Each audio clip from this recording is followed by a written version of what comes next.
Big Lou will answer your call and work to fit you into a term life policy that you can afford. Remember, Big Lou's like you. He's on meds too. Call 800-555-2085. 800-555-2085. Ohio's Wright-Patterson Air Force Base was locked down for several hours overnight. For several hours, security personnel investigated reports of a shooter on the campus. Officials from the 88th Air Base Wing said responders conducted 2 sweeps of the National Air and Space Intelligence Center. That's a large 3-story facility at the base that is the Department of Defense's primary source for foreign air and space threat analysis. The all-clear was eventually announced around 1:40 this morning. Rhonda Rockster reporting. President Biden and his team are promoting an agreement reached with the U.S. airline industry to cut aircraft greenhouse gas emissions 20% by decade's end. But the deal might not fly. Some are calling the Biden administration's plans aspirational and unrealistic. Airline executives have expressed concern in particular that flight shaming advocated by Greta Thunberg could catch on in the U.S. More on these stories at townhall.com. Inflation at the wholesale level climbed to 8.3% last month. Correspondent Ben Thomas reports. It's the biggest annual gain since the Labor Department started calculating the 12-month number in 2010. The Producer Price Index rose 0.7% in August after full 1% increases in both June and July. When compared with August of 2020, prices were 8.3% higher. Core prices, which exclude the volatile food and energy categories, also rose, though slightly less, 0.6% from July and 6.7% from a year earlier. Inflation has been stirring as the economy recovers from the coronavirus recession, with supply chain bottlenecks and a worker shortage pushing prices higher. Ben Thomas, Washington. A think tank says the government will likely face an unprecedented default on its debt obligations between mid-October and mid-November. More on these stories at townhall.com. Welcome to Artesia Bulldog Football on AM 990 and 93.7 FM KSVP and at KSVPTV.com. Tonight, your Artesia Bulldogs are back on the road, taking on the Wildcats of Deming. First things first, let's take it to the Faith Baptist Church Sideline Show.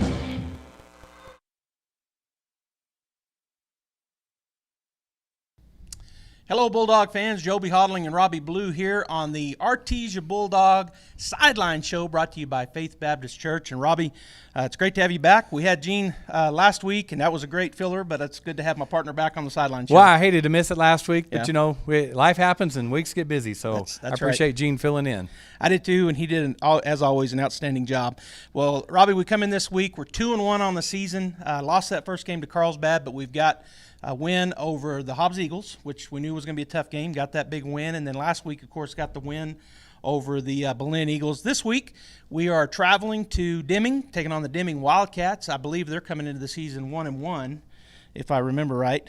They're 1-2. Yes. 1-2 on the season. And of course, we're taping this as we're going to be there live here in a little bit, folks. You're watching it now, but here at 7 o'clock tonight. Bulldog football against Deming. But the Deming Wildcats coming in 1-2. We've been playing them a lot in recent years. Why don't you go ahead and give us a recap of the Deming Bulldog rivalry? We've been playing them, as you mentioned, for a long time, Joby. In 2019, the Bulldogs were able to defeat the Deming Wildcats 55-6. So not much of a game there. In 2018, it was 56-12. And then in 2017, we also won 49-7. So Bulldogs usually are fairly successful against the Deming Wildcats, but that gives nothing for tonight on Friday night. That's why you show up to play the game. So we've been fairly successful with them throughout the years. Yeah, and they always seem to me to be a big physical team, and I think that's what we're going to anticipate after talking to Coach Maupin and also to Coach Jaramillo, the scout team coach this week. I expect them to have some size. They're always their key players are pretty athletic. And so we look for that again tonight against the Deming Wildcats. Yeah, Deming, as you said, coming in tonight 1-2, having lost the last 2 games that they played. They opened the season, they won against Gadsden, and then they've lost to Oregon Mountain 21-0 and Goddard last week 44-6. So the Wildcats shortened season in the spring, they were actually 3-1. So they had a good 4-game run there in the shortened season. They beat Alamogordo, Powauke, and Santa Teresa. So I know they're coming in tonight. They're wanting some momentum. They've lost the last 2. They want to beat the Bulldogs. They want to beat us and get some momentum as they head into district in a few weeks. The Bulldogs coming in tonight are on a 2-game win streak. As you mentioned, we lost to Carlsbad to open the season, then we've won the last 2. And I'm just going to say this. I think much of the talk around the Bulldogs right now is the stellar play of our defense. Yeah. The defense has been outstanding. They have been physical. They're athletic, well coached, and the schemes have been great. And so they've really kept us in some of these games and allowed the offense to get rolling. So the defense tonight is going to play a major key.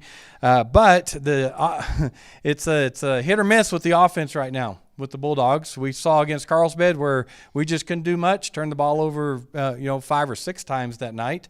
And then we saw offense do really well against Hobbs. Right. We thought, okay, we turned that corner, and here we go. And then last week they just seemed to stall again, and it just didn't sync. They weren't meshing well.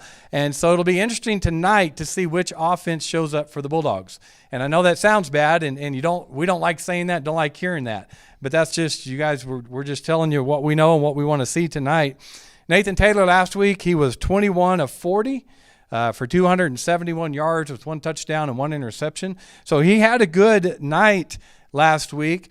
It was just the sync wasn't there. And so we'd like to see that better tonight. Bulldogs did turn the ball over 3 times. Yeah. Again, this past Friday night, and we got away with the win.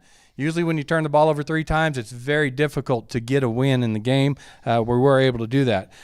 So we just can't turn the ball over as much, and we'll get into that in just a little bit. But tonight, it's going to be fun to watch. Yeah, it will. I mean, like you said, the offense was a little bit slow starting last week. They got it going there in the second half, and that was good to see. So the Artesia Bulldogs look to get another big win tonight. Yeah, absolutely. Deming Wildcats coming in tonight, coached by Greg Simmons. You'll see them in their maroon and white uniforms. They'll have dark on home, and we'll have the white jerseys. Max Prep's New Mexico ranking, no matter what classification, they come in tonight 27th.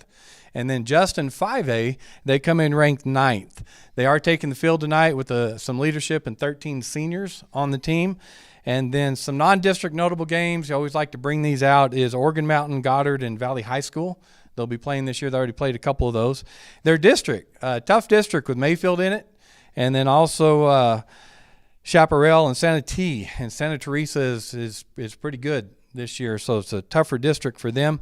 Common opponents for us and the Bulldogs is Goddard and Alamogordo. It's always good to, after we play them tonight, to go back and look at some scores and kind of see how everybody did. Players to watch, and you'll see that with the scouting report with Coach Hardemillo. Number 10, Tony Aguilar, their senior quarterback. He's been playing for 3 years now at quarterback. He's athletic. He's versatile. He's strong. He throws well. He runs well. He is the catalyst on offense, and so we're going to have to watch Aguilar tonight. And for the defense, I just put the defensive line. It was interesting to me, Joe, but you don't see this very often. All of their defensive line stood up in a 2-point stance except for nose guard, which usually you don't do that because it's easier to block someone that way. Mm-hmm. But for the majority of what I have seen so far, they did that, and he mentioned, and we'll talk about the 3-3 defense, so you don't know where they're coming from is a lot of why they do that. And then the Bulldogs tonight, again, Coach Maupin coached, head coach for them. Bulldogs coming in tonight ranked 14th in the state of New Mexico and ranked 4th in 5A. Non-district notables, Carlsbad, Hobbs, and then we got Cleveland in next week. Is that right? Next week, yeah, we got right. Cleveland. So here at the Bulldog Bowl. District, Goddard, Roswell, Alamogordo, always, if not the toughest, one of the toughest districts in the state. And then players to watch tonight for the Bulldogs. In 3 games in, our catalyst on offense, the go-to guy, the do-it-all right now is number 24, Jake Barrera. Yeah. Not just running the ball. He had 111 yards rushing last week against Belen, but also passing. He's a weapon out of that backfield to watch. And then I picked a couple of the defensive guys this week to watch. Number 45, Riley Jarrett's been playing solid and aggressive. And then number 88, DJ Luna. Watch for them tonight on that defensive line if they've been creating some havoc this year for the Bulldog defense. They really have, and it's exciting to watch that defense just swarm to the ball like they've been doing this year. All right, Bulldog fans, well, stay tuned right here. We don't have a guest this week, but when we come back, we're going to talk about the keys to the game and what we expect Deming to have to do to try to get a win, and, of course, the keys for the Artesia Bulldogs, what we think they're going to have to do to get the win. So stay tuned right here on KSVP Radio and or KSVPTV.com on the Faith Baptist Artesia Bulldog Sideline Show. What's up, Bulldog fans? My name is Maupin Upchurch. I'm the worship pastor at Faith Baptist Church, and I just want to take this time to invite you to jump in with us every single Sunday morning. We have services at 10:30 a.m. to praise God, to worship corporately as a family, and so I want to invite you. We'd love to have you. Go Bulldogs.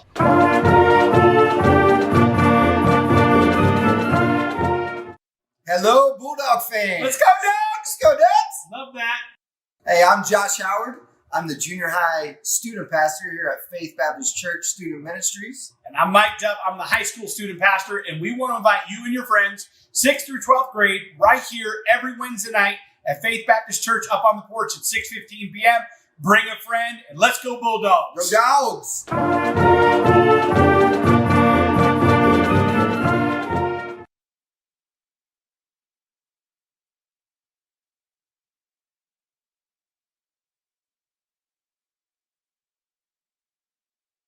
Welcome back on the Faith Baptist Church Sideline Show. We have Artesia at Deming coming up tonight, and joining us is a coach who is familiar with both sides of the stands, if you will. Coach Barry Chambers, who was a assistant coach for a number of years at a number of sports in Artesia, and was a head coach with, I think your brother was AD, if I'm not mistaken, head coach in Deming. Barry, thanks for taking time to talk to us today. Yep, that's correct. Kerry was, and he was desperate to find somebody and talked me into it. He played the brother card, huh? Yeah, he did. And we had somebody asked me one time, well, your brother's AD, so you get all the advantages. And so I told him, he told me no more than anybody else in the system.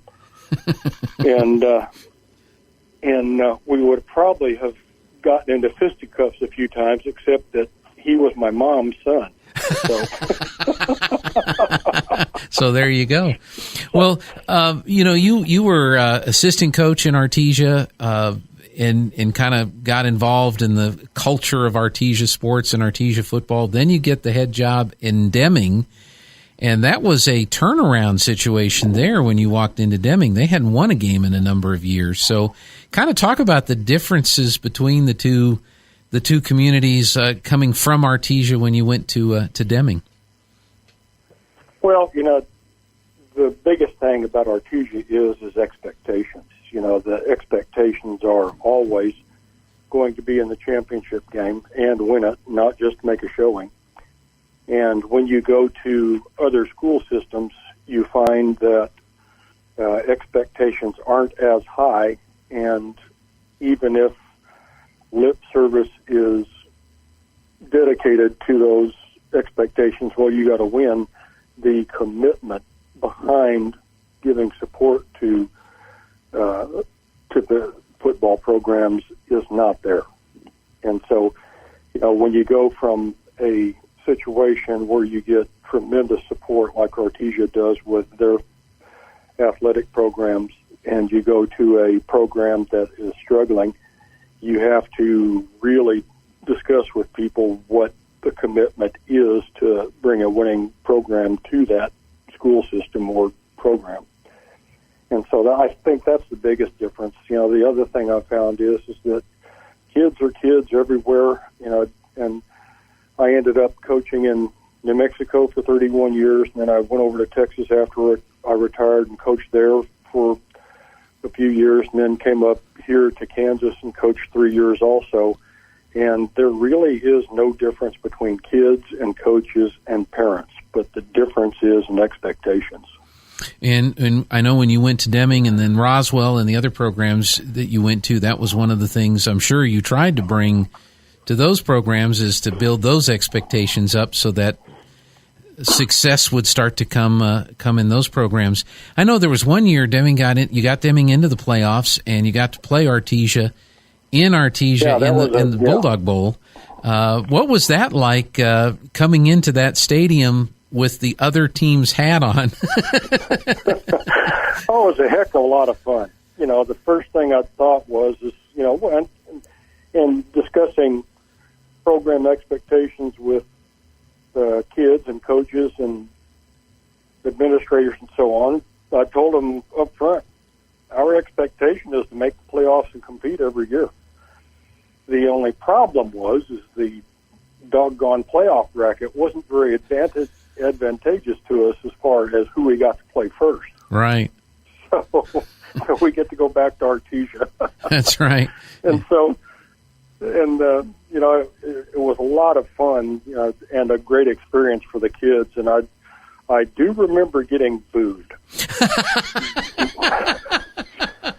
And if you don't recall, the reason we got booed is because we did our version of the dog pile on the 50-yard line. I think I remember that. Yeah. Well, the interesting thing about it wasn't to make fun of anybody, because I know better than making fun of Artesia football programs, okay? That's right. I was showing our kids in Deming highlights from Artesia. This is what we want to do. This is what our offense is going to look like. And it just happened to show the dog pile. And so the kids, nobody else, asked me, Coach, can we do something like that? And I said, well, sure. If it's, as long as you do it right and don't hurt anybody underneath the pile, we're fine. And so we talked about it, went through a few names, and the kids call it the Wildcat Pounce, and they love doing it. And, it wasn't by any means a slight to Artesia. In fact, imitation is the sincerest form of flattery as far as I was concerned. So, sure. But still made people mad in Artesia. I do remember that, and and it is interesting that the reaction that you do get from people when you do different things like that. I tell you, there are people that watch the dog pile, and they will determine what type of game it is going to be based on the quality of the dog pile. So that's that's still going on today, Yeah, if you see people flying down to the 50-yard line and bodies flying and everybody just piling on and things like that, or do the prima donnas jog up on the back end of it and just kind of reach out and touch, Yeah. So that's still an important thing. Now, you were telling me before we started the interview, you're out of coaching now, but I think you mentioned 31 years coaching career. Or is that 30? It was 36 altogether. 36. 31 in New Mexico. 31 in New Mexico, and then a few years in Texas and Kansas, I think. Right. When you look back at those 31 years, what has given you the most, your biggest reward, the biggest thing that you've been able to take out of that great coaching career that you've had? Well, it's always fun if you get in a conversation with, especially other coaches. Well, how many playoffs did you guys win, or how many championships? And so, I just kind of stay quiet until somebody asks me, well, how many did you win? Well, let me think. Let's see. 10 in football and 4 in baseball. And they look at me like, what? So, yeah, didn't you guys? And doesn't everybody do that, And yeah. Well, let me tell you, everybody doesn't. And that's the whole appreciation everybody ought to have for a program like Artesia's is it is tough to win one, but you put together 30, and correct me if I'm wrong, Artesia has the most championships since the 1950s of anybody in the nation. I believe that's correct. Yes. Yeah. And, okay. And we're among the top in the country, but you're right. Since in that narrow, I say narrow now, it's, number of years, but that's correct. And do you think the potential is there in a community like Deming? I know you were there and had some success there. I think Ike Montoya, basketball coach, I think he had some success down in Deming. I mean, the potential is there in a town like Deming to have some success, isn't it? It is if the support and the work in the program stays consistent. Mm-hmm. Okay, and I guess that's the best way I can describe it. You know, if you see a program that competes for a while and then drops out, it's probably because you had a big coaching staff change or a big change in the manner of support that program is getting. And going, as I said, I've taught in several other school districts since I left Artesia, and kids are kids, and programs are programs, but the difference is the support and the willingness to do what you need to do to have a winning program. And it doesn't matter if it's football or basketball or volleyball or anything like that. You have to have all those things and then a good combination of talent. Yeah. Last question. Every year I go to the Artesia baseball tournament, and every year I walk into the hospitality room, and every year I'm expecting to see a crock pot full of hot dogs. Well, I'm sorry if they haven't carried that on, because I did. And I did make those for somebody sometime. I don't remember what the occasion was. It was some sort of hospitality room or something like that. And, of course, you keep on pouring a jalapeno juice instead of water in there, and the hot dogs do tend to turn a little green. And, you know, people would go in and say, "It's okay."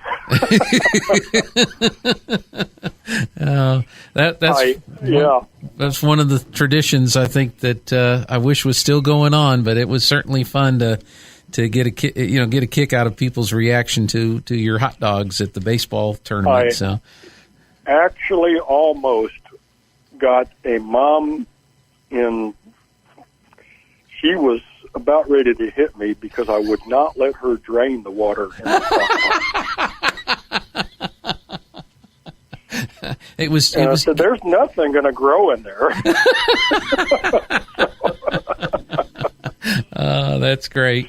Well, we're out of time for this segment, but it was really good to catch up with you and see what's going on and get your perspective on these two communities that are going to be doing battle tonight on the football field. Barry Chambers, thank you so much for your time, and hope you find continued success in whatever you're going to be doing out there.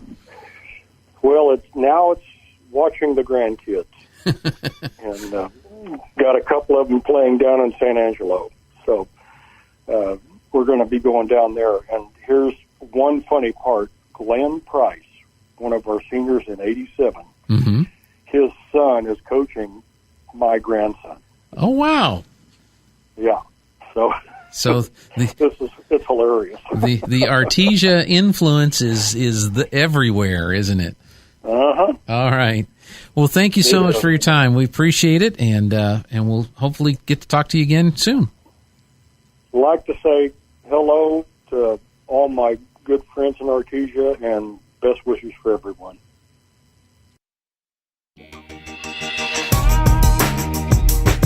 My name is Larry Dean. I'm the discipleship pastor here at Faith Baptist Church, and I'd like to invite you to something we call faith groups.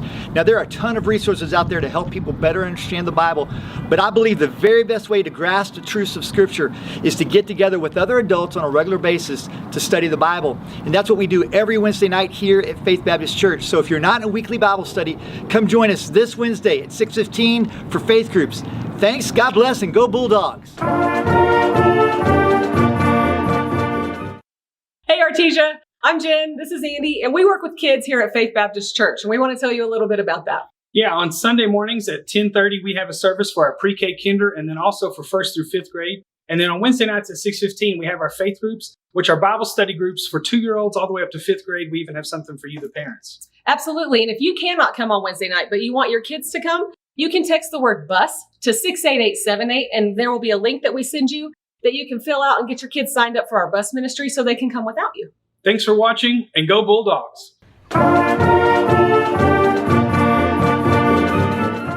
Welcome back to the Artesia Bulldog Sideline Show presented by Faith Baptist Church. And Robbie, we're going to be talking about the keys to the game. We've got some keys. You've got some keys that you feel like Deming will really need to do to be able to get this victory tonight. Yeah, Deming is playing at home tonight. The one game they have won this year was at home, and they've lost twice on the road. So I put down one of the keys to the game is they need to take advantage of the home field advantage tonight. They'll have a larger crowd tonight. It's their field. When you're at home, it just feels different. And your fans, your crowd, the field you play and practice on. So they need to take advantage of that tonight, to use that as a key tonight. And then they need to stop Jake Barrera. I think as a defensive coach, that would be one of my first things is Jake is the versatile do-it-all for the Bulldogs right now. So let's stop number 24 and make Artesia beat us somewhere else. I think that's key for them. And then also putting pressure on Taylor. We've seen that if he has some pressure, any quarterback that has pressure doesn't do as well as those that just sit back with no pressure. So if they can get some pressure on Taylor, I think that would be very key for them to win tonight. One of the things, and we could almost say it every week probably, but that's a great key, is using their home field advantage. A lot of times when teams come here, they're a little bit and maybe a little intimidation. So being at home is a great deal for any team that's facing the Artesia Bulldogs, and so you're right. I think Deming needs to take advantage of that. As far as stopping Jake Barrera, something you've talked about quite a bit over the last few years is that our offense really opens up our running game with our passing attack, and so that's a tough order for the Deming Wildcats to do, because normally, they can't really focus too much on the running back because they got to take care of receivers. But you anticipate, which is what I do, you anticipate for us to be running that ball about 50-50 like we always do. And so you think that that's one of the keys they got to do. They got to stop Jake. Absolutely. That'll force us into the throw. If they're able to keep our running game to no yards, just one or two, then that does force us out of that running game some. And then the last one you had is put pressure on Taylor.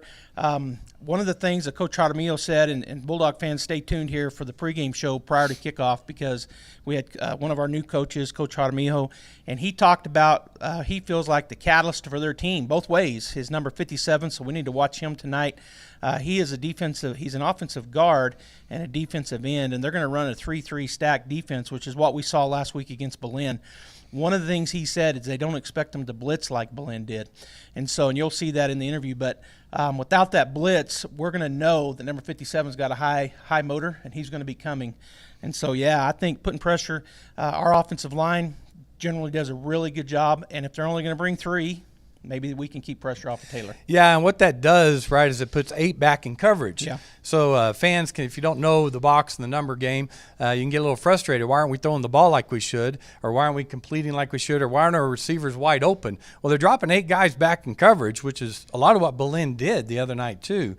And so we threw the real short under routes and underneath routes and the screens to shut down that blitz, or to counter the blitz, is the adjustments made by the coaches. So as you said, you're only rushing 3. It's hard to get pressure with 3. It should be right. hard, but they're dropping 8 back, and then they'll blitz one every now and then. And one other thing on that before we get to the keys for the Bulldogs is if they do only bring 3, dropping 8 back a lot of times is a zone. And so maybe I think what our coaching staff will do if that's what they're seeing happening is start getting our guys into those zone holes and then trying to put the ball in there. Yeah, absolutely. The zones are smaller with 8, right, but they're there, and the timing has to be better between the quarterback and receiver, so you're exactly right. That's what they'll be working on. For the Artesia Bulldogs tonight, some keys for them to be successful and walk away with the win. One is reduce the turnovers. We cannot continue to turn the ball over and expect our defense to bail us out and go down and score. We just can't. As a football team, you have to reduce those. The coaches know that. The players know it. It's a key for tonight. Cut the offensive mental errors down. I don't think it's a matter of want to or wanting to do well or giving 100%. They are. It's just the mental errors that are happening right now, which is young season. A lot of times we take for granted the system that we have in place, and that is our kids grow up in the system, so the offense, we just roll it over and go again. And with everything that's gone on the last year and a half or two, it's kind of gotten it out of sync. And normal football teams, the defense starts out real strong, and the offense comes along through the year. as they figure things out. And we're seeing some of that with the Bulldogs this year. So cut the mental errors down and then just stay sharp on defense. Defense needs to keep doing what they're doing, and we'll be all right. Yeah, talking about that, and a lot of times it's human nature, I think, to when you're going, it's easy to start coasting a little bit. So what we want to see is a key for this game and the rest of the season, and the Bulldogs defense just to put the foot down on the neck of their opponents and pretend like they're getting, that they've got to do it every single play, which is what they're doing now. Yep. And we don't want to see any complacency, and I agree with that. Of course, the cut down on the mental errors, like you said, Robbie, the offense usually comes along a little bit after the defense and a little bit more curve there. And I expect to see that this year with our Bulldog offense. And our quarterback and our receivers, it's kind of their first year to throw together since their sophomore year, truthfully. It is. And so that just takes a little more time in our offense. So anticipate that. And then turnovers. Any coach is going to tell you that. You just can't turn the ball over, and the Bulldogs know that. Yeah. The players know that. The coaching staff knows that. And so it is a key to the game is the fumbles and the interceptions. And I believe that those will continue to get better as the season goes. All right, well, those are our keys to the game, Bulldog fans. We anticipate the Bulldogs win tonight, and so that's what we're looking forward to. Immediately following this, we're going to have the pregame show. That's going to include a lot of stuff in it. You want to make sure you stay tuned to hear Coach Maupin, to hear Coach Jaramillo, to hear some great things about what the Bulldogs are doing. And then, of course, 7 o'clock, Friday Night Lights, we're live in Deming. So join us in Deming. Hopefully you're already here in Deming and you're watching this now on your device. But if you're not and you aren't able to make the trip over, then stay tuned right here. Of course, we'll be on AM 990 and FM 93.7 where we're at right now, as well as KSVPTV.com. Stay tuned. Friday Night Lights coming up. Who's ready for some football? Then let's get to it. Tonight, your Artesia Bulldogs square off against the Wildcats of Deming High.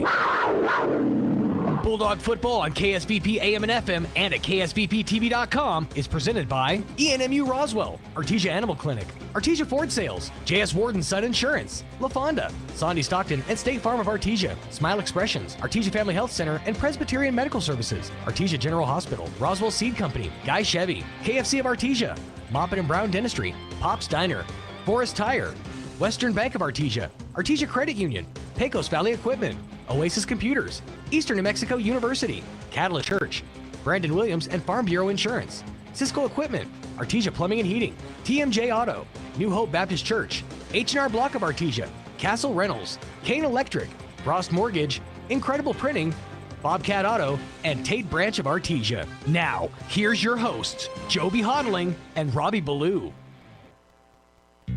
When I was young, I thought I had forever to prepare for retirement. But as the years went by, retirement got closer and closer, and, well, I wish I'd have started saving 10 years earlier. How you spend your retirement depends on what you do now while you're still working. We've helped a lot of area seniors prepare for retirement. Stop in and see us about saving for yours. Western Bank of Artesia, we're big on you. Member FDIC.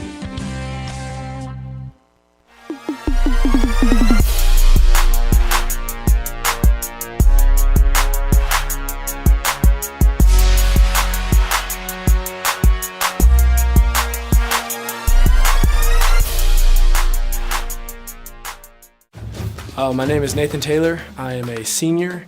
My number is 17, and I play quarterback. My parents are Brian and Jennifer Taylor, and then my siblings are Trent Taylor and Brylan Taylor. My other sports and activities, I'm active in our youth group at the church, and then I play baseball. My favorite college is Texas Tech University, and my favorite NFL team would probably be Pittsburgh Steelers. The thing I like most about being a Bulldog is just the community, and then you're a role model for the kids, the younger kids in the play football, and just you set the trend for them. So, my name is Davian Molina. I'm going to be a junior. My number is 18, and my position is safety. My parents are Karina Catano and Ray Molina. My other sports that I play are baseball. Favorite college, Oklahoma State. My NFL team is the Green Bay Packers. What I like about being a Bulldog is the tradition and the friendships that you make. My name is Zane Skinner. I'm a junior in high school. I'm number 38 and I play corner. My parents' names are Tara and Cody, and my dad's a principal and my mom's a counselor. My sister's name is Presley Skinner, and she plays softball. I do wrestling and track. I actually made it to the state track meet this past year. Got 6th place in pole vault, so I'm pretty proud of that. And my favorite college team is probably going to be Alabama, and I don't really have a reason, but my family has always just been like that, so I just kind of picked it up. And what I like about being a Bulldog is just carrying on the past traditions, just being able to do what the people before you have already done. It feels pretty good. My name is Nye Estrada. I'm number 39, and I play quarterback and wide receiver. My parents' names are Tim and Danielle Estrada, and my siblings' names are AJ and Lakin Estrada.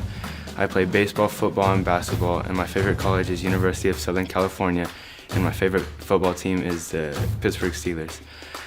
My favorite part about being a Bulldog is the culture and tradition around this team. My name is Jaron Ramirez. I'm a senior, number 77. I'm a defensive tackle. My mom's name is Adeline Ramirez. My dad's name is Juan Cruz Ramirez. The only sport I actually played other than football is track. My favorite college is Clemson Tigers, and my favorite NFL team is the Cowboys. And the most thing I like about being a Bulldog is they're strict, and they like to get stuff done fast. Hi, my name is Joseph Carrasco. I'm a cornerback, and my number is 82. My parents are Esperanza Carrasco and Joseph Carrasco, and my siblings are Jasmine Carrasco and Brittany Carrasco. I play track also, or I run track. And my favorite college is Oklahoma, and my favorite football team for the NFL is the Cowboys. And I like the most about the Bulldogs is that we're such a tight bonded crew that we can just, bond with each other and grow with each other. La Fonda restaurant in Artesia. Holy guacamole! Everything is coming in fresh by the truckload. Avocados, green chilies, jalapenos, tomatoes, and onions. The makings of our signature salsa, golden fried chili rellenos, and of course our guacamole. Holy guacamole, what are you waiting for? La Fonda Restaurant, 210 West Main in Artesia, with plenty of parking off Highway 285. Holy guacamole! Hey friends, here's to a bright and cheery summer. Come by and let Forest Tire check your tires. Cars, trucks, semis, RVs, we do it all. We know that being there is what matters most. That's why Michelin packs more innovation inside its tires to maximize performances without sacrificing capabilities. So you can continue to go the extra mile to be there for the ones who matter most. Have fun and stay safe. Forest Tire, keeping you rolling since 1944. My Eastern experience will help me design the future. Led me to be a justice on the New Mexico Supreme Court. My Eastern experience will help me star on a Broadway show. My Eastern experience led me to a career in graphic design. Led me to a successful real estate career. My Eastern experience led me to be an actor and a comedian. Explore, experience, excel. Eastern New Mexico University. Did you know Artesia Ford has been open for 50 years and owned by the same people for every day they've been open? I'd say they must be doing something right. By the same people? So the person I bought my truck from might have sold my grandfather his trucks? I bet they did. That's a family tradition I could be proud of. Artesia Ford, open for 50 years and counting. Visit Artesia Ford at 307 North 1st Street in Artesia to be a part of a family tradition you can count on for the next 50 years. Hey there, Bulldog fans. Joby Hodling here, joined with Coach Trotamijo doing Scout the Deming Wild. Hey there, Bulldog fans. Joby Hodling here, joined with Coach Trotamijo doing Scout the Deming Wildcats. And, Coach, you're new to the system this year. Why don't you tell the fans a little bit about yourself? Where are you from? Where have you coached? Those kind of things. Okay, just real quick, born and raised in Alamogordo, New Mexico. This is my 31st year coaching. I did 4 years in Phoenix, Arizona, 4 years in Moriarty, New Mexico, 16 in Alamogordo. 16 in Alamogordo, and then I did 5 in Los Lunas, and that's where I got to know Coach Maupin, started working for him as his defensive coordinator. Okay. Well, it's great to have you, Coach. Thank you. We I'm love honored to getting be you here. and Honored to be here. looking for you being with us for a while. You've been coaching for a while, but you got time left in you. Yes, sir. I think I still got a little left in the You bet. in the well. Yes, sir. All right, let's jump on the Deming Wildcats. So let's start off with their offense. What do you guys, from a scouting perspective, what have you seen? What do we expect them to be lining up in, and what do you see about them running and or passing and all of that? You bet. A lot of really more towards a spread formation team. They'll run a lot of trips, a little bit of empty. They do have what we refer to as a two-back set where it might look like a spread formation, but they keep a sniffer inside the tackles. He'll either kick out to run power, which is their favorite play, or to block back on a wham. You know, you zone one way, you block back on the end coming for backside contain. Right. They're about 60-40 run to pass. We kind of believe, though, that they kind of upped that percentage in terms of the pass. I felt like they had to throw a lot against Goddard last week. You know, Goddard was tough stopping the run. Mm-hmm. So as far as that goes, we feel they want to run the football. They want to be a spread team. They want a formation, just spread you out, but they want to be a power run team. How about their size and speed on offense? What do we expect there? Got some really good athleticism. Got number 57, Ian Ortiz, two-way player. Starts for them or tackle. I think he is the anchor as far as how they want to run on offense. Got a really good back. Sorry, I've forgotten his name, but number 21, he did play for them last year. Really good quarterback, number 10. He's actually started since he is a sophomore. We got to see him play in the spring. And as far as the COVID year, you know, he's a guy that doesn't look so athletic, but he's very accurate. We notice he completes a lot of passes he's throwing. Defensively, they've so that sounds like offensively they look like a lot what we've seen over the last few years. Yeah. How are they going to line up defensively? What are they going to look like, and about size and speed? Okay, so defensively, they've gone to the 3-3 stack. I think everybody's starting to go to that, you know, since we have Coach Gonzalez and Coach Long back at UNM. I think everybody's kind of buying into that system, and I think Deming's no different. I mean, we've seen they're in it now. Farmington's in it now. Obviously, Belen ran it last week. But I'll say this, as far as the Deming protocol of it, not too much stunning. Want to play more coverage. We feel like they got pretty good speed on defense. Again, I feel the guy that really sticks out for them is Ian Ortiz. He plays one of the ends. And, again, I think he's pretty much the strong point of them up front on the defensive line as well. Okay. Now, kicking game, you know, every week I tell the fans that I believe and have believed for a long time in Artesia doing an excellent job in kicking game with what we do and what we bring to the table, and I think it's a testament to you guys as coaches. But as far as Deming goes, do they have that great kicker, a great punter? I mean, do we expect any trick plays out of their kicking game or onside? I haven't seen anything. I think you guys probably know more than me that in terms of kicking off to us, they're probably going to squib it, get it away from our starburst just because we feel we execute that really well. Kickoff return, not anything special. It's really just a pick up, get what you can. Punt-wise, you know, very good long snapper, punter, not kicking it as far as what we've seen. So we've kind of made adjustments for that. He doesn't punt very far for them, maybe 25 to 30 yards a kick. Hopefully we get to see a lot of him this week, Coach. Yeah, we'll try to keep that one coming. There you go. All right, Coach. Well, thank you. Good luck this week in Belen. Thank you, sir. Bulldog fans, make sure if you're not already at the stadium here in Belen as you're watching this, then stay tuned here on KSVPTV.com or listening on the radio, KSVP Radio. But good luck this week, Coach, and good luck tonight, Bulldogs. Stay tuned for the rest of the pregame show, and then 7 o'clock Friday Night Lights live from Deming. Rehabilitation after a major surgery, and many more conditions that can be handled in the comfort of your home. J&J Home Care stands ready to provide such care when you or your family members need it. Our highly experienced nurses, therapists, and aides have been serving Artesia and the surrounding community for more than 20 years. To learn more about the services available at J&J Home Care, call 746-2892 or visit us at 1301 West Grand in Artesia.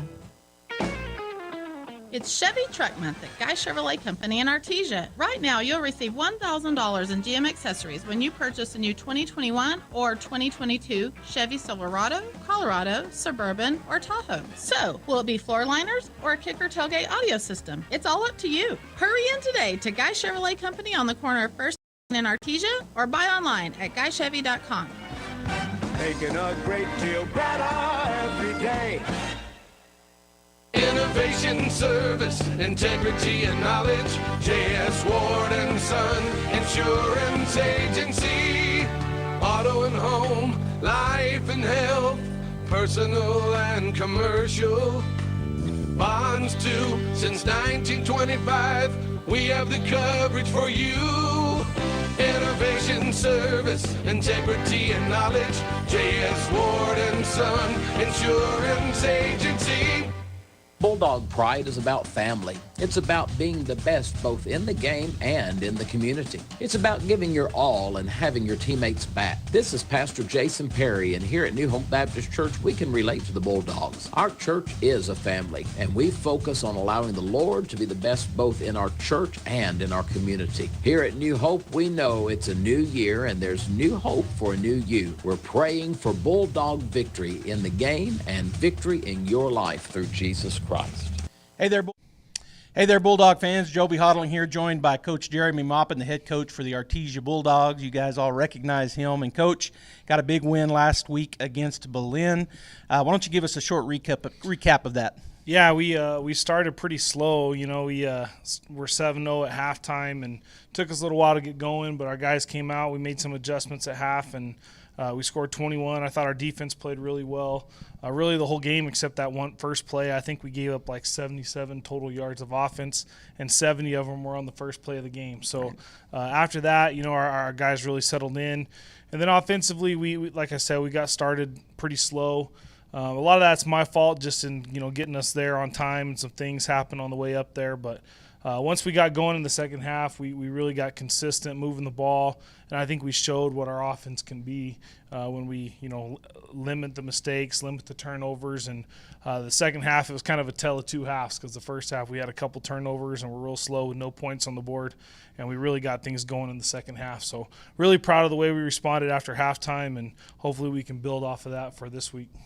Well, Coach, I told you before we got on here to start taping this that I was just going to ask one question about Berlin, but I do want to make a comment and a question, or maybe a comment, but let you comment on it as well. And you mentioned it, saying that defense ended up giving up 77 yards total offense with to the Berlin Eagles, with 70 of it coming on the first play.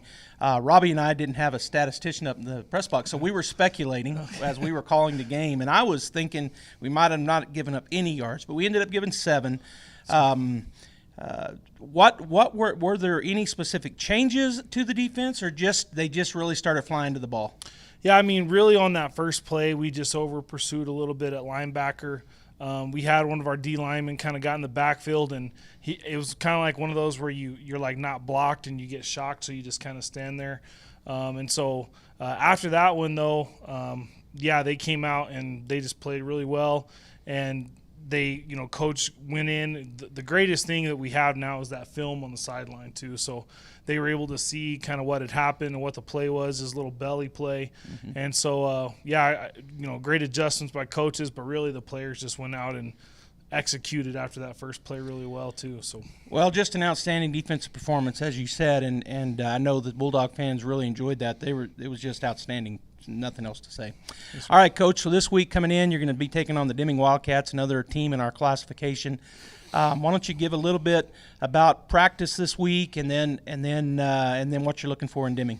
Yeah, a little different week without school on Monday, so we were able to practice yesterday morning, which makes for a little cooler practice, but it's always a little different when you practice in the morning than the afternoon. But we had pretty much everyone was here yesterday. I thought we had a good practice, and we're excited about where we are right now with our practice. Deming, good team, good football team. Watched several games on them and watched our game from a couple years ago. They actually played over in Los Lunas during COVID, so I ran the clock during that game, so we got to see them a little last year too. But kind of the same thing they've always been. They have some really big kids.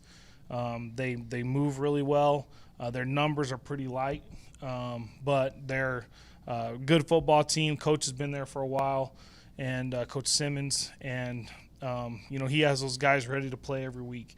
And I thought they've, even though their scores don't reflect some of the things they're doing some things really well. And we know that, just like with everybody, we seem to get everybody's best game against us. And so we got to prepare to play better football than we have really in the first 3 weeks. Well, you're 2-1 coming into this game this week, and you've got a chance to go to 3-1, obviously with Deming. You talked about their size a little bit. The other thing you guys are doing, you have a shortened week with the holiday in terms of just how it plays on kids, on the players, because they didn't have to go to school on Monday. But you also are traveling, so it's probably, I think, maybe the farthest trip. Although Cleveland, of course, you're playing Cleveland here this year. So farthest trip this year is going over to Deming. So you guys will be leaving Friday, heading over there, and then get ready for the game. Yeah, and I thought our travel really last week to Blinn, it's a little bit longer to Deming, but the travel was good. It's just with the COVID, you're trying to limit the locker room a little bit. So, and then we got stuck behind one of those big wind turbines going to Blinn. So we're going to leave a little bit earlier this week and stop in Cloudcroft for a little while, enjoy the mountains for just a little bit, and then get on the road. So I think our guys are excited about it being kind of the last long trip. So, but we're excited about getting to play football, and really a team that's been in the playoffs several years. And in 19, this was a semifinal team, so we know it's a good football team. We got to get prepared to play against. All right, Coach Maupin, thanks for joining us today. Bulldog fans, we plan on seeing you in Berlin, but if you can't make it, make sure you tune in right here, KSVP Radio and or KSVPTV.com. Go Bulldogs! Teeth? A dental implant may be the ultimate solution. Implants look and feel so much like real teeth that you probably forget you have an implant. Maupin and Brown Dentistry is one of New Mexico's most experienced implant providers, with literally thousands of implant patients who are absolutely delighted with the results. Call Maupin and Brown today for an evaluation. You'll be surprised how affordable implants can be. Maupin and Brown, your choice for experienced, state-of-the-art dentistry. Incredible Printing is open for business. Located across the street from the Derek Floor statue in Artesia, Incredible Printing is Artesia's only local printer. Incredible Printing makes your business that high-flying brochure needed to advertise those new services or products. Incredible Printing also specializes in all carbon copy books and material. Georgia and her team at Incredible are excited for 2021. Incredible Printing is open in Artesia, across from the Derek Floor statue.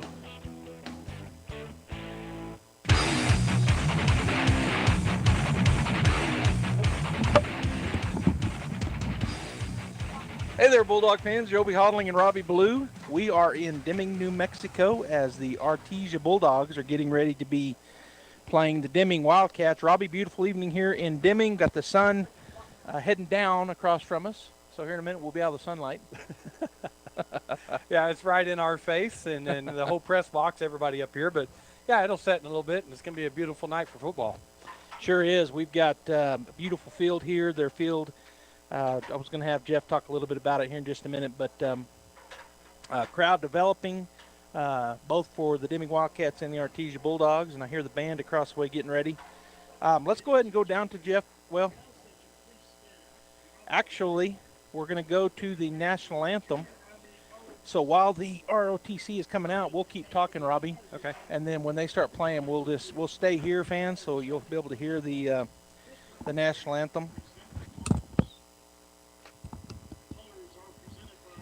So as I said, coming onto the field right now, for those of you that are listening on the radio and not watching, we've got some ROTC cadets, I think is what he said, Deming High School ROTC cadets, coming out with the flags, American flag, the United States flag, of course, the New Mexico flag, and then I guess their ROTC flag maybe. Yes. And again, if you're not watching, they've got silver helmets on. I don't think we've ever seen that. Have you, Robbie? No, I was talking about that earlier. I don't think I've ever seen that. Yeah. We do have Jeff down on the sidelines again this week, so we'll go to him in just a minute. But we're going to have the national anthem played, and then we'll come back and finish out the pregame, Robbie, as the teams will come onto the field here in just a minute and get this game going under the Friday night sunlight for a little while. Yeah, lights aren't even on yet. And no need. It's nice and bright.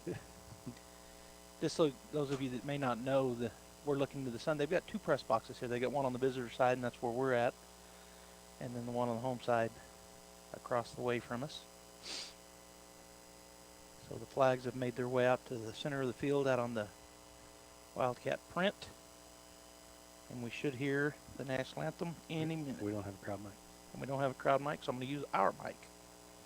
So stay tuned. National anthem.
So a great rendition there by the Deming High School Band for the national anthem, and the flags now will leave the field via our... I turned your master back down. Okay, that's... Oh, yeah, I forgot they were way up.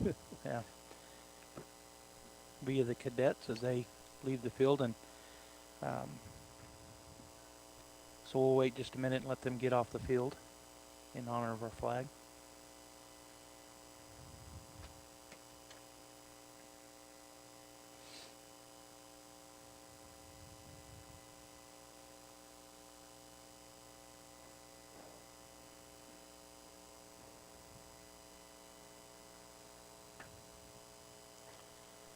All right, as they exit the field, I'm going to go ahead and go down to Jeff, Robbie, and get his perspective down on the field level. So, Jeff, as the flag is now leaving the field, give you a chance to tell us what it looks like down there, and we're playing on natural turf. You can speak to that a little bit.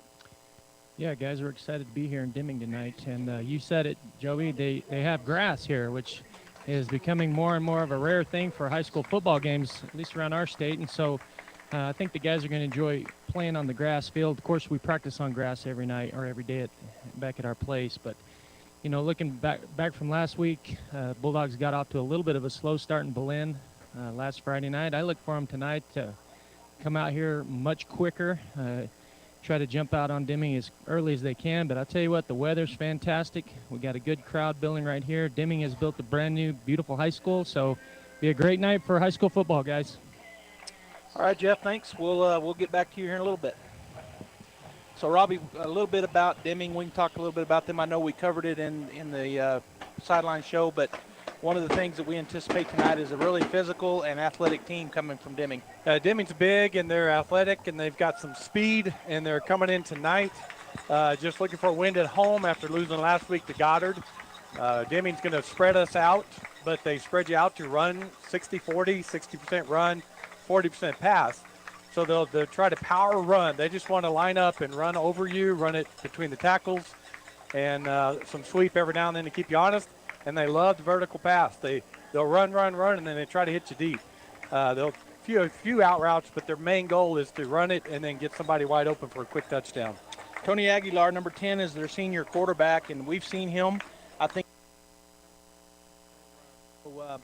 for sure 2 years ago when we played him. We got to see him, and good-looking, big athlete.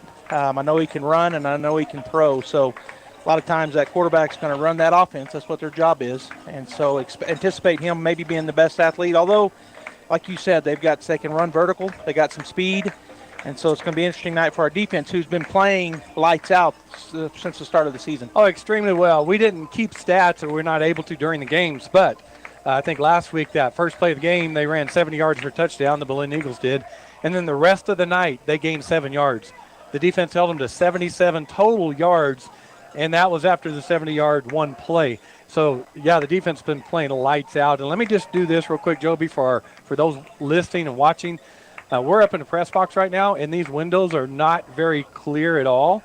And so we're going to be very limited on what we can see. We're going to move around and try to get an idea, but just be patient with us, please. Yeah, be patient with us. And I didn't see what happened on the but we're getting the kickoff. So I don't know if we won the toss and elected to receive or if Deming won it and elected to kick. But either way, Artesia Bulldogs are going to be defending the north goal, wearing their solid white uniforms. Of course, the orange helmet and the orange numbers and outlines on the shoulders.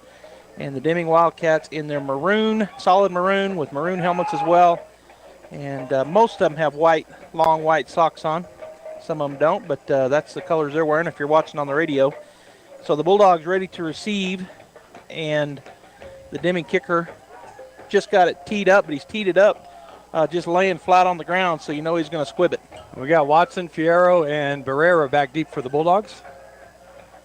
So the white hat gets ready. He looks at all the officials, and he says, "You've got the go-ahead," and he does blow the whistle. So here comes the kick, and it will be a squib. It goes right at the front line, and good job there by the Bulldogs, number 56, as he just knocked it down and fell right straight down on it. Yeah, he had that ball laying on the ground, right, not even on a tee. Right. And Andrew Angiowano able to fall on that for the Bulldogs. So great field position to start this game.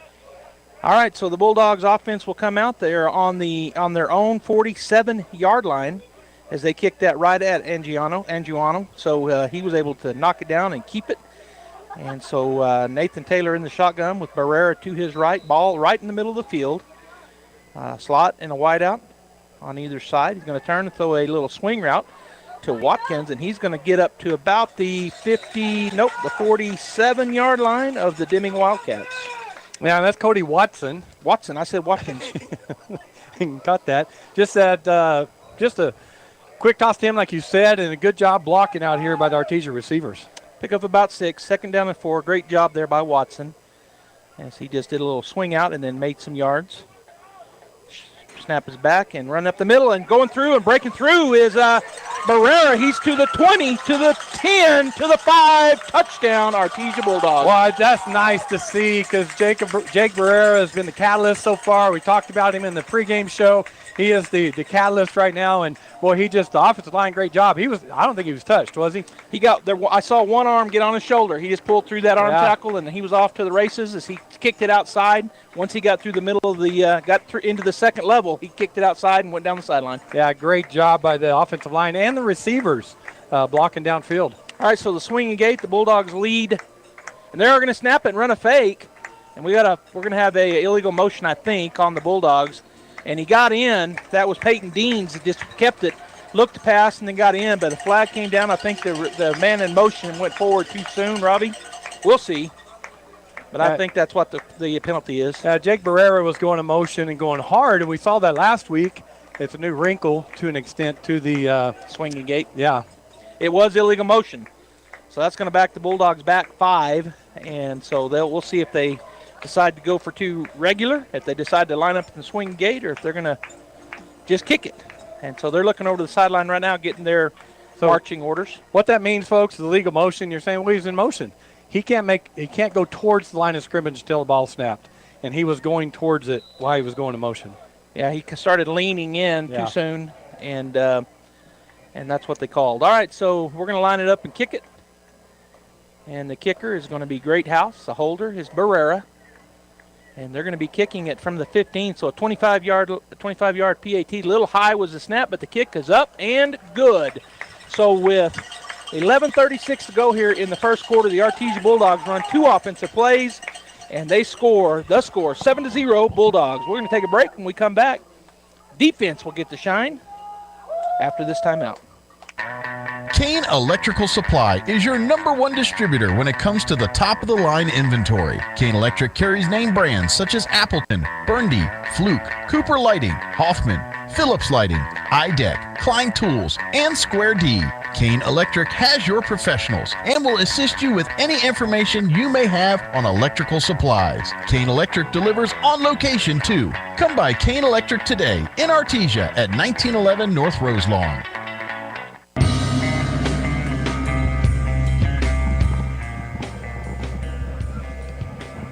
All right, Bulldog fans, we're back here as the Artesia Bulldogs kickoff team now on the field, and lining it up will be Great House.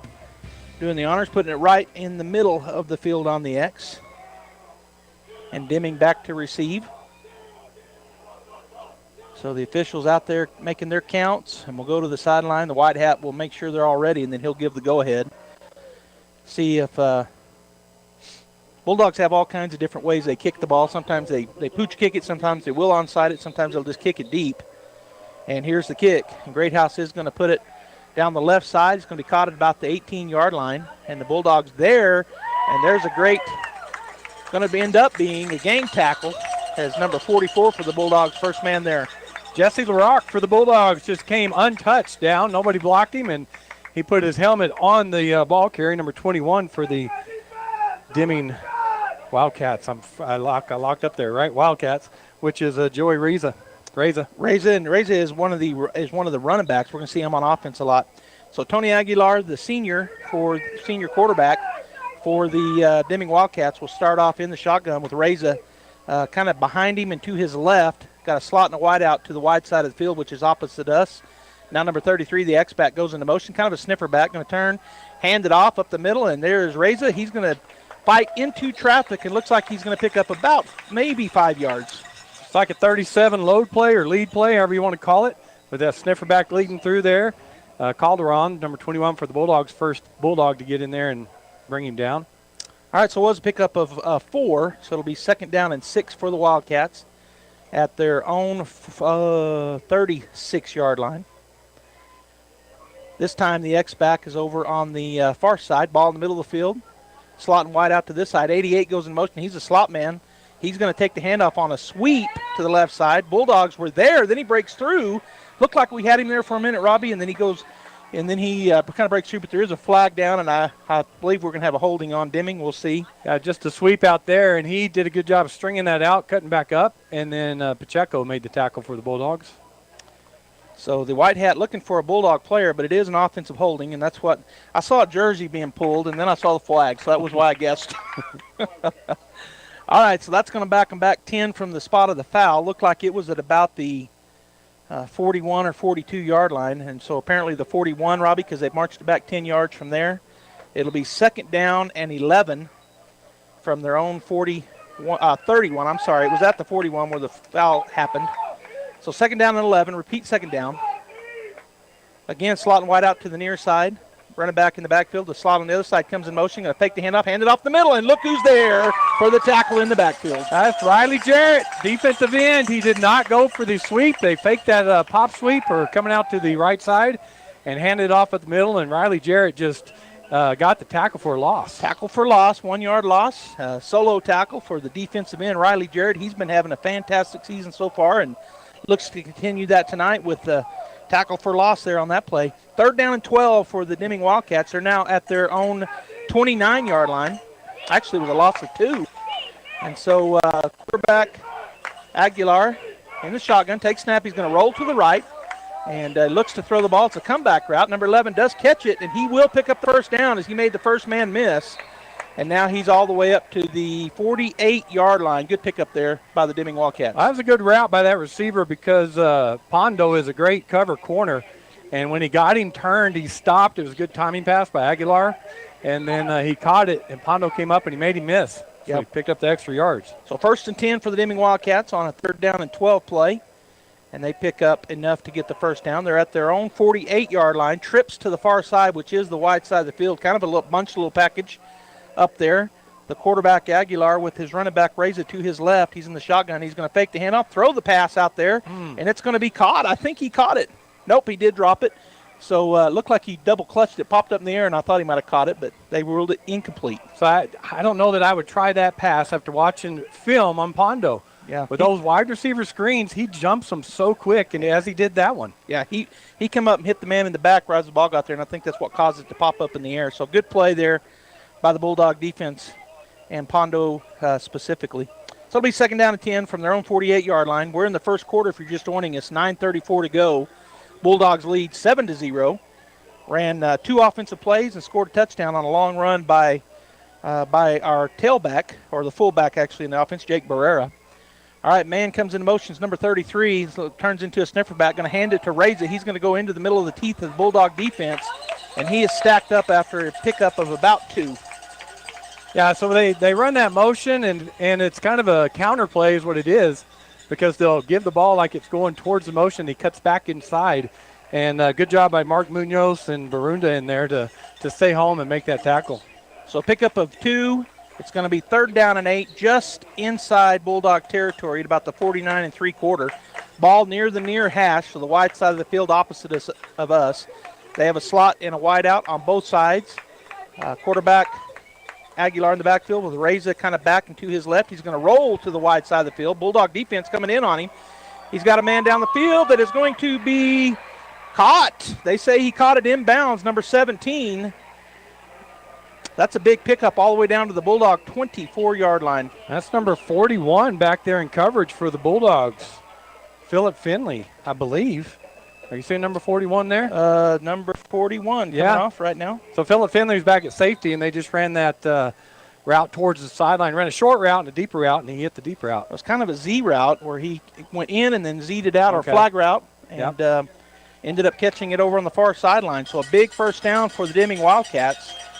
And now the sniffer back is up in position right behind the tackle on the right side. Quarterback's going to turn and hand it off. Bulldogs are there, and they will stack him up for a loss. Loss of about 2, tackle for loss, and several Bulldogs got to that running back. Yeah, it was a great call by the coaches for the Bulldogs, because Calderon came on a blitz from his linebacker position, and he was untouched and hit him as soon as the running back got the ball. Calderon hit him in the backfield. All right, so it'll be 2nd down. I guess a loss of 1. They gave him forward momentum. 2nd down and 11 at the Bulldog 26-yard line. Same formation. They got to run it back up close behind the guard and the tackle. Quarterback in the shotgun. Snap is back. He's going to pitch it to number 21. And Bulldogs have got him surrounded, Robbie, and they've got him again. Tackle for loss. Yeah, Seth Johnson, Pondo, number 90, Barunda. I tell you what, Barunda made that running back just keep going because he was coming hard at him. And so the Bulldogs, again, great defense as 3 of them hit him about the same time. Loss of about 4. It's going to be 3rd down and 15 back at the Bulldog 29-yard line. And the Wildcats will have a ball on the near hash, wide side of the field to the opposite side of us here in the press box. See what they line up in here. They're going to send number 88 out wide, and they got 25 to this side wide. Back to the left of Aguilar in the backfield in the shotgun, and one up behind the guard. And the Bulldogs jump off sides. So, you know that's coming, and they just made a mistake. Got the hard count. So when they go to the tight end set, we're dropping Calderon down in nose to give us 5 linemen. It is a defensive shift that they're making. It is they hadn't called it yet. They were discussing it, but I believe it's offsides on the Bulldogs, and that is the call. So they'll get the 5 yards they lost on the previous 2 plays back. It'll be 3rd down and 10 now as they're back at the Bulldog 24-yard line, which is where that pass was caught earlier. And now Pondo's being told he's got to come off his helmet. Something's wrong with his buckle or something. I saw the official kind of lead him off. So he is now on the sideline. They'll have to look at his helmet, I guess. I mean, nobody's looking at him. Finley came in for him. Okay. All right, so Aguilar in the backfield in the shotgun. He's got 21 to his left. He's going to take a straight drop, looking to throw a fade route on the far side, and that is going to be caught. That was a good pass and a good catch. Yeah, we moved Jesse Armendariz over there to play corner because Pondo came out, and that was just a great throw by Aguilar and a great catch by number 88, Reyna. So touchdown Deming. We're in the first quarter, 7:13 to go, and the score 7-6 as the Deming Wildcats able to put together really 2 big plays to get this touchdown, Robbie. They got a first down, and then the Bulldogs will hold them, push them back, and then a penalty, and then a long pass for a touchdown. And the White Hats not even looking at the field. The kick is good. Boy, that just barely got through there, but they do call it good. And so 7-7 is where we're at. First quarter, 7 minutes and 13 seconds to go. We'll take a break. We'll be back after this timeout. Hi, it's Maria and Prisa with the Tate Branch Auto Group. Inventory may be low around the country, but here at Tate Branch Auto Group, we've got the resources needed to get you in the vehicle you want. Maria, really? How is that? With all 4 of our dealerships in Artesia, Carlsbad, Hobbs, and Roswell, we have a great selection of vehicles on hand. And now you can view them all in one place. Just go to www.tatebranch.com and you will have direct access to all our websites. That's right, you're just a click away from all of our amazing inventory. tatebranch.com. All right, Bulldog fans, we're back here. The Artesia Bulldogs kickoff return unit is coming onto the field. Jeff, that touchdown play, just a go route? Yeah, it was pretty simple, guys. The Deming quarterback right now is proven to be very accurate. He's coming out. He's pretty poised in the pocket. The guys up front are giving him a lot of protection, and he's hitting his targets. And it's a good athletic play out there by that wideout. Went up and got it at the high point and brought it in. All right, Jeff, we'll talk in a minute. All right, so Bulldog fans, they're lined up to go here to kick off. It is 7-7. We're still in the first quarter. Artesia Bulldogs back, and let's see how he lines it up. They don't have a ball out there yet, so they're getting the ball out from the Deming sideline. Robbie, last time he just laid the ball flat on the ground and kicked it from, kind of punched it. And he's going to do the same thing again, no tee. All right, so the Bulldogs backfield is moving up, which they probably should. And the Deming kicker waiting on the white hat. He's got the go-ahead. And here's the kick, and it will just squib forward. It's going to be picked up at about the 35-yard line, and the Bulldog player, I didn't get his number yet, Robbie, and I know you'll get it. There's a big pile. It's going to be out at about the 44-yard line where the Bulldogs will start. That's Julian Rodriguez with the pickup of the squib kick, and then just doing a good job of getting whatever he could get. So that time it looked like they tried to do what they did last time. They're trying to kick it right at an up-front lineman, and that time our lineman just kind of got out of the way and let it get through. So it'll be 1st and 10 for the Bulldog offense. This will be the third offensive play.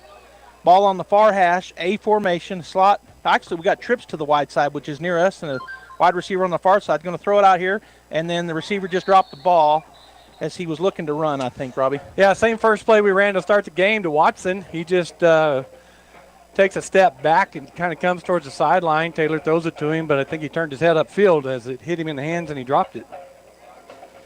All right, so it'll be 2nd down and 10 after that incompletion.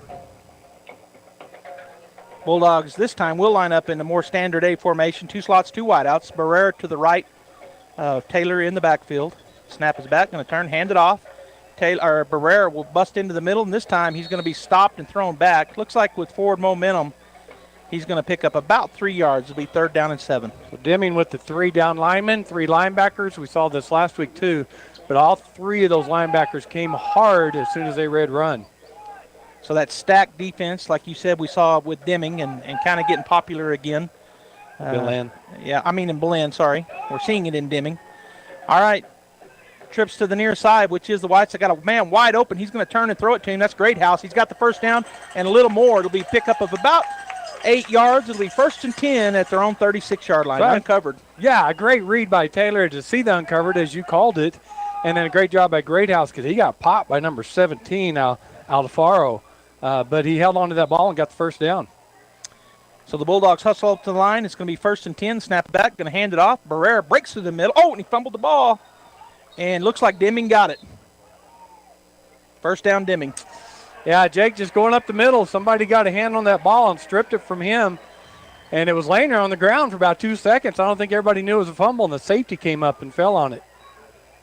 So it'll be 1st and 10. That's the first turnover. It's one of the things we've seen so far in the season for the Bulldogs, Robbie, is they've been plagued a little bit by offensive turnovers. Yeah, we talked about it in the keys to the game. We turned over 3 times last week and got away with a win. Usually you don't. So we need that to be the only one tonight. All right, so the Bulldog defense back on the field. 7-7 is our score. We're in the first quarter. 6:16 to go in the first quarter. And Ding with the slot and a wide out to the far side of the field. They have that sniffer back who's up behind the guard real close to the line. And then to the left of the quarterback is the running back. Turns, hands it off, and the running back will bust into the second level. He was kind of drugged down by some D linemen there, Robbie, and then the linebackers helped finish him off. Well, Pacheco's first one in there. He made he made the read on that perfectly as he tried to cut back to the backside where Pacheco is. He came in, hit him low, and the D lineman got him high. So pick up a 3. It'll be 2nd and 7. Ball on the Deming Wildcat 43-yard line, approximately 43-yard line, center of the field. And this time they will bring a wide out to the near side, a slot and a wide out to the far side. Running back Reza to the right of the quarterback Aguilar in the shotgun. Bringing the man in motion is a slot from the far side. Going to fake the handoff to him. Hands it off to 21 Reza. and he is going to be hit right about the line of scrimmage, maybe pick up a yard on forward momentum. Yeah, good job again by that right side of the defense, Barunda, Reza, and Pacheco, as he tried to run up through there, and they just didn't let him get anywhere with it. So that looks like they gave him forward momentum. It was 2nd and 7. It's going to be 3rd down and 6, or 3rd down and a long 5 for the Deming Wildcats as time continues to run here. 7-7 our score, 5:03 and counting here in the first quarter, as the Wildcats will again line up with a slot and a wide out to the far side. Running back up close on the left side behind the tackle. Snap is back. Aguilar looks to this side. The stop route, it's going to be dropped. Gets low throw and through his hands. Probably should have been caught by number 11. He'd say he probably should have caught it, but it was a tough catch. But it's dropped nonetheless.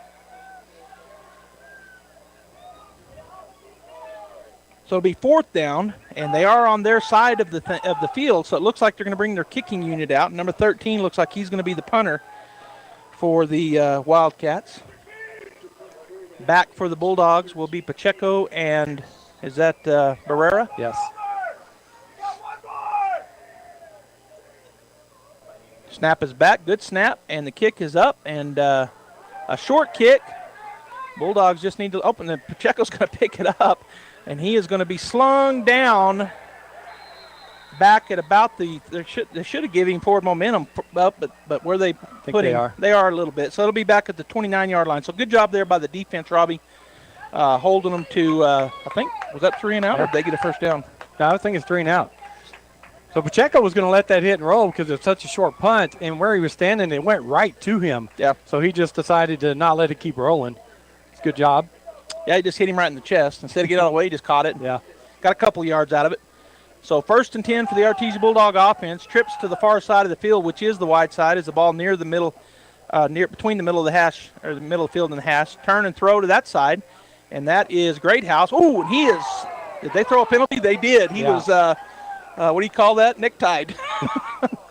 Clothesline, yeah. He's called a clothesline. So just that little swing pass out to the right to Greathouse, and he turned it upfield trying to go outside and came and got him around the neck and pulled him down by his neck. His feet flew out, and they're going to call that horse collar. And so it'll be a pickup of, is it 10 or 15 after the play? It's from where it was at. So we'll see how many. I can't remember if it's a 10-yarder or 50. I think it's 15, and it is. So it's a 15-yard pickup plus the 4 that he got. So we're out at our own 47, almost 48-yard line. 1st and 10. Bulldog offense already on the ball ready as soon as the white hat says go. And he does. So the Bulldog offense will set. Barrera to the left of shotgun. Taylor in the shotgun. Snap is back. He's going to look this way. Coming on the blitz, and he gets it away to Watson. He's up the field, has about 12, 13 yards. Another first down for the Bulldogs, down to the 39 of the Deming Wildcats. As you know, Taylor's left-handed, so he took that snap, rolled to his left, and there was a defensive guy coming on him hard, closing fast. He threw that sidearm and hit Watson in stride. Ball in the near hash, hurry-up offense for the Bulldogs, and Deming Wildcats a little bit off. We're going to have a false start on the Bulldogs, or it might be an offsides on the Wildcats. We'll see. A flag came in. They did stop the play. It is false start. That'll back us up 5. So it'll be 1st and 15 back at the Wildcat 44-yard line. Trying to hurry up there, Robbie, and just got one of them got a little ahead of himself. All right, so again, the A formation, ball in the near hash. Taylor looks over the defense. Snap is back. He's going to look to throw. They bring 4. He's got time. Throws the out route. That's caught down the sidelines on the right side to the 20, to the 15. Cuts back, makes man miss, and now will be tackled at about the 12-yard line. That's Devin Fierro. Just ran that out route, hit him in stride. Devin has great speed. He outran the guy that was trying to cover him, and then Lopez down the field blocking for him. And the Bulldogs continue their hurry up. I'm going to step right in here. You're good. No, you're good. All right, so Taylor in the shotgun, ball in the far hash. A formation is going to turn, hand it off. Barrera into the middle of the field. He might pick up 2. Depends on the forward momentum. So just handed it to him, trying to go on the left side, and the defensive end did a good job. I thought he was going to bounce it out, and he couldn't because of the end. So going back up, they were there waiting for him. You can stand up. You sure? Yeah. Okay. I'll go over here. Okay. All right, so A formation, Barrera to the right of Taylor. He's going to fake the handoff, looking to throw. He's got a man sitting in that. Oh, and it goes in and out of the hands of the Bulldog receiver as he's thrown to the ground. So it'll be third down and 10. And so there was no forward momentum. They got him. I didn't realize it because I couldn't see it from our vantage point, but he didn't make any yards on that run. So it's third down and 10 after that incompletion. Yeah, I threw it to Devin Fierro, and it went through his hands, unable to bring it in. Trips to the near side, which is the wide side of the field. Barrera to the left of Taylor. They're going to bring a blitz. He's going to roll away from it. The throw is going to be caught, and it's right on. It's not in the end zone. He was about a foot, Robbie, as he went out of bounds. That's so great house. 1 foot line. Yeah, that's great house. Ran a great route. I think he went into the end zone, but then he came back out of it, and Taylor got that to him just in time before he went out of bounds. So first and goal at the 1 foot line, A formation. Shotgun is Taylor. He's going to turn, hand it off, and Barrera tries to bust up in there, and he's not going to make it. In fact, may have lost a half a yard.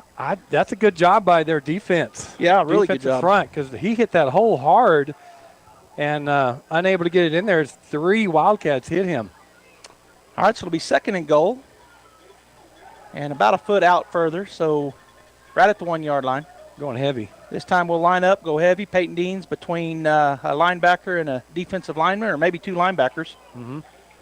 Deans in the shotgun. Snap is back. He's going to kind of fumble and bobble the ball, and he's going to spin in. Touchdown, Artesia Bulldogs. So that's, again, Johnson and Calderon, the linebackers, come in and do a good job of leading. That snap was high. Peyton Deans did a good job going up with his right hand, and he kind of fumbled it up there a little bit, brought it down, and then went in, standing up into the end zone. So the Bulldogs now lead 13-7 as they line up in the swinging gate. 2:38 to go in the first quarter. Barrera goes into motion, and they'll swing out of it and set up for the PAT. Barrera doing the holding. Greathouse doing the the kicking.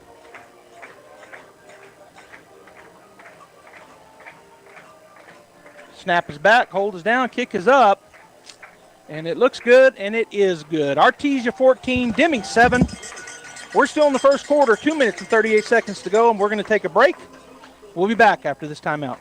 You've changed thousands of diapers, cut off hundreds of crusts, played hours of peekaboo and duck, duck, goose. But you'd do anything for your kids. That's why it's so important to protect them with life insurance from State Farm. State Farm agent Sandy Stockton will help make it easy and affordable to help you protect your family, no matter what the future holds. Because for the people you'd do anything for, life insurance could mean everything. Call State Farm agent Sandy Stockton in Artesia today. Like a good neighbor, State Farm is there.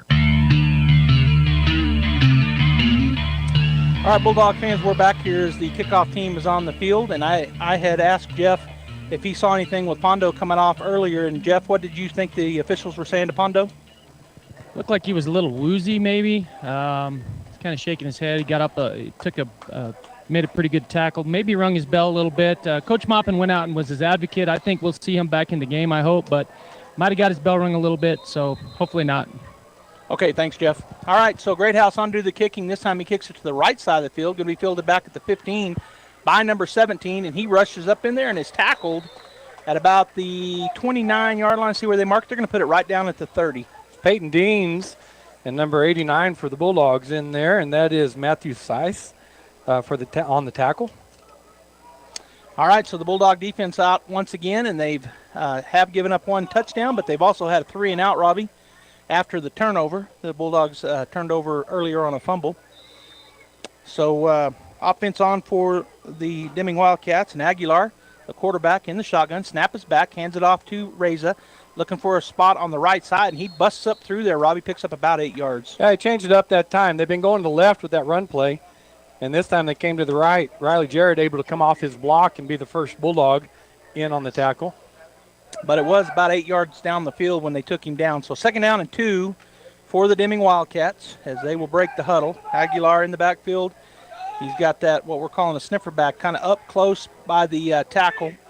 And they do have a tight end on this side and in a slot back. Snap is back, going to turn, hand it to Reza. He's going to try to bounce it outside, turn back in by the Bulldog defense. And he will bounce forward almost for the first down, about a yard short. That was all 3 linebackers for the Bulldogs. He tried to bounce out. Pacheco kept him from doing that. And when he turned back in, Johnson and Calderon met him in the hole.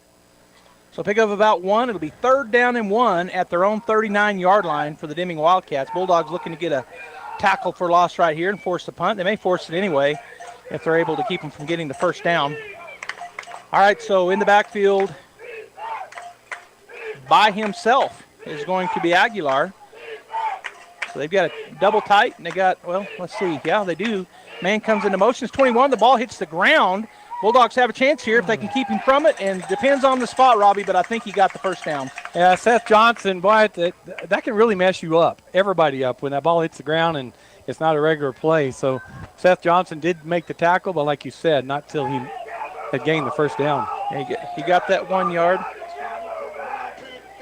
He got that 1 yard, and so it'll be 1st and 10 from the 40-yard line on their side of the field for the Deming Wildcats. So 10 yard to make is 50. 14-7 Bulldogs. We're in the first quarter, down to 55 seconds and counting.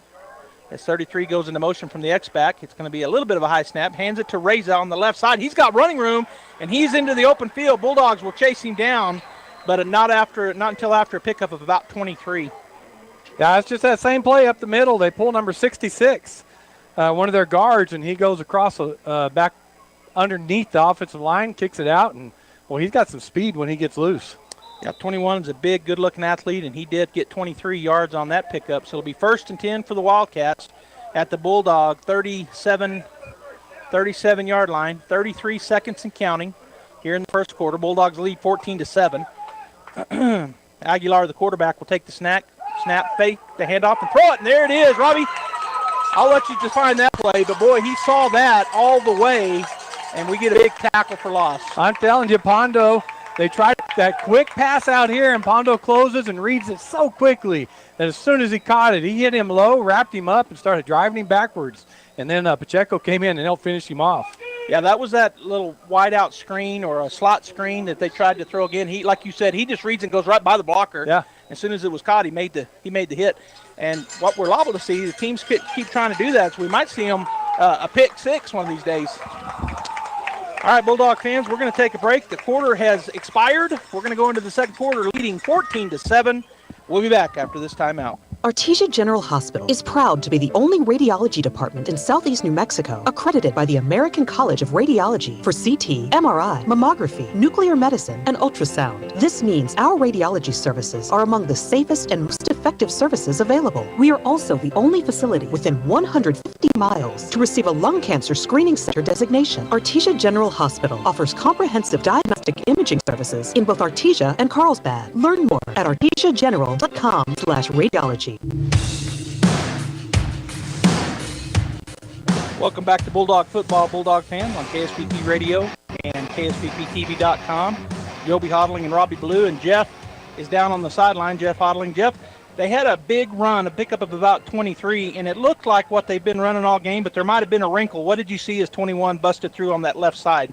I don't think there was really anything different with their scheme, guys. I did notice that it looked like we were in the even front as opposed to a 50. I didn't see Calderon down there in the nose that play, and then I know after he got that gain, the next play we had a nose guard back in there. So I think covering up that center might help and slow that play down a little bit. All right, we're back to action. Thanks, Jeff. We're back to action here as the Deming Wildcats have a second down, and they got the sticks backwards on the sideline, so they got to get that figured out. It's going to be second down and about – no, that's not right either. They had negative yardage. So right now they've got them –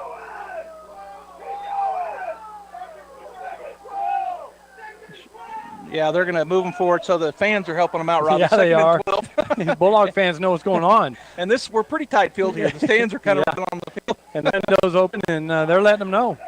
All right, so it is 2nd and 12 after that loss on that little quick pass out the sideline.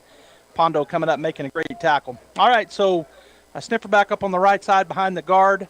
The quarterback will turn, hand it off to 21. He's going to try to bounce it outside, but a great job to make the tackle out there for a pickup of maybe 1 or 2. Boy, Dominic Pacheco just reading well tonight, staying home. And, boy, he wrapped him up, and he would not let him go. That back was, he's a good back. He's trying to shed Pacheco, and he would not let him, and Pacheco wound up throwing him to the ground. So he did not gain where I thought they marked it. He gained none. So it is 3rd and 12.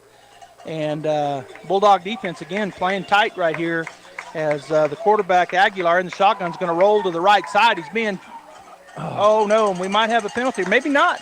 They just got their feet tangled up. No penalty comes down, as I saw a Bulldog and a Wildcat tumble. Yeah, number 25, he went to run his cut, and he slipped and fell onto the turf, and then our guy ran on top of him. So, yeah, no penalty at all. Looks like they're bringing out the punting unit. It's 4th down and 12 at the Artesia Bulldog 39-yard line, and so the punting unit coming out for the Wildcats. Although they got trips to the near side, so you never know. They might try to run a fake here on Bulldog side territory, but standing at the 50 is the punter. Barrera and Pacheco back to receive. Snap is back. It's a good one. He catches it. Kick is, a little bit off the side of his foot. It's going to bounce. Oh, no, and the Bulldog fumble it, and look who got it, Deming. That's why you don't pick those up, Robbie. Dadgummit. He tried to do it again, and that's messing with fire. And he does turn it over. The bounce, he tried to get it on the bounce. It hit his chest, bounced forward, and Deming got it. Yep, that's exactly what happened. So 1st and 10 for the Deming Wildcats on that punt as another turnover for the Artesia Bulldogs. And again, we talked about that, but that's the second here in the game, so hopefully that'll be their last one. We do lead 14-7, and the defense back on the field after 2 great defensive stands in the last 2 series. Deming ready to go. Aguilar, the quarterback, brings the man into motion from the right side. Going to turn, hand it off to 21. He's on that left side, and he's into the secondary, and he's going to fight forward all the way down inside the 10-yard line. It'll be 1st and goal after pickup of about 15. Yeah, same play. It's like 36, 37 to the left side. Just a lead load play to wham, if you want to call it, whatever you prefer. But it's the same play. They're just blocking it better than they did the first or second series. And I didn't catch it that time. I think we just had a four-man front. Yeah, we only have 4-man front when there's no tight end. Yeah. When there's a tight end, we go to 5. Yeah, we're going down to the 5-2. All right, so Aguilar ready to go, has Reza to his right, snap is back, a little high, he gathers it up, hands it to Reza, tries to bounce it outside. Bulldogs were there. He's powerful. He drives forward, and now we're going to have a flag in the backfield, and that's going to be, I think, an offensive hold, Robbie, but we'll wait and see. Michael Barunda and number 57 were back here going at it, so I don't know which one the flag is on. But a good job by the defense as they tried to cut it back, and we were there for them. So the white hat discussing it with the referee that threw the flag. And he still hasn't told us what it was, but it was a holding on the offense, which is what I figured it was. They were tangled up, but he had grabbed a hold of Barunda and kind of swung him around on that play. And you do that as an offensive lineman. I know I was one. You get called holding most of the time. Yeah, that's Ortiz. Oh, that's Ortiz. Golly, I about had a wreck, Robbie. Sorry. Yeah, we did. We're having to move all over this press box, folks, to be able to see. All right, so that backs them up to the Bulldog 22-yard line. It'll be 1st and goal from there. So Aguilar in the backfield has Reza to his left. They got the A formation look that the Bulldogs have a lot of times. 2 slots, 2 wide outs. Slot on the right side comes in motion. Going to hand it off to him on a pop. Trying to get around the left side. Bulldogs there, and there's going to be another penalty flag thrown. And again, where it was at, I'm thinking they called a hold, but we'll wait and see. So trying to get outside that time. They've been going up the middle, so see what they can do outside. But Riley Jarrett and Seth Johnson, both there for the Bulldogs. And so he's talking to the Bulldogs, the white hat is, I think. But we'll see what the call is. It is a hold, and it is on the defense. So I was incorrect. So defensive holding, which is somewhat unusual. On a run play? On a run play. It's a little unusual, but it can be called, and it was called. So that'll be, they'll march back those 10. It'll be first. Well, they'll march back 10, but it will be from the spot of the foul. So it won't be back where they were at originally, but the flag was laying about the 20-yard line, and they're still discussing it. Okay, so the white hat is going to tell them to march it off, which they will. So 10 yards forward. It'll put the ball at about the Bulldog 10-yard line. It'll be 1st and goal. So we've had 1st goal 3 plays in a row, but no play yet as both of the other two all 3 of them have had a penalty. All right, Aguilar ready in the backfield in the shotgun. He has Reza to his right, has trips to the wide side of the field, and 1 wide out to the left side. As he takes a look over the Bulldog defense, sends a man in motion. He's going to turn and throw it to the right side. And coming up and making the play. Good block and in for the touchdown are the Deming Wildcats. Yeah, that's just a wide receiver screen on the outside, but they run it inside this time. They don't try to go out. That's number 88 for the Wildcats. Reyna, one of their better athletes, who caught that ball and just sprinted to the end zone. And there was a good block in there, too. One of our guys got blocked. And so 14-13, 10:32 to go here in the first half. The Bulldogs lead by 1. The PAT team coming onto the field for the Deming Wildcats. So they're looking to tie it up with this point after attempt.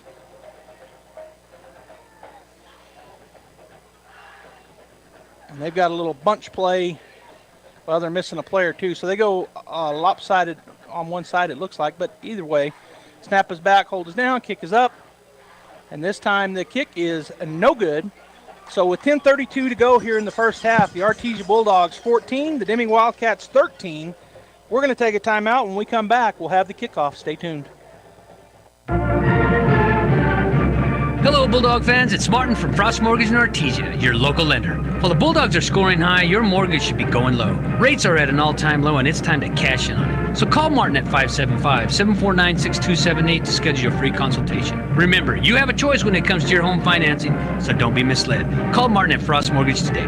Frost Mortgage is a division of Primary Residential Mortgage Incorporated and is an equal housing lender. NMLS number 3094.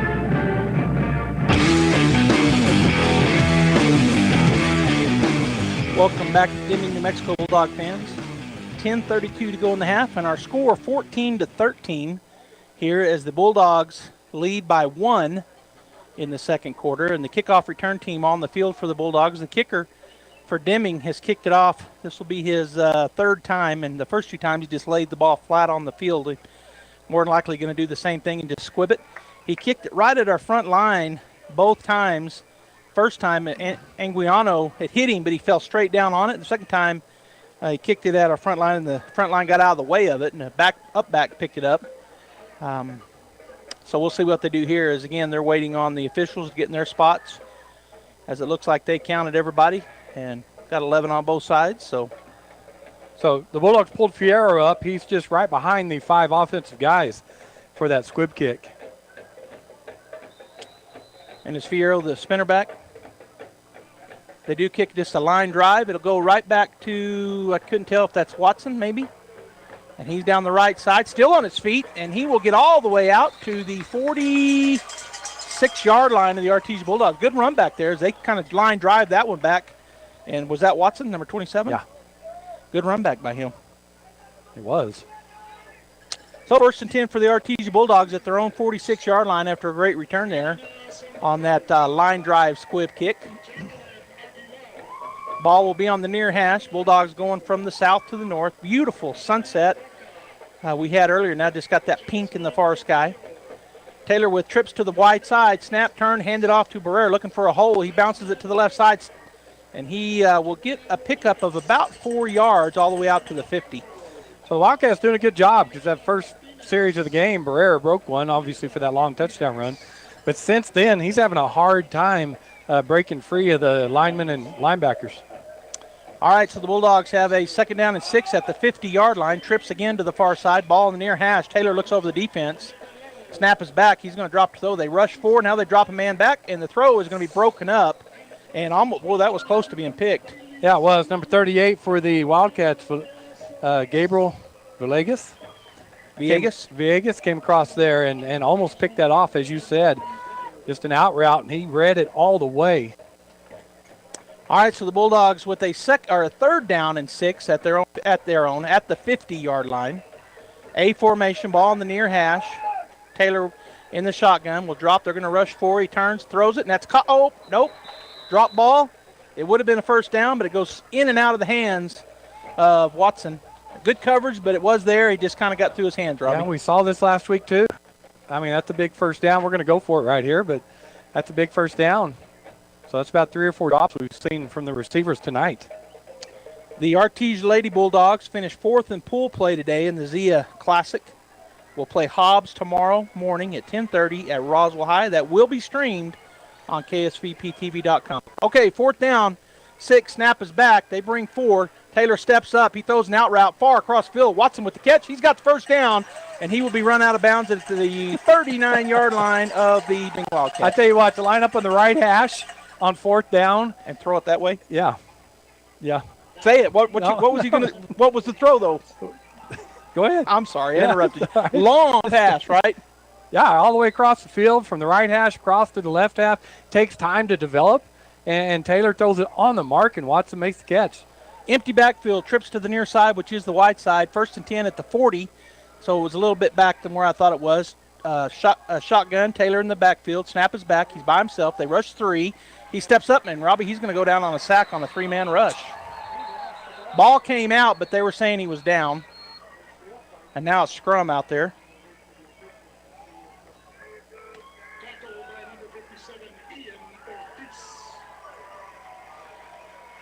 So maybe a coverage sack. They dropped 8. They only rushed 3.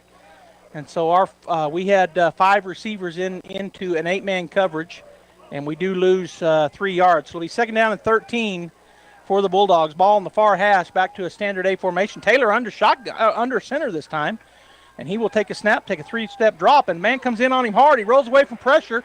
He's not going to get away from all of them, and he's knocked out of bounds all the way back on our side of the field, Robbie, to about the 47-yard line. So that's that 3-3 stack that's causing problems again for the line because they just blitzed right through some gaps, and he didn't even have time to look downfield. As soon as he looked downfield, he had to take off running. So it's all the way back at our own 47, 3rd down and 47. Got to get to the opposite side to the 30, so that's 10, 20, 3rd down and 23.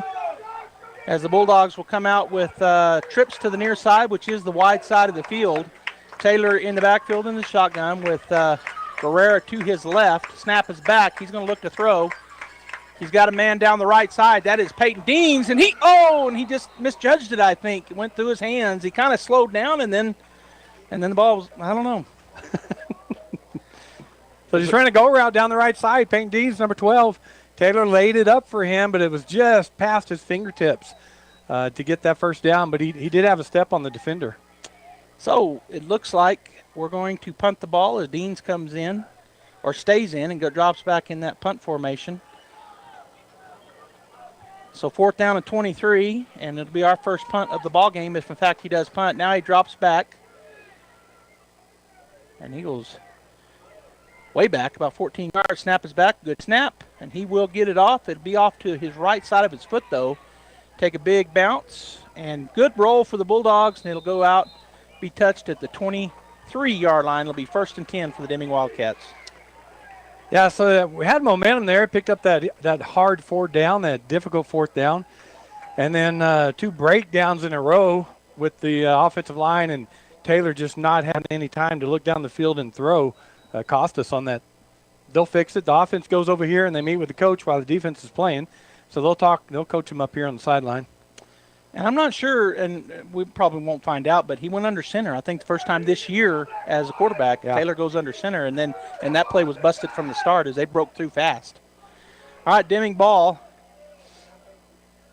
Shotgun, he's going to turn, hand it off to Raise. It tries to bounce it outside. Bulldogs were there and just missed, and he gets back to the line of scrimmage +1. Maybe even 2. Seth Johnson and Pacheco on that tackle for the Bulldogs. So the spot will give them 2 yards. It'll be 2nd down and 8 from their own 25-yard line, Deming Wildcats. We're in the 2nd quarter. The score 14-13 Bulldogs. 7:52 to go in the half. Good crowd here for the Deming Wildcats, and a decent one for the Bulldogs, as we usually travel pretty well. Aguilar, the quarterback, has a raise to his left. I think it's number 21. Snap is back.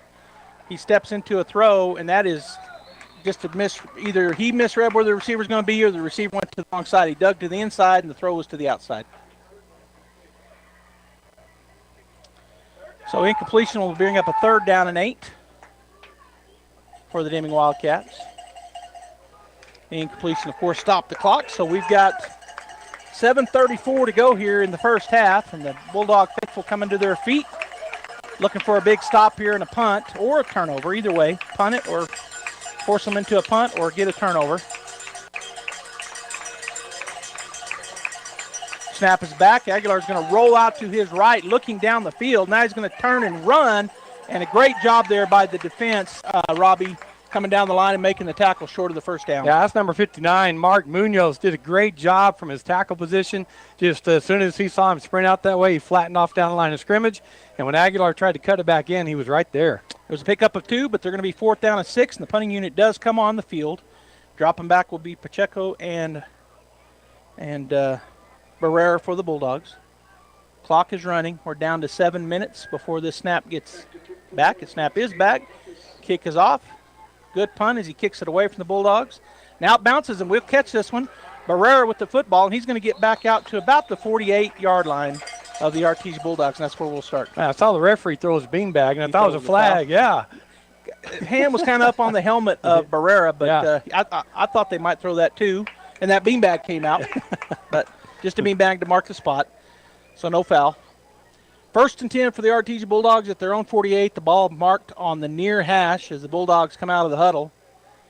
Taylor will stand the shotgun. Barrera looks like he's going to stay on his right. We've got trips to the wide side of the field as the Bulldogs look over the defense.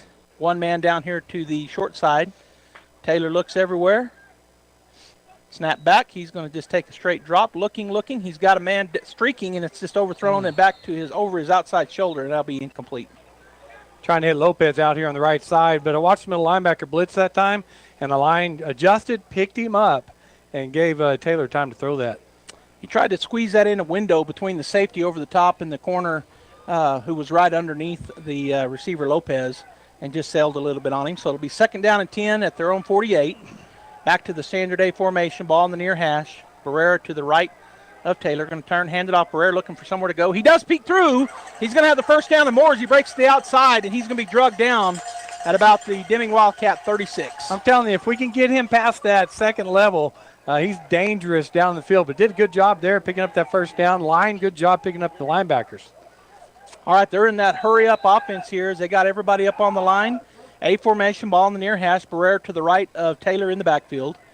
Now he'll slow it down, look at the defense. Looks like they're in man free. They've got a safety over the top, and in that stacked defense, we've got a good pass. Goes out there to Watson, and he's going to pick up near first, not about 7 yards, but we do have a penalty, and they're calling that on the Bulldogs, illegal motion. So good adjustment by the Bulldogs there. Taylor read the defense, as you said, and you called it. He also was able to see that. So Watson just goes and finds a hole and sits down in it. I say it's on the Bulldogs. They're talking to the Artesia quarterback. The white hat was talking to Trent Taylor, but I think they're calling a illegal motion. We'll see. I thought I saw the far judge over there that threw the flag saying what it was. Now the white hat's turning and talking to the quarterback again for the Bulldogs. Now he's going to walk around this huddle and make the play. Yeah, they're calling a false start. They have not backed the ball up yet. Bulldogs are trying to sneak a play in there. Yeah. So a false start on the Bulldogs. Now they mark it back. So it'll be 2nd down, or is it still 1st down? I guess that was 1st down. So 1st down and about 8. Now they're going to blow it again and talk about it. It's a little confusion, Robbie, on the officials down there right now. And they called this, right? False start. No, I think he did. Did he do something different? Legal shit. I'm heard. Well, I thought he was going to call this. Yeah. Illegal motion. Oh my gosh. And we got papers flying everywhere, yeah, we fans. do. All right, so now they're marking it back again. Yeah, so if it was a dead ball foul, right, the play never should have happened. That's right. So they mark it from the line of scrimmage. So 5 yards. So it'll be 1st down and 15. Yeah. And that's correct. Robbie made the perfect call there. Well, the play never should have happened. Right, because they blew the play dead. Well, they should have blown it dead. I mean, it happened, but I guess the whistle had blown. We just didn't hear it. 1st and 15, snap is back. A formation. They do bring 4. He's got a man going down the field, and it's going to be caught by the Bulldogs inside the 10-yard line. That was number 46? No, 16. I can't see his number. That's Fierro, number 15. 15. Devin Fierro just down the field. Number 15, Devin Fierro. Great catch by him, and they're going to hurry up and try to punch it in here. So, again, in the A formation, ball now on the Wildcat 8-yard line. Snap is back, handed off Burr up the middle, looking to pick his way through the defense, and he will be stuffed back at about the 6. So maybe a yard and a half pickup. Jake got right in, but one of his linemen put his hand on him, was trying to follow him up, and the defensive end came around from behind him and was able to catch him. They're lining up again quick here. All right, here is the standard A formation. Taylor takes a snap. He's looking to the left side.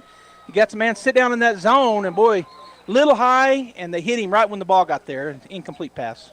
Yeah, that's Cody Watson went into the end zone, turned around. Taylor, good timing, threw it. It was high to his left. Got his hands up there, but went right through him. But that was a tough catch. Tough catch, and he got hit right, too, when the ball got there. So it'll be 3rd down and goal, as the Bulldogs do huddle this time. 3rd down and goal at the 7-yard line. And A formation. Taylor looking over the defense. Snap is back. He is going to drop. They bring 5. He throws it the end zone. That should be a pass interference. They didn't call it, as he was looked like he was held over there, the receiver, but no call. So it'll be 4th down. So we'll see, Robbie, if we kick it or if we go ahead and go for it. And we just got a technical term for how they're kicking it, Robbie. I didn't realize this is what it was called, but the man that sent it knows, a watermelon kick, just so when we see them again. All right, so 4th down and goal for the Bulldogs. They are going to line up and go for it. We're in the 2nd quarter, 5:14 to go in the quarter. And Taylor in the shotgun, A formation. They look like they're going to bring some guys in the blitz. They do bring them. Taylor drops away from pressure. Gets away from one man. He's going to sling it. It's dropped, and it wouldn't have been into the end zone anyway. He does drop it. So it'll be turnover on downs. Yeah, so Taylor again had pressure. Rolled to his left. Peyton Greathouse was running about a yard this side of the end zone, the 1-yard line, and he went up high to try to bring that in. And like you said, even if he had caught it and fell on the ground, he wasn't in. So that's tough. That's a tough turnover right there. It's a good job by their defense, but that's tough. We need those, punch those in. So the score remains 14-13. It'll be Deming Wildcat football at their own 7. So I was telling you wrong. We were at the 7, not the 6, as our defense is back on the field. And we're going to see empty. Nope, he's got a man back behind him to the right in Reza. Aguilar in the shotgun. Snap is back. Turns and hands. Oh, he pulls it out. He throws a pass. Goes in and out of the hands of the intended receiver for an incomplete pass. Yeah, boy, they faked that run. They've been running all night, that power run. Tried to hit Reyna over the middle and just went right through his hands. So receivers are having problems tonight. Yeah, both sides. We've seen some drops on both sides. All right, so it'll be 2nd down and 10 at their own 7-yard line. As the man comes in is Aguilar. He went over to the sideline or near the sideline to talk to his coach. Ball on the near hash as the Deming Wildcats come out of their huddle. They've got a slot and a wide out to the far side. They got a wide out to the near side. And an X back on the tackle's hip on this side. Running back is Reza to the left of Aguilar in the shotgun. Snaps that. Bulldogs bring some heat. He turns and just throws it. And I think that was meant for number 11. Kind of a little underneath loop play, and he just didn't get to it. Yeah, because the corner's playing up close on the outside receiver. Safety's over top of the inside. And number 11 was inside. And like you said, he was just trying to find that open window behind linebackers, and as we blitzed, it was wide open there. And I would say that was a forced throw there. We got some pressure, and he just got rid of it sooner than he wanted to. Yep. And I think that was good pressure defense there that caused that to happen and not be complete because he was kind of running free. I mean, he was open if the pass would have been there. 3rd down at their own 7-yard line. Raise it to the left of Aguilar. He's going to fake the run. Oh, he does hand it off. Aguilar nowhere to go. Bulldogs will stack him up there. Oh, the ball comes out, and the Bulldogs get it on the turnover. The ball flipped. That they had not blown the whistle yet, Robbie. Apparently, let's see what they call. They're talking about it. The white hat says 1st down, so there was a big scrum, and then all of a sudden the ball comes out, and the Bulldogs jump on it. And that's number 48 for the Bulldogs, which is, gosh, I can find it here, David Reza, who's starting a defensive end tonight for the Bulldogs, falls on that fumble. All right, so it'll be 1st and 10 for the Artesia Bulldogs, so they turn it over on downs, and then they get it back on a fumble. So the Bulldogs, I think, can get a 1st down. They can. They're about at the 10.5. Trips to the near side, which is the wide side of the field. Barrera to the right of Taylor in the backfield. Snap is back. He's going to roll this way to the right, does Taylor. He's got a man. He turns, squares up. Now he's just going to throw a little soft pass, and that's going to be caught down inside the 5-yard line. And I think that is Barrera. No, it's not Barrera. Is that Greathouse, number 80? Yeah. So that's a pickup of about 8. It'll be 2nd down and 2 for the RT. They can get a 1st down without getting a touchdown. Greathouse had just kind of set down there, Robbie, and then faded away up the line instead of this way, and he just found him and dumped it right over the top to him. So 2nd down and 2 for the Artesia Bulldogs at the Deming Wildcat 4-yard line. A formation. Barrera to the right of Taylor. Snap is back, going to turn, hand it off. No, he keeps it. Taylor is tackled in the backfield. They read that. 53 stayed home and got him in the backfield. So we've been running up the middle with Jake Barrera, and so they faked it to Jake up the middle, thinking everybody would collapse on him, and Taylor trying to get outside. But as you mentioned, number 53, Hernandez, stayed home and made the tackle on Taylor. Yeah, and Hernandez has been playing right in the middle, so he may have been cheated over. But in any case, loss for the Bulldogs. 3rd down and goals, or 3rd down and 6. Taylor rolls out to his left, looking. He's going to turn and throw it across the body. Ooh, those are dangerous. It gets through a lot of traffic, and it does fall incomplete. Yeah, you roll into your left, and there's nothing there, and then you throw back over across the middle of the field, across your body. One of the no-nos as a quarterback, you're told not to do that. Rodriguez tried to go up high for the Bulldogs, unable to make the catch. Like the field goal unit's coming in. That's 2 red zones. 2 red zones. We're not able to get in. Yeah. Looks like the field, like you said, field goal unit is coming in. And it's going to be spotted at the 17-yard line, so it'll be a 27-yard attempt. And again, it'll be Greathouse, and he's got a fantastic leg. We've seen him just boot it through easily on all of his PATs this year. Barrera will hold it. Snap is back. Hold is good. That looks fantastic. It is good. So with 3:22 to go here in the first half, the Bulldogs go up by 3 more, so 17-13. And we're going to keep it right here, Robbie. I was telling you a while ago, probably at the wrong time, but I thought I had enough break to tell you. So when they lay it on the side of the field like that for the kicking team, we've got one of our guys telling us, yes, sir. Kicking, number 80. Greathouse. All right, so when they lay it down there like that, our superintendent, Mr. John Ross Snow, said, hey, that's the watermelon kick. so that's what that's called when they lay it down like that. John Ross said the technical term for that is the watermelon kick. Now I know. But they're not going to be kicking here. We are, so we'll get to see our kickoff team. I'm gonna take it down to Jeff and talk about those 2 red zone. Jeff, what did you see down there? We did get 3 out of those 2 attempts, but in the red zone twice and only come out with 3. Yeah, guys, down here I'm right in this north end zone where the Bulldogs are trying to go in to score. Deming's stiffened up. They're good press man coverage down there. Their guys are running the football. They're very physical. They're fast. They got good pressure on Nathan Taylor that trip, so they're pretty good, guys. We're having our hands full with them.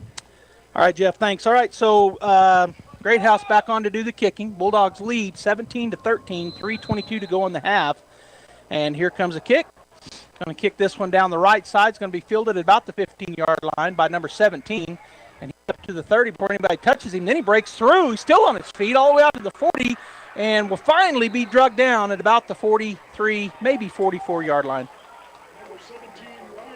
That's number 44 for the Bulldogs that grabbed onto the back of his jersey and held on, slowed him down until the rest of the Bulldogs could get here. And that's the second time Jesse LaRock for the Bulldogs on the kickoff team making a great play. All right, so it'll be 1st and 10 for the Deming Wildcats at their own 43-yard line. As the chain gang had them at the 44, they'll back it up to the 43. Aguilar in the backfield in the shotgun. He's got Reza behind him and to his right. Kind of a offset pistol look with the running back behind him. He does sidestep one Bulldog and then is able to drag another Bulldog and will get positive yards. Looked like we had him in the backfield, Robbie, but he made a nice athletic move and he'll get forward about a yard. Yeah, Calderon came flying in that time into the backfield. The back had to sidestep him, and then Seth Johnson came in and got him low, wrapped him up. So a pickup of about a half yard, we'll call it a yard. 2nd down and 9 for the Wildcats at their own 44-yard line. As time is marching on, we're down to 2:43 and counting.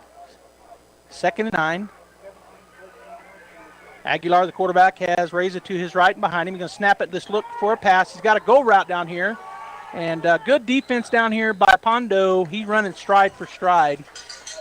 Yeah, fake that running play to the running back, pull the linebackers up, and just try to hit. We talked about it in the game. Their game plan, run power football, which they're doing, and then they try to hit some verticals on us. They hit one earlier to Reyna, and now tried to hit, but Pondo just great coverage.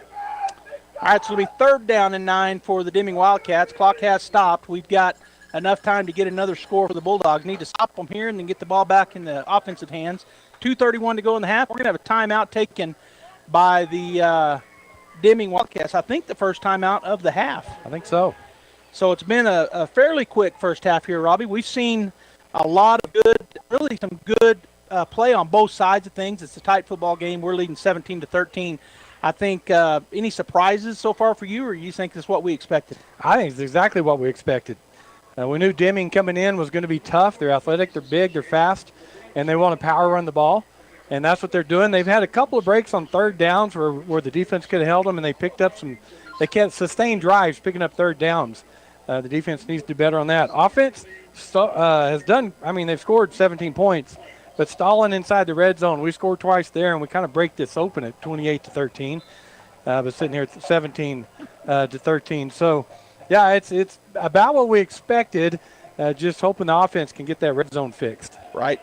All right, so it'll be a 3rd down and 9 from their own 44-yard line as the Bulldog defense back on after the timeout by the Deming Wildcats. Aguilar in the backfield. He's got trips to the wide side, which is near me and Robbie here. Snap is back. He's going to roll this way. Bulldogs putting some pressure on him, but he's got a lot of green grass in front of him, and he won't get the first down. Good closing defense there by our middle linebacker, Robbie. He didn't get the first. Yeah, Seth Johnson and Mark Munoz came around there and made sure that he did not get it, but that was a coverage sack right there. He was looking to throw. Our guys did a good job on that trips formation and made him just tuck the ball and try to run. Looks like they're going to go for it, though. 4th down and 1, and I saw one coach over there like he was saying timeout, but they didn't call a timeout. They've got one more to go if they do decide to take it. The clock is running. We're down to 2:19 and counting. 4th and 1, big play here for the defense as the Bulldog faithful on their feet. And Deming Wildcats look a little confused, Robbie. But now they're in their normal look here. They've got a slot and a wideout to the far side. Slot moves up on the line. The wideout is back like in a slot position. They got a slot and a wideout on this side, and we jump off sides. Doggone it, going to give them the first on a hard count. Yeah, got them on the hard count. You got to anticipate it, communicate as a defense, and tell each other not to jump. And our right defensive end, Riley Jarrett, just took that step. So got into the neutral zone. That is an offsides first down for the Deming Wildcats, and that puts them down to the Bulldog 43-yard line. 1:57 and counting as they rolled the clock. Quarterback Aguilar a lot of times will go over and talk to the coach to get the play, so he's back into the huddle. They break the huddle. He's going to have Reza to his right and behind him, and they're going to go very similar to our A formation, except for the slot on the wide side of the field is up on the ball. Turn, hand it off to Reza. He's through the middle. He had a couple arm tackles. He broke through, and he'll pick up some yards. And just tell you how good a runner he is. Seth Johnson got a hold of him. He dragged him about 4 yards, and that's not easy to do with Johnson. Next time we get Jeff on the horn down there, let's ask him about that crowd in the field, because it looks like in a grass field they'll have the drainage going out. So let's ask him if that crown is affecting anything. Okay. And a lot of times it will. Yeah. On a quarterback anyway.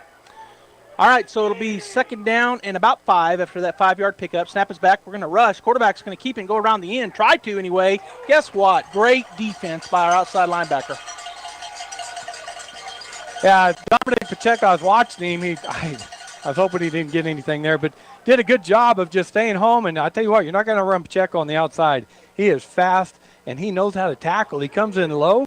He puts his helmet about where the ball is. He wraps him up, and he drives him backwards. Just fundamental football. Fundamental football, and he got some help that time from the interior line. But what he did so great was he stopped him and turned him back. Yes. And then he made that tackle, as you pointed out. All right, they're going to take a timeout. This will be the final for the Deming Wildcats.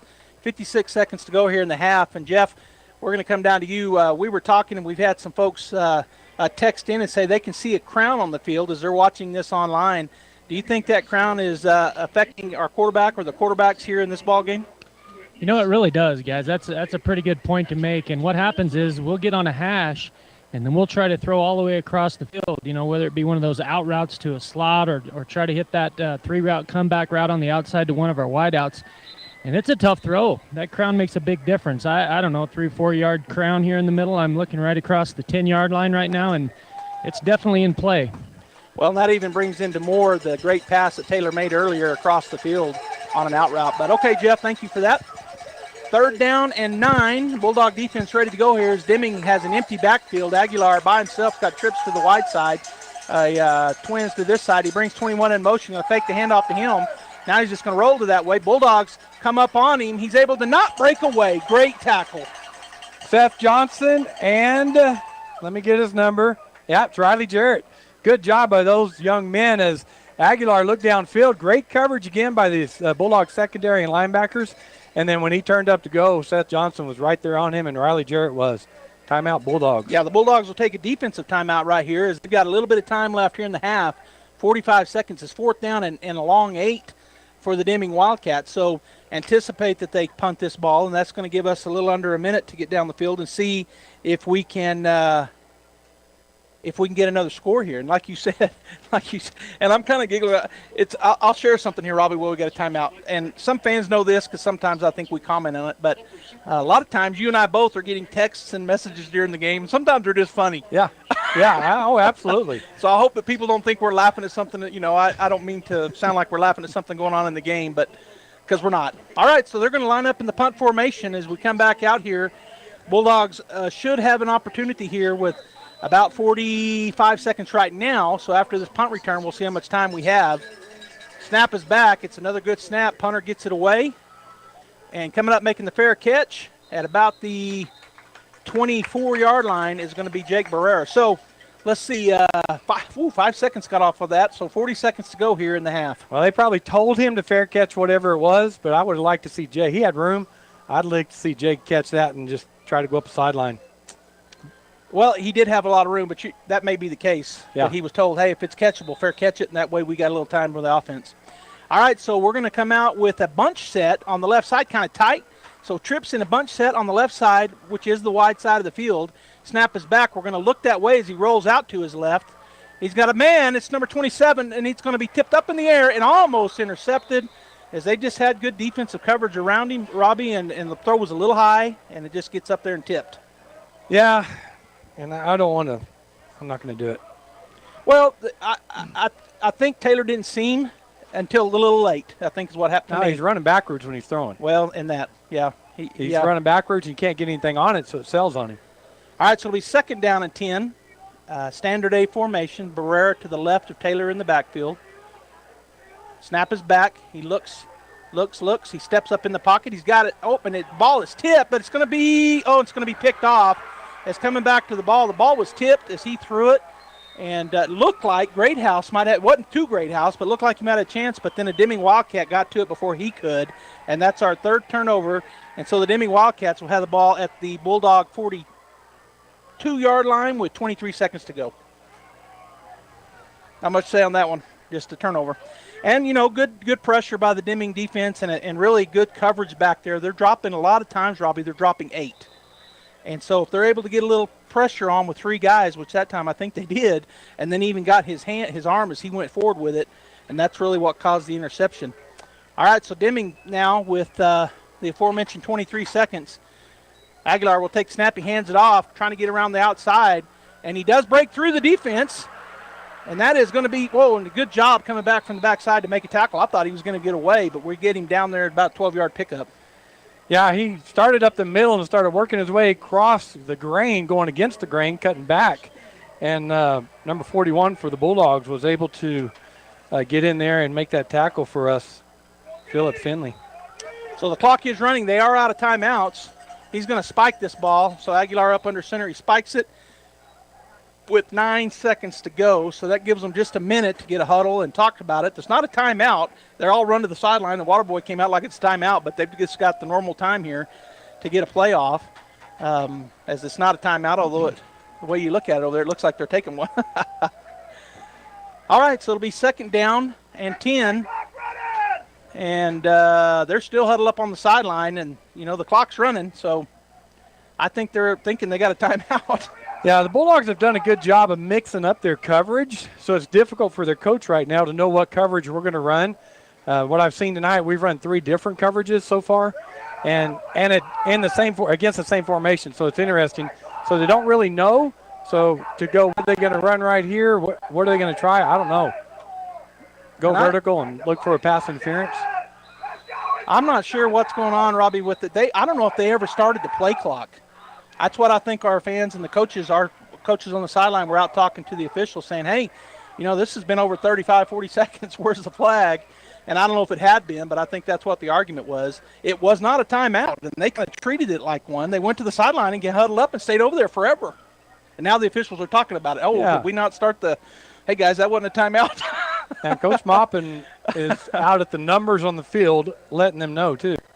Yeah, I mean, everybody except for the Bulldogs treated it like a timeout, the officials and the Deming Wildcats, and all it was a spike ball, which means, and let's see what he calls here. It is a delay of game, so they do call it? No, it's a sideline warning. Oh, a sideline warning. Well, I thought he did this, but you got your mic. Well, he went did like this, that after, didn't he? Yeah. Okay, so they are marching them back. So I think he called delay game and a sideline warning. Maybe. Because he just did this. And he just did the delay game, but I don't know what that was. No. All right, so it'll be first down in about 16 or 15. And they're going to go trips to the far side, twins to the near side. They've got a bunch over there and it's stacked over here. Might try to throw a wide receiver screen. And the quarterback's just going to roll to the side. Now he stops and turns and throws it across the grain. It's caught. Oh, big hit. Got to be careful there not to get a big hit, and that's going to end the half as, they can't call timeout. They didn't have any left. I didn't think. I don't know. He called the timeout for the Deming Wildcats. I thought they called all 3. I must have been mistaken. So Beza went across for the Wildcats, across the middle. Aguilar finds him, and then Calderon, as soon as he catches it, come and puts a big hit on him. Legal hit him low and took him to the ground, but it was a big hit. So they do call timeout. Boy, I sure thought they were out of them. And I don't know why they had to spike it a while ago. Maybe they were just trying to keep it. Save it, I guess. I was mistaken. My dad said he thought he was wrong once, but he was just mistaken. But that's not me. I'm wrong all the time. All right. So they do put 1 second back on the clock, and it's 17-13. Bulldogs lead by 4 here in really just a kind of back and forth game between the Deming Wildcats and the Artesia Bulldogs. So the ball's on the right hash, offensive right hash. I anticipate just giving Aguilar, letting him roam out here in the left, sprint out left, and look for, like he did that time, look for an open receiver, something like that. Well, when you got an athletic quarterback, he can make a lot of moves, and then he also has a great arm. That's a good call right there. Let him make the play. And so he's in the backfield. He has Reza to his right and a little bit behind him. Snap is back. He's just going to drop straight back. He's looking down the field, pumps it. Now he gets rid of it. He throws it, and it's caught in the end zone. Touchdown, Deming. Yeah, so that right there is on the offensive line because we had good coverage down. He looked, he danced around there, and then he stepped up, and his receiver was able to break away from Pondo in the end zone and come back and get that ball for a touchdown. That's where those 2 red zones are coming back to hurt us. 19-17, no time on the clock. They will kick the PAT or go for 2. They're lining up for the PAT.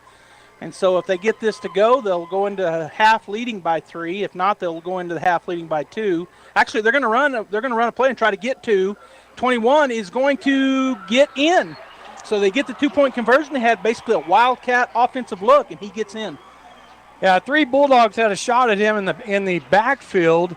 And he put a move on the first one, then he cut inside of the other 2, and they reached out with their arms. He ran through it, dove into the end zone with the football to get the 2-point conversion. All right, we're going to go ahead and get the halftime show going here. Our score at the half, the Deming Wildcats 20, the Artesia Bulldogs 17. I'm sorry, 21, the Artesia Bulldogs 17. It is a 4-point lead. We'll be back after this timeout. This is Renee. Happy to be here. She's not some influencer. She's more of a groundbreaker, turning her 4-acre lot into a little slice of heaven behind the wheel of a John Deere 1 Series tractor. Renee runs with us because the most important job is the next one. That's all I got. Nothing runs like a Deere.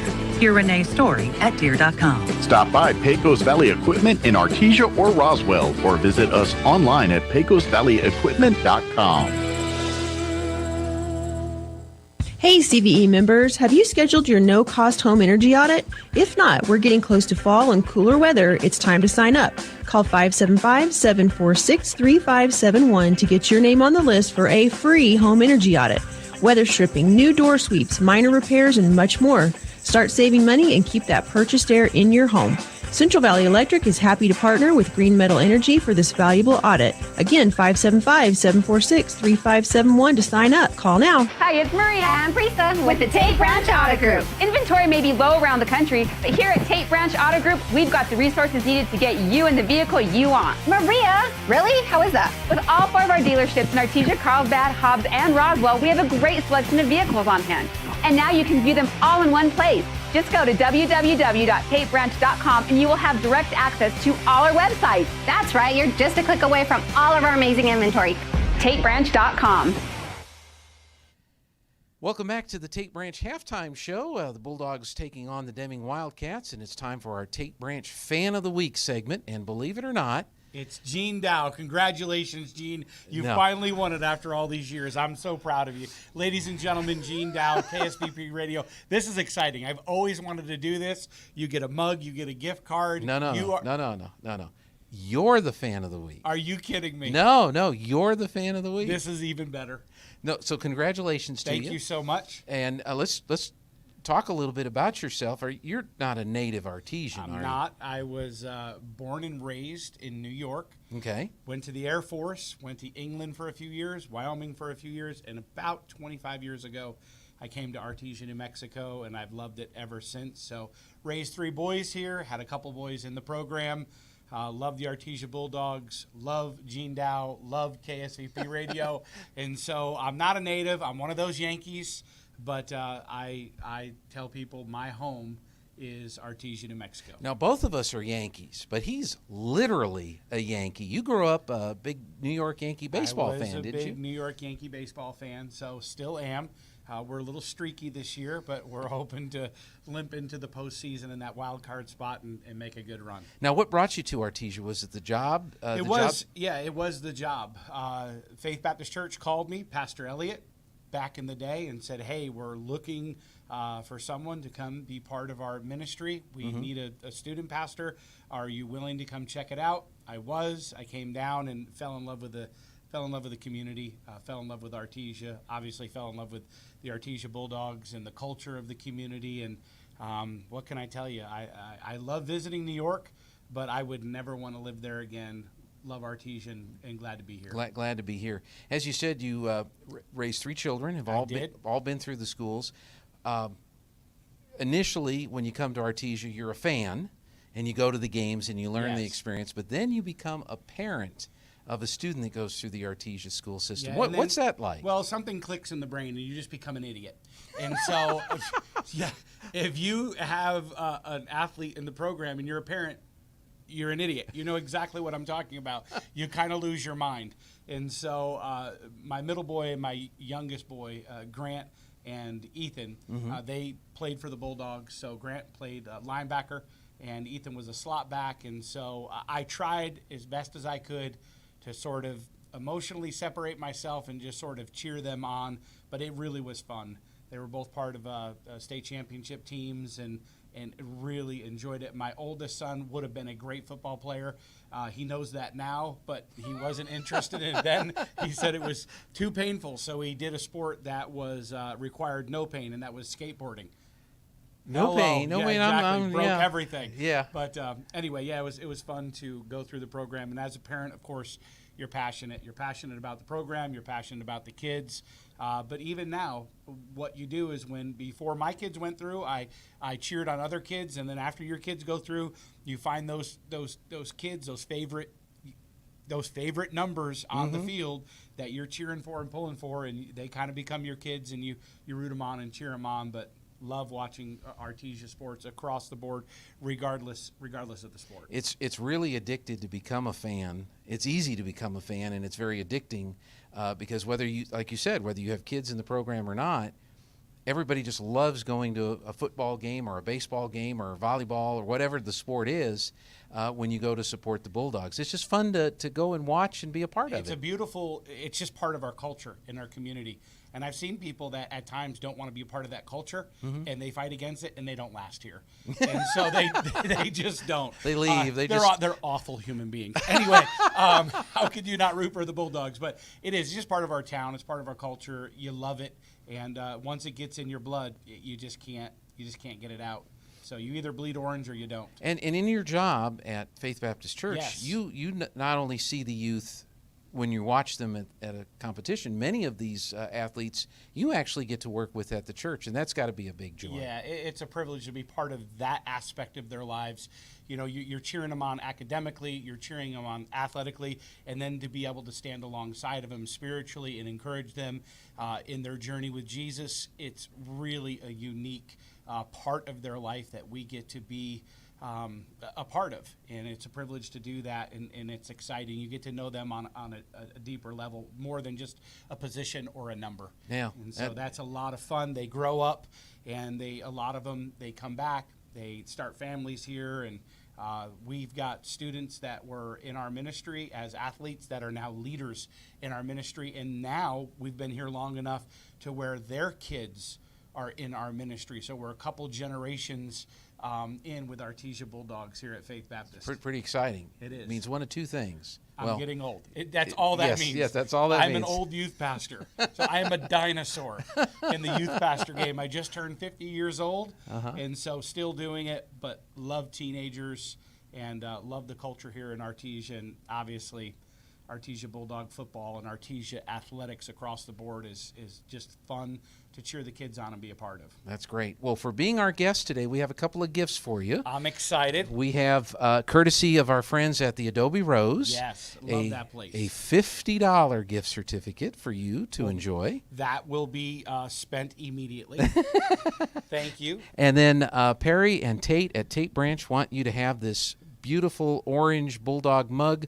It has the number one fan on one side, and of course the Tate Branch, and it even says Fan of the Week on here. So this is a custom mug just for you. This is exciting. Thank you, Tate Branch and family. That is a fantastic gift.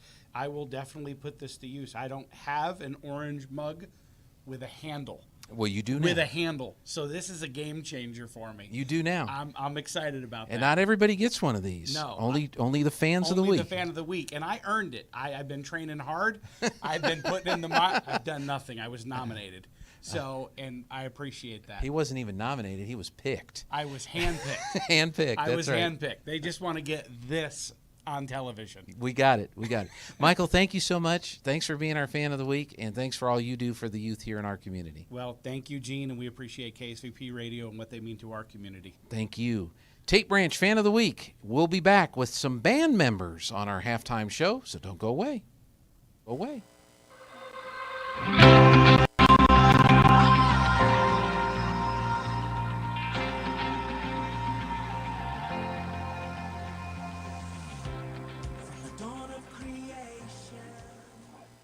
Roots.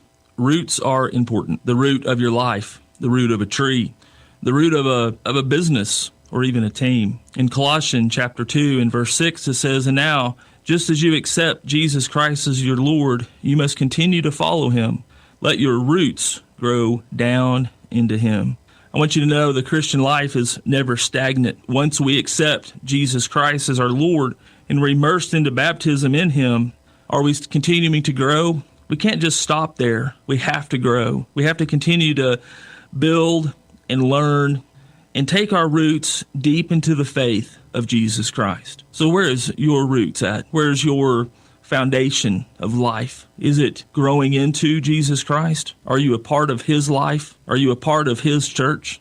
If you want to know more about who Jesus Christ is and learning to grow deep roots in him, come visit us at the Hermosa Church of Christ, just north of Walmart, on Sunday mornings. H&R Block of Artesia is proud to be a member of the community and a sponsor of Artesia Bulldog Sports. At H&R Block, tax time is all the time. They offer year-round assistance for personal or business needs. From simple tax questions to bookkeeping, payroll services, and more. You can trust the team at H&R Block to be there when you need the most. Stop by 502 West Texas Suite A in Artesia or call 746-3456 to schedule an appointment. H&R Block, proud to support Bulldog Sports. Se habla español. Holy guacamole! The best guacamole in the Pecos Valley is at La Fonda Restaurant in Artesia. Holy guacamole! Everything is coming in fresh by the truckload. Avocados, green chilies, jalapenos, tomatoes, and onions. The makings of our signature salsa, golden fried chili rellenos, and of course our guacamole. Holy guacamole, what are you waiting for? La Fonda Restaurant, 210 West Main in Artesia, with plenty of parking off Highway 285. Holy guacamole! Welcome back to the Tate Branch Halftime Show, and it's time now to meet some of our Artesia High School marching band members, since the band didn't come to Deming and perform, but they will be performing next week when the Bulldogs return home and play Rio Rancho. Who do we have with us today? Introduce yourselves. My name's Audrey Vello. I play trumpet for the high school band, and I'm a junior. Okay. My name's Bailey Rutherford. I'm the drum major this year, and I am also a junior. Okay. My name is Angie Villarreal, and I'm a cymbal player, and I'm a junior. Very good. Now, we're getting ready to make a big announcement. The band has a big announcement to make. Go ahead and tell us what the big news is. Yes, so I am proud to announce that the Pride of the Pecos Valley will be going to Disney World this year as our trip, and I'm super excited to take the amazing band that we have with us. Well, that's great. So when you heard the news, what did you guys think? I was super duper excited because number one, I've never flown, so that'd be exciting, and number two, I've never been to Disney World, so. Well, yeah. All right. Yes. What did you think? I thought the same exact thing because I've never flown and I've never been really I have been out of state, but not that far, so it's going to be pretty exciting. Well, that's great. And will you be, what will be part of the trip? Will you be performing there at Disney World, Disneyland? Yes, you'll be performing. That's great. And I know you're looking forward to that as well, and that should be a pretty exciting thing. You even have a little guest visitor here that's like part of your deal. Yes. Who is this here? Tell us a little bit about this fellow. Grogu, our child. Our second piece is the Mandalorian because our theme this year is Star Wars. So, yeah, we just carry him around where we go, and he's a good little reminder. Great. Now, I take it with the cost of going to, is it Disneyland or Disney World? Disney World. Disney World, the one in Florida, right? Yes. Okay. I get confused between the two. And then there's Disney on TV, but I don't know what that is.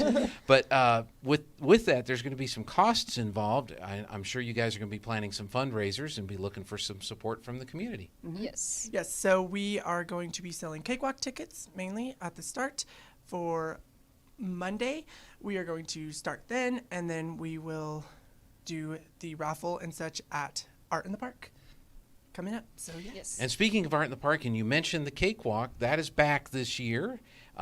Cakewalk and Art in the Park is going to be at J.C. Park this year, and be a 2-day event, Friday and Saturday. But I think the cakewalk is just on Saturday, if I'm not mistaken. Are you looking forward to that as well? Yes. Okay. Have you ever participated in a cakewalk before? Yes. Yeah. What was the most fun part about the cakewalk? Well, the last time we had a cakewalk was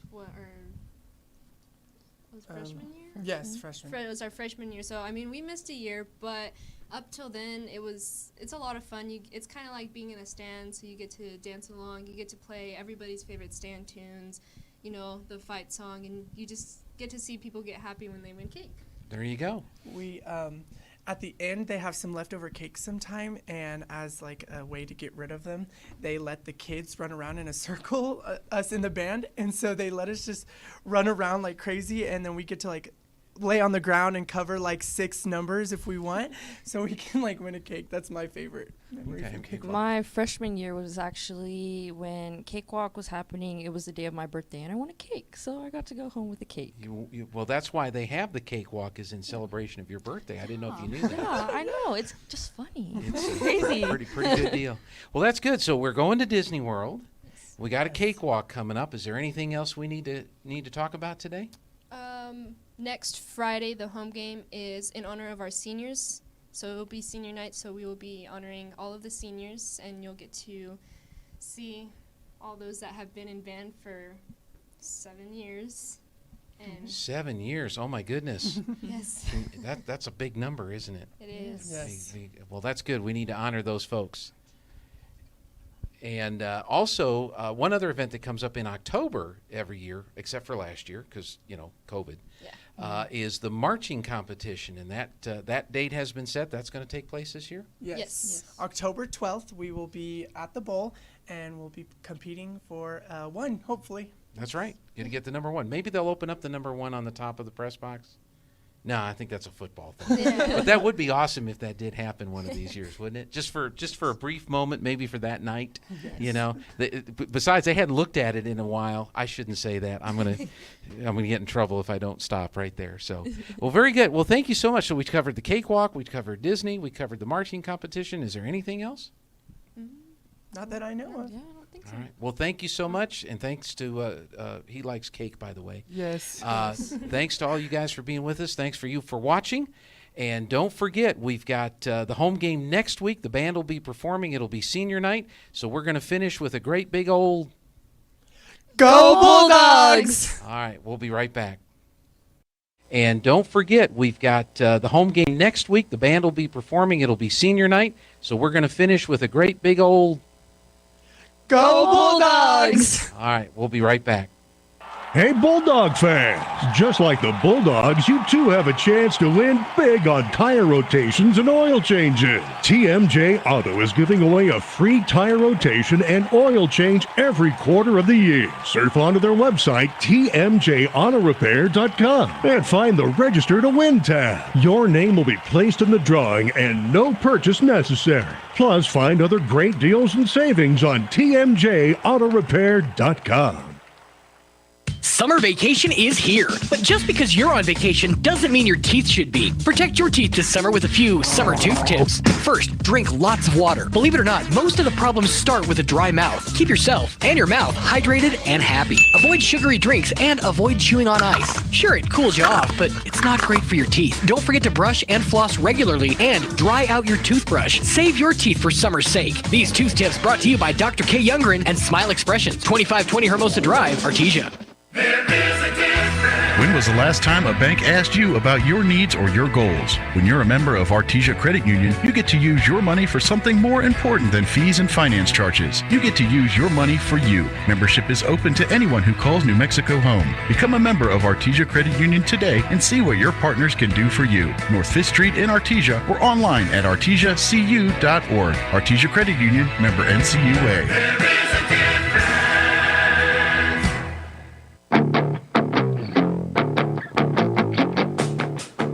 We are back here after the halftime show. Great interviews there in the halftime show, Robbie. And now we're back here live at Deming for the second half as the Artesia Bulldogs will be kicking off to start things off here in the second half. And down 21-17 here to the Wildcats. If you're just joining us, the Wildcats able to put together, with not very much time left on the clock, a scoring drive to take the lead. Yeah, they did. Scoring updates for us. Goddard 21, El Paso Austin 8 at halftime. Las Lunas 21, Roswell 6 with 6 minutes left in the third period. Hobbs 20, Levington 0. And I had one more here. There's Alamogordo 15, Santa Teresa 8. All right, so scoring recap from around our part of the state, and now the Artesia Bulldogs kickoff unit on the field. Deming ready to receive, and we're ready to get the second half going here as the White Hat gives the go-ahead, and here's the kick. We go to the right side, short. Rutback's going to come up and field it on the bounce. He breaks through the line there and is finally tackled and thrown to the ground at about the 41-yard line. That's Lopez for the Bulldogs, number 20, sprinting down the field. 17 broke up that left sideline. He was able to wrap him up and pull him down to the ground or slam him down to the ground. It's a good job by Lopez. All right, so the Bulldog defense now on to see what they can do as the Deming Wildcat offense still huddled around their coach over between the hash and the sideline. Now they come out of their huddle and will come up to the ball. Ball in the far hash from us here in the press box. Deming in their solid maroon uniforms. Bulldogs in their white with orange letters and helmet. Ball on the far hash. They got a wide out to this side. They've got an up back up to the right of the tackle, and actually the tight end running back to the right of the quarterback.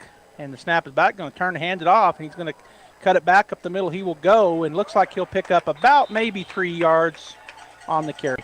Michael Barunda making the tackle for the Bulldogs. Okay, so they call the third quarter in a close game like this, the coach's quarter. They go in at halftime, they make adjustments, and they come out.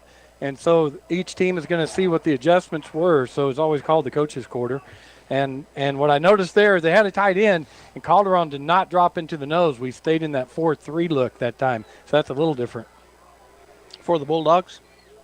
All right, so they once again have a tight end. They've got a sniffer back up on behind the tackle, running back behind quarterback Aguilar. He does hand it off to Reza, and he will go up the right side again. And again, looks like he might have picked up 2. Picked up 3 the first time. Robbie picked up 2.5, maybe 3 again. It'll be third down and third down and 4. But Pacheco, the first one in there, and then Armendariz came up for the safety position, was able to get in on that tackle. As they're looking for that run, we've got to stop the run, so we're selling out to do it. So it'll be third down and 4 at their own 47-yard line. Ball near the far hash as Deming is going from the south to the north. Bulldogs defending the north goal. Aguilar, the quarterback, looks over the Bulldog defense, running back to his right. And Bulldogs, I think maybe a false start on the left tackle. And we'll see what they do. And it is a false start on the left tackle, so that'll back them up 5. Yeah, the man lined up over Riley Jarrett. He flinched, and Jarrett did what you're supposed to do. He came across and made contact. So that'll back them up 5 yards. It'll be third down and 9 and now for the Wildcats, back at their own 42-yard line. Need a big stop here for the Bulldogs. Want to make sure they don't jump off sides. They've got us a couple of times on that, Robbie, and they might try to get those 5 back here by a hard count. Tight end to this side, ball near the middle of the field. Sniffer back up on the between tackle and tight end. Quarterback's going to take his drop. Looks, he throws it, and it's going to be overthrown. It goes off his intended receiver's right hand and falls to the ground, so it'll be an incomplete pass. We do have a penalty in the backfield, which a lot of times is in that holding spot. You can get a hamburger at the Southeast concession stand for only $3. That's right. Hamburgers, $3. Southeast concession stand, just so everybody at home knows where they're at. And so they're going to call this penalty, and it is a what?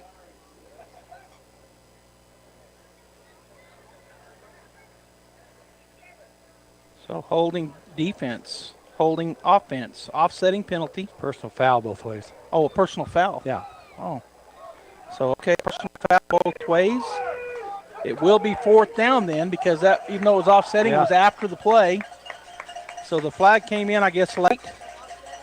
And so the punting unit does come on as Barrera and Pacheco back to field inside their 30-yard line. They need to move up. Yeah, it's been short every time.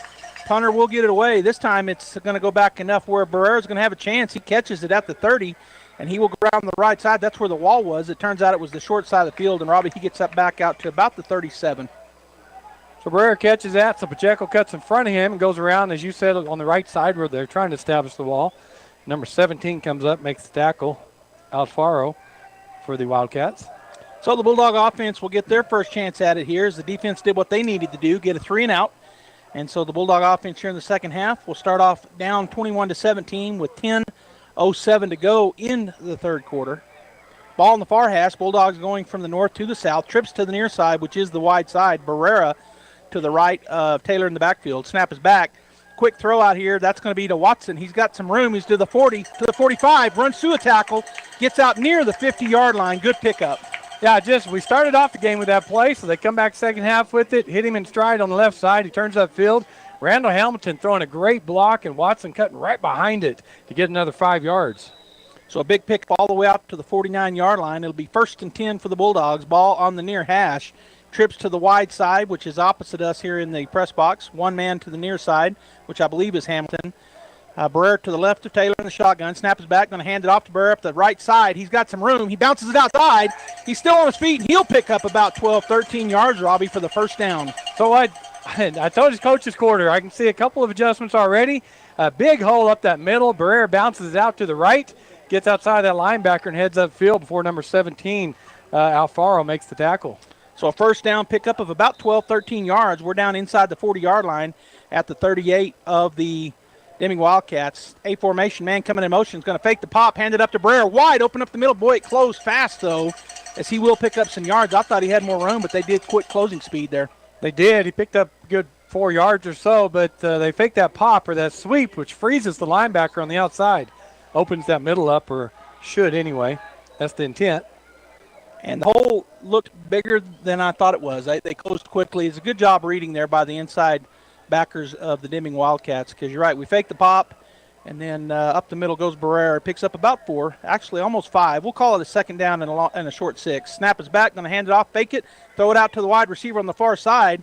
I think that's Lopez. He makes a guy kind of miss, and he will get the first down all the way to the Deming Wildcat 25-yard line. Well, I love that because he just turned, faces Taylor, and comes back and gets the ball and then heads inside. Fierro throws a great block out there for him from his slot position.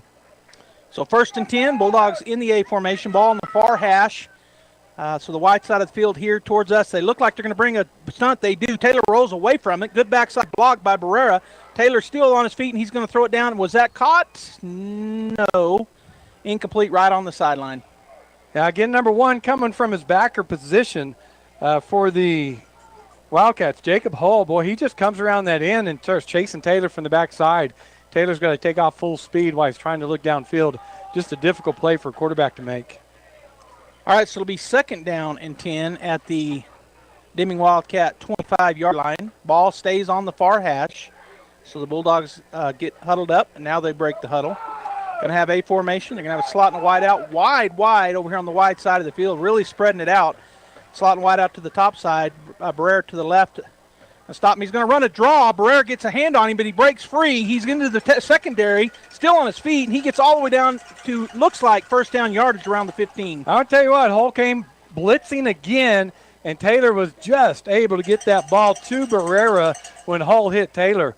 But Barrera does break it down the field and gets the first down. Yeah, pickup of almost 11, 1st and 10, just inside the 15-yard line for the Artesia Bulldogs. The ball remains on the far hash. Going to run a little bunch trips right here on the wide side. Got one man to the far side, which is Lopez. Barrera to the left of Taylor. He's going to pitch it, quick sweep. And they're going to try to seal that outside. Barrera breaks inside of it, and we'll get down close to the 5-yard line. So what a good running back does on that play is they were outside waiting on him, and so he takes it inside. They have to hit him, and he carries them. His momentum carries them down the field for more yards.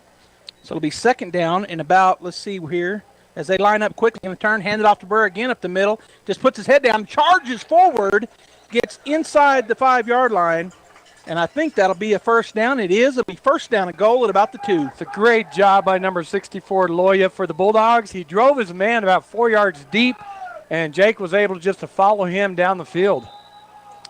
So the Bulldogs on the drive, 1st and goal at the 2-yard line as they line up with trips to the wide side of the field, far side of the field. Barrera to the left of Taylor in the shotgun. Looks like they're going to bring a blitz. He'll call a different play here. And Bulldogs, one of them needs to back up. Now they bring a man in to max protect. And now we're going to have a timeout taken by the Artesia Bulldogs. So Robbie, we'll take one as well. We've got 7 minutes and 10 seconds to go in the 3rd quarter. Deming leads the Bulldogs 21-17, but the Bulldogs marching to get a touchdown. We'll be right back. It's important to know local folks you can trust. People who'll be there for you when you need it most. Cisco Equipment in Artesia, serving southeast New Mexico since 1978 and new locations throughout Texas, is the leader in equipment rentals, sales, and service. Whether it's an excavator, backhoe, or wheel loader for the pipeline, or a reach fork or man lift for the construction site, Cisco Equipment has the dirt and aerial equipment to get the job done. Call the team at Cisco Equipment today, 748-1314, serving all of southeast New Mexico and throughout Texas.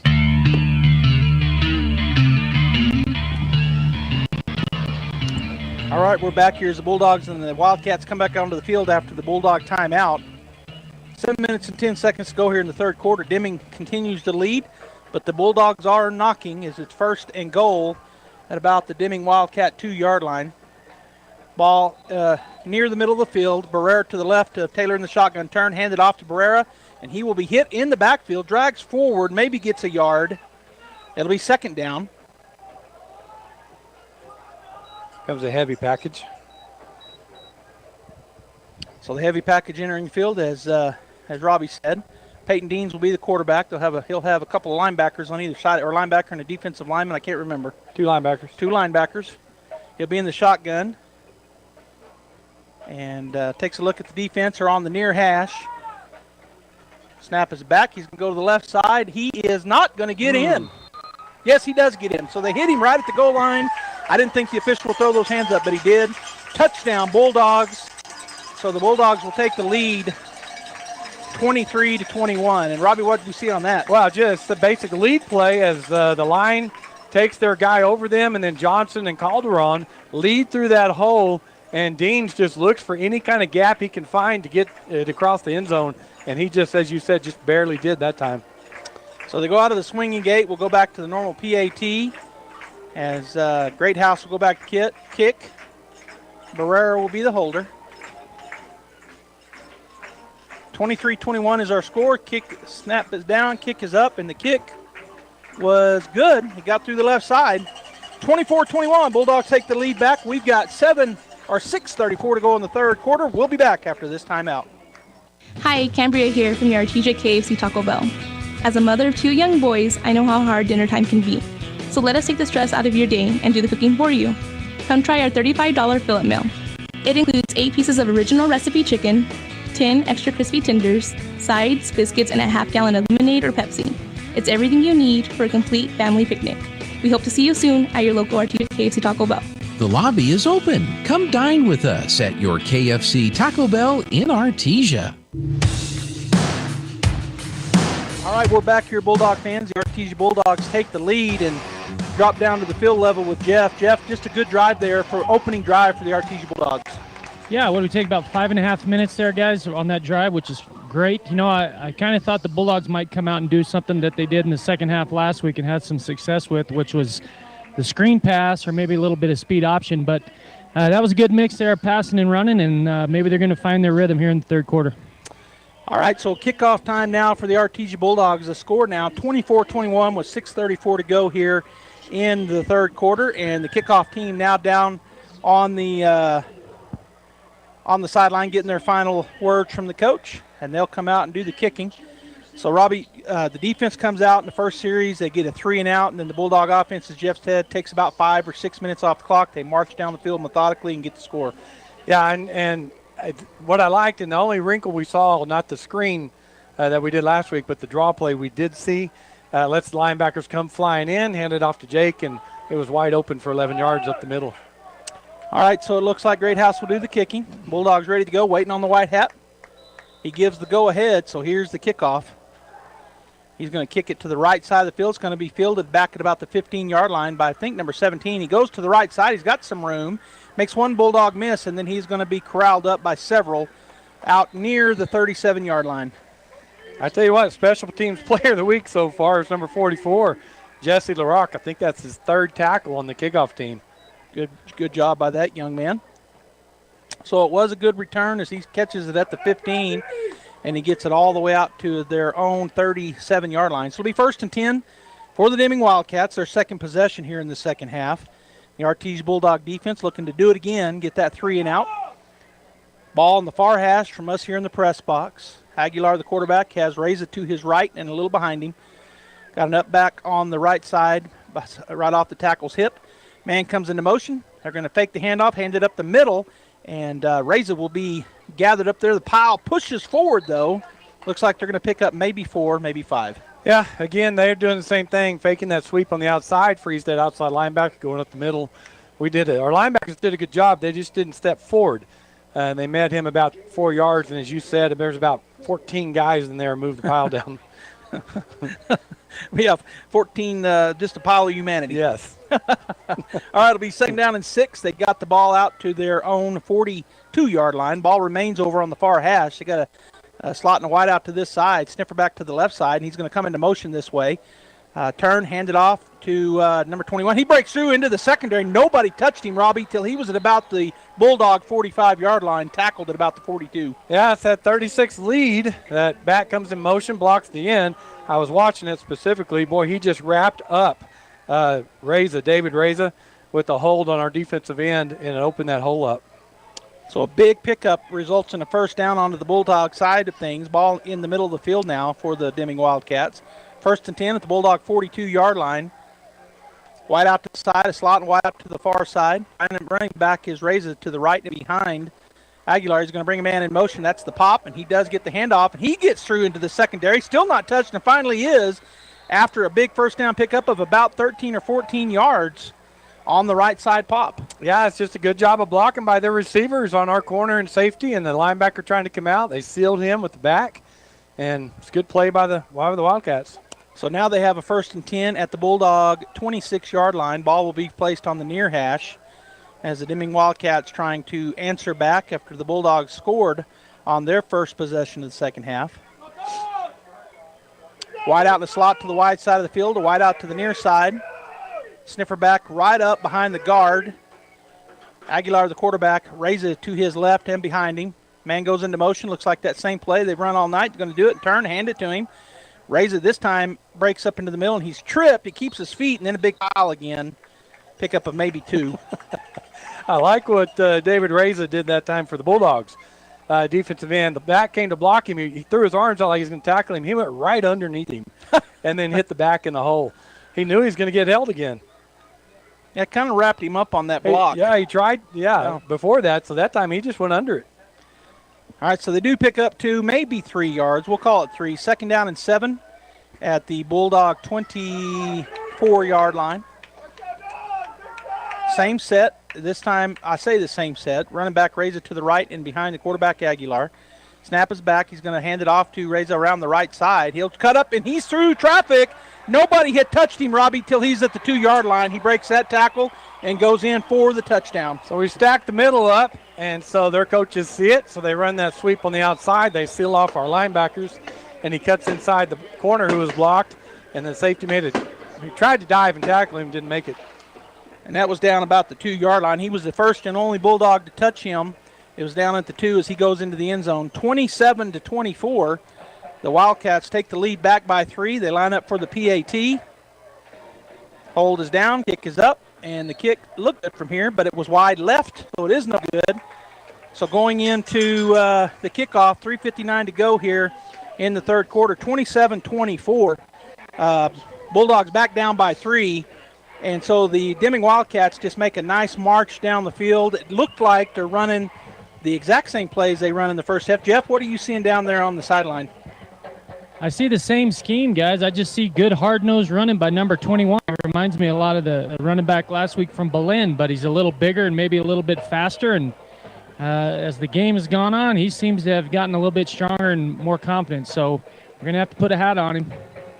All right, Jeff, thanks. So the Bulldogs now down by 3. It's been a back-and-forth game all game long, and the Bulldog kickoff return team will now get onto the field. Kickoff team for Deming already out there ready to go, and we'll probably see the watermelon kick again, as Coach John Ross told us. If he lays that ball flat on his belly, they'll watermelon kick. Goddard 23, El Paso Austin 14 at the end of the third quarter. And I said Coach John Ross. He's Superintendent John Ross, but I gave him the coach title because he gave us what that play is. He'll appreciate that. You bet. All right, so the ball is laying down there in that watermelon position. And then we've got everybody moved up this time, Robbie, as we've inched forward each time. He's going to quick kick it up the middle, and picking it up as the up back. He looks for a hole, and then he will be tackled at about the Bulldog 41-yard line. So it'll be 1st and 10 there from the 41. No, it's crazy to me, Joe, because people that know they won't kick to our starburst, they just won't do it. So we get the ball at the 41. Between the 35 and the 45, almost every possession on the kickoff. Mm-hmm. They're willing to give that instead of a touchdown, which that's the payoff for them, is to give us good field position instead of a touchdown. And sometimes we bobble it, so they're taking that risk, I guess. All right, so it'll be 1st and 10 for the Bulldogs. It is at the 42 instead of the 41. We got trips to the wide side, which is the near side to us here in the press box. Taylor takes a long look out here as he's got man coverage all across. Snap is back, turns, hands it off to Burr. He's got a little bit of a gap, and he'll burst forward for a pickup of about 5 yards. What I like about that is our offensive line is getting a hat on the defensive line, and Barrera's breaking through there, and the linebackers aren't touching him until about 3 or 4 yards deep. So it'll be second. Well, they didn't quite spot it where I thought they were going to, so 2nd and 6. A formation. Taylor looking over the defense. Now he's going to call a play. They've got some. We got trips to the side. I didn't see the wide receiver down here. It was blocked to me. He's going to go deep. He's got a man. That's Greathouse. He catches it, and he is down inside the 30-yard line. Just the seam route there, Robbie. Great throw and catch. Taylor to Greathouse, and that's a big first down pickup down to their 25-yard line. Actually, yeah, to the 25-yard line. I'm going to step over here. All right, so 1st and 10. Taylor in the shotgun takes a snap. He drops, he turns, throws, and that's caught on the sideline. Another good throw and catch, Robbie. Yeah, that's Rodriguez on the left side over here. He just ran that stop route on the sideline. Good throw by Taylor. Quick release. Good pickup for the Bulldogs. So a pickup of about 6? 2nd down and 4. Taylor with Barrera to his left, hands it off to him. And Barrera made a man miss. They had him in the backfield, Robbie. He's able to squirt forward and not be tackled for a loss. Yeah, there was 2 guys waiting on him there, so he made one miss, and he went on the inside, as we talked about, of the other one, and just got what he could down the field. Positive yards. So it'll be 3rd and short for the Artesia Bulldogs as they're trying to answer back. Now down by 3, 27-24 to the Wildcats. 2:39 and counting. Snap is back. Going to throw a screen play. Barrera turns, got a truckload out in front of him. He gets down the sideline, almost in. Did they call it a touchdown, or is he down? They're going to mark him at the 1-yard line. We've seen him get right there twice now, 2 consecutive times. Great play there by the Artesia Bulldogs. Is there a flag down? I'll see one. Unfortunate for the Bulldogs because he dove on the pylon. I'm watching him through the binoculars. Yeah. He dove onto the pylon, but the ref was 15 yards behind the play. Yeah, that's what I thought they were going to call it a touchdown. We're running up there quickly, and Barrera will go in for the touchdown. The Artesia Bulldogs answer right back just on that belly right up the middle. Well, I like the no-huddle offense, lining it up real quick, keeping the defense on their heels that entire series. So, again, it's just a little nuance here in the 3rd quarter for the Bulldogs. All right, so the score is now 30-27. We get in our swinging gate. Now we'll swing out of it and attempt the PAT. I love having the fight song playing. I do too. There's a good, it sounds like the band's here. So there must be a great speaker down there. All right, Greathouse ready to go. Hold is down, kick is up. It looks like it was blocked. It's no good. So the kick fails. No good, and that's going to end that. Let's keep it right here, Robbie, as I'm going to take it down to Jeff again and talk about that drive by the Artesia Bulldogs. And a late penalty flag comes in. Jeff, what do you think they just called? I guess we're going to find out, but what did they just call with the Deming Wildcat out there talking to the White Hat? Guys, I really can't tell. I have no idea what they got going down there. It was late and looked like the kick got blocked, but other than that, I can't tell. As far as what we did taking the ball down there, you talked about it on their first drive. The Bulldogs did run a screen that time and got almost a touchdown pass out of it. Maybe we'll see some more screen. Yeah, I think so. But the other thing I think that gave us a jolt there, which we haven't done well tonight until then, was we got kind of 3 verticals against that man-free cover 3, and we got Greathouse up the seam. Taylor did a good job of looking off the free safety and came back and found Greathouse on that seam route. So that was good to see, and the screen looked great too. All right, so there was a penalty on the play, and the Artesia Bulldogs will have it. They moved it forward about 1.5 yards, and so penalty on Deming, and we're going to get a try again. Looks like we're going to go big, Robbie, and try to get a 2-point conversion out of it. So great. Peyton Dean's in the backfield. He's going to go to the left side, and he will get in as he just trying to pick his way around the pile, and the Bulldogs' 2-point conversion does work. And so with 2:21 to go here in the 3rd quarter, the Bulldogs answer right back, and the score now 32-27. So Peyton's looking for any kind of crease, any kind of gap, and he runs up on the back of a humanity up there, and then he just worked his way with his left hand across the whole back of his offensive line and stepped into the end zone untouched from anybody on the defense. Yeah, just like like you said, a big pile of people, and kind of sealed it, did the Bulldog side, and so he was able to pick his way down that back side, and then, as you said, wasn't even touched, eventually got in. So The Bulldogs do get the 2-point conversion after the penalty. Now, I saw the officials were talking about it. They threw a late flag, and they did this. So I don't know. What does that play on the defense? Do you know? I don't know. It's a legal procedure, right? On offense it is, but is that on defensive call too? I don't know. So there was a call, and so the Bulldogs, even though the kick was no good, they got a second chance, decided to go for 2. We convert. So the score now 32-27. 2:21 to go here in the third quarter. Bulldogs leading. Been a back-and-forth game here in the second half as both teams have scored a couple of times. Bulldogs actually now lead, and here's the kick. Going to be a little kick, just a soft kick in the middle of the field. Good job there by number 13 coming up and catching it for the Wildcats, and then he is waylaid and taken down back at about the 38-yard line. I think that was Lopez again, wasn't it? Yeah, absolutely. You know, you get hit as a receiver the whole time, and you get the chance to come hit somebody. He's taking advantage of it tonight. Yeah, that was definitely Lopez. I saw him come on sideline excited. Yeah. And he did lay a helmet on that number 13 for the Wildcats. And back again, number 13, and I don't know, didn't get his name, but, man, he did a good job because that was just a little pooch kick in the middle of the field where there was nobody. And sometimes that can be disconcerting to a guy charging up on it. But he just came up, caught it on the bounce, and got some positive yards. Okay, so it'll be 1st and 10, ball on the far hash for the Deming Wildcats. Aguilar, the quarterback, will bring a man in motion on that pop. Going to fake that, hand it up the middle, and the Bulldogs right there. And I think the ball came out, but I think Deming still has it, and it may not have come out. I thought I saw it sling down to the ground, but pickup of maybe 2, maybe 3, and we got an injured player on the field for the Deming Wildcats. So, Robbie, they're staying in that where they're bringing man in motion. When they bring a man in motion, they're either going to hand it to him or they fake that handoff and hand it up the middle. They've done it every time they brought a man in motion. The quarterback, I don't think, has kept it on any of them. Oh, no, same play. Right, yeah. Exact same play. It's the wham play, and they've been successful at it, and that's their offense is what they do. It's what they run. But good job by Barunda that time is from his tackle position. He was able to get separation from the offensive lineman and then move down the line and be the first one to make contact. Pickup of about 2. Jeff, we got an injured player, but maybe just a cramp, looks like. Yeah, it's definitely a cramp. Guys are stretching out his calf, trying to rub it out a little bit.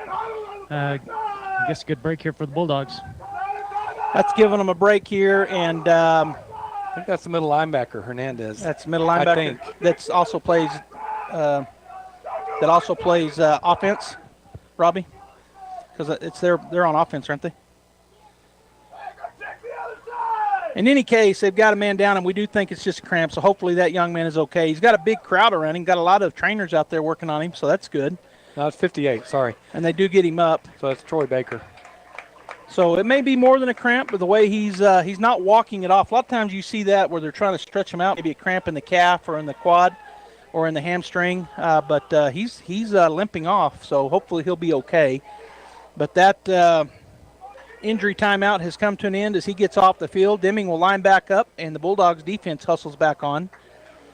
Going to have a slot up on the line and a wide out drop back on the wide side of the field, which is towards us here in the press box. Aguilar has raised it to his left and behind him. X back to this side, now goes into motion. And the snap, he is going to drop the throw. He's going to try to throw the out route, which he does, and a good job by the corner, come up, make immediate tackle. Yeah, so just throwing that little out route, Pondo sat in his corner position, right? He didn't go deep. He let him come to him, ducked his head, just wrapped him up and drove him backwards. Great tackle by him. So there was a short pickup. It'll be 3rd down and a long 4 for the Deming Wildcats. Bulldogs looking to get a 3 and out here and get the offense back on the field. 3rd down and 4. Ball placed at the 46-yard line of the Deming Wildcats. Actually, they're going to back it back, yeah. So it makes it a legitimate 3rd down and 4 now. And at their own 45-yard line, they got a wide out in the slot to the far side, which is the wide side of the field. A wide out to this side, short side. Aguilar takes a look over the defense. He's going to turn, hand it off, and going to the right side will be in through and not even touched. And he's never touched, Robbie. He's to the 30. There's a penalty flag. He is going to go in for the touchdown, but I think we got either a hold or an illegal block, luckily for the Bulldogs. Well, same play they scored on last possession. They hand it to their back, number 21, Reza, and he just goes around that left side. And, man, they just do a good job of blocking that side. Bulldogs are not doing a good job getting off of their blocks. And as you said, went down that sideline untouched. It is a hold. The holding penalty flag is laying at the 30-yard line, so that's where they'll mark it off from. Maybe that's why the Bulldogs aren't getting off their blocks. That's one reason. If you get held, it's hard to get away. It's tough to. All right, so the Deming fans didn't like the call, but that was the call. They'll mark it off from there. So it'll be a first down as they're going over and warning the Deming sideline to back up. I'll tell you right now, we're going to see that play the rest of the game until we stop it. When they need something, they're going to go to that play. Yeah. So holding will drop them back 10 yards back to the Bulldog 40-yard line. It is a first down. It was 3rd down and 4, and then he burst up the left side. I don't think he was touched. There was a Bulldog that dove for him as he was going in the end zone, but I think if they did touch him, they just touched his heel. So, yeah, he ran all the way without being touched. So you're right. It's a good play for him here in the second half for sure. Okay, so it's going to be 1st down and 10 at the Bulldog 40-yard line. We're in the third quarter. 58 seconds to go. The Bulldogs lead 32-27 here in this back-and-forth game with the Deming Wildcats. Aguilar takes a look over the Bulldog defense. Has Reza to his right, brings a man in the pop. He hands it off to Reza. He goes up that left side, and he'll power forward, pick up a 5 down to the 35-yard line of the Artesia Bulldogs. So it's that same lead play. I keep saying the same thing. They're running the exact same play. That time for the Bulldogs, it looked like Thomas Riley came up and made the tackle. So from his corner position, comes crashing in there, makes the tackle. Yep.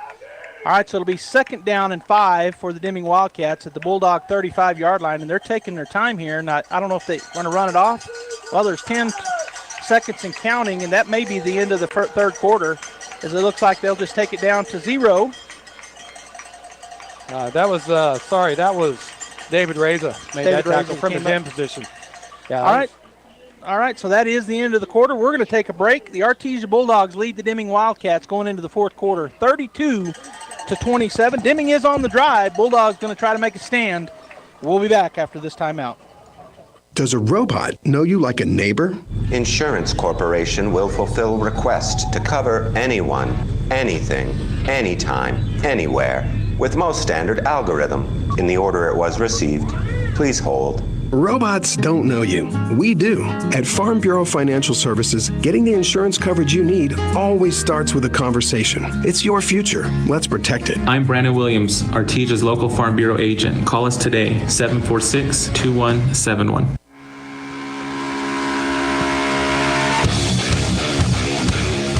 All right, Bulldog fans, fourth quarter is where we're at. Bulldogs lead going into the fourth quarter, 32-27. Robbie, been a back-and-forth game here. Yeah, all night long. I mean, the offensive have traded blows scoring. We have one field goal in there. They have all touchdowns. They've missed a couple extra points. We missed one or two. And so back to forth, I mean, kind of sloppy on both ends, but yet they're moving the ball and scoring too. All right, so it'll be 2nd down and 5 at the Bulldog 35-yard line as they swapped ends. Deming now defending the north end, going south. They do have the ball. Raise it to the left and behind. The quarterback, Aguilar, has a slot and a wide out to the far side, which is the wide side. The X-back on the right side, so they're heavy that way. Snap is back. Going to turn to hand it off, and there is getting the first down as Reza bursts through the middle and gets about 5 yards. Yeah, he got to the defensive line. Calderon able to make the first hit, wrap him up around the legs, and got some help to finish the tackle. It is a first down carry. It'll be just inside or just inside the 30-yard line of the Bulldogs, so we'll call it the 29. 1st and 10. Reza to the right, and now goes to the left of Aguilar in the backfield. Now they got that sniffer back. If he goes into motion, we'll look for that cut back to the left side, and he does do that, just that. So now he goes in motion and gets set as the X back on the right side. Turn and does hand it off. He does follow him into the hole. Does Reza, and he is tackled forward for a pickup of maybe 4 or 5 yards. Just power football. They're lining up and saying, stop us. 8 out of 10 times we're going to run it right by our tackles, right and left. We're going to go in motion. You're going to know which side it's going to come to. You have to stop it. And right now the Bulldogs are having a tough time stopping it. So the clock is running. We're in the fourth quarter. If you're just joining us, the Bulldogs lead the Deming Wildcats 32-27 here in Deming, but it has been back and forth, and as Robbie just said, power football here for the Deming Wildcats. As they have scored on each possession except for their first one here in the second half. Man goes into motion. Is 88 going to hand it off to him on the pop to the wide side of the field. He breaks through, and nobody touched him, and he will get in for the touchdown on the pop play to the right side. Same play. The difference is he cut it back inside his lead blocker. That time he didn't try to get up that sideline, but just cut it right behind his blocks, and good speed by him because when he turned upfield, he was gone. Yeah, I don't think a Bulldog laid a hand on him. That's about the third time we've said that here in the second half, but it's what's happened. So the lead is taken back by the Wildcats by 1, 33-32, as they looks like they're going to line up and go for 2. And so they're going to run that Wildcat again, as the quarterback is going to be Reza in the shotgun. Got a heavy on the right side. He's going to go that way, and then he does a little jump pass, and it works. 2-point conversion is good. Wow, that's a good call because everybody's focused. The whole defense is on Reza, right? They snap in the ball, everybody caves in, and the man is standing in the middle of the end zone all by himself. He jumps in the air, tosses him the ball for the touchdown. All right, so we're going to go back down to Jeff here during this while they get the kicking teams ready to go. And, Jeff, what's some thoughts on the sideline here? They're just running the ball right at us. What kind of defensive adjustments do you think we can make, if any, that would help stop their run? Gosh, guys, I just think our pursuit's not great right now. Deming's beating us to the edge. Number 21 is seeing the cutback pretty good inside. And so, it's hard to tell what front we're in. I think we're going back and forth between the 50 and the even front, but we're going to have to shore it up, no doubt. Deming's looking good. I think it's going to be whoever has the ball last, what it's looking like. Yeah, right now it is looking like that. All right, so the Deming Wildcats do take the lead. 35-32, 10:44 to go here in the ball game, and Deming will line up to kick off right in the middle of the field. They've kicked the squib kick every time. They do have that watermelon ball just laying on the field, no tee, and the kicker ready to go. Once he gets the White Hats' approval, we'll see the kick. Bulldogs are moved way up, and here's the kick, and he's going to line drive it hard. It gets back to the back, and that's Watson in the backfield. He will drive forward up the right side and get all the way out to around the 45-yard line, depending on the spot. Good run back there by Watson. So the first basic fundamental on that defense, let me just cover this real quick. Our defensive ends have outside contain, and so they keep getting outside of us. So I'm going to start watching that end. I don't know if they're getting hooked or what's happening, but they should pursue straight out to the sideline to at least make them cut inside that defensive end. So we'll watch that the next defensive series. All right, so the Bulldogs offense ready to go as they got trips to the wide side of the field. Ball on the near hash. Taylor asking for the snap. Snap is back, going to turn, hand it off. And Barrera kind of gets trapped in there, and then he bounces it to the left side before he is wrapped up and driven back. Pickup of about 4. He ran into the back of his own lineman, had to spin off of him, and then he was able to find a gap before anybody got to him. So pick up a 4. It'll be 2nd down and 6 out at the 48.5-yard line, as the Bulldogs will huddle up on this play. And Jeff said something that may be the case. Maybe the last offense to have the ball wins this ball game. But hopefully we can get a score here and then get a big stop with our defense and another score and do a little separation.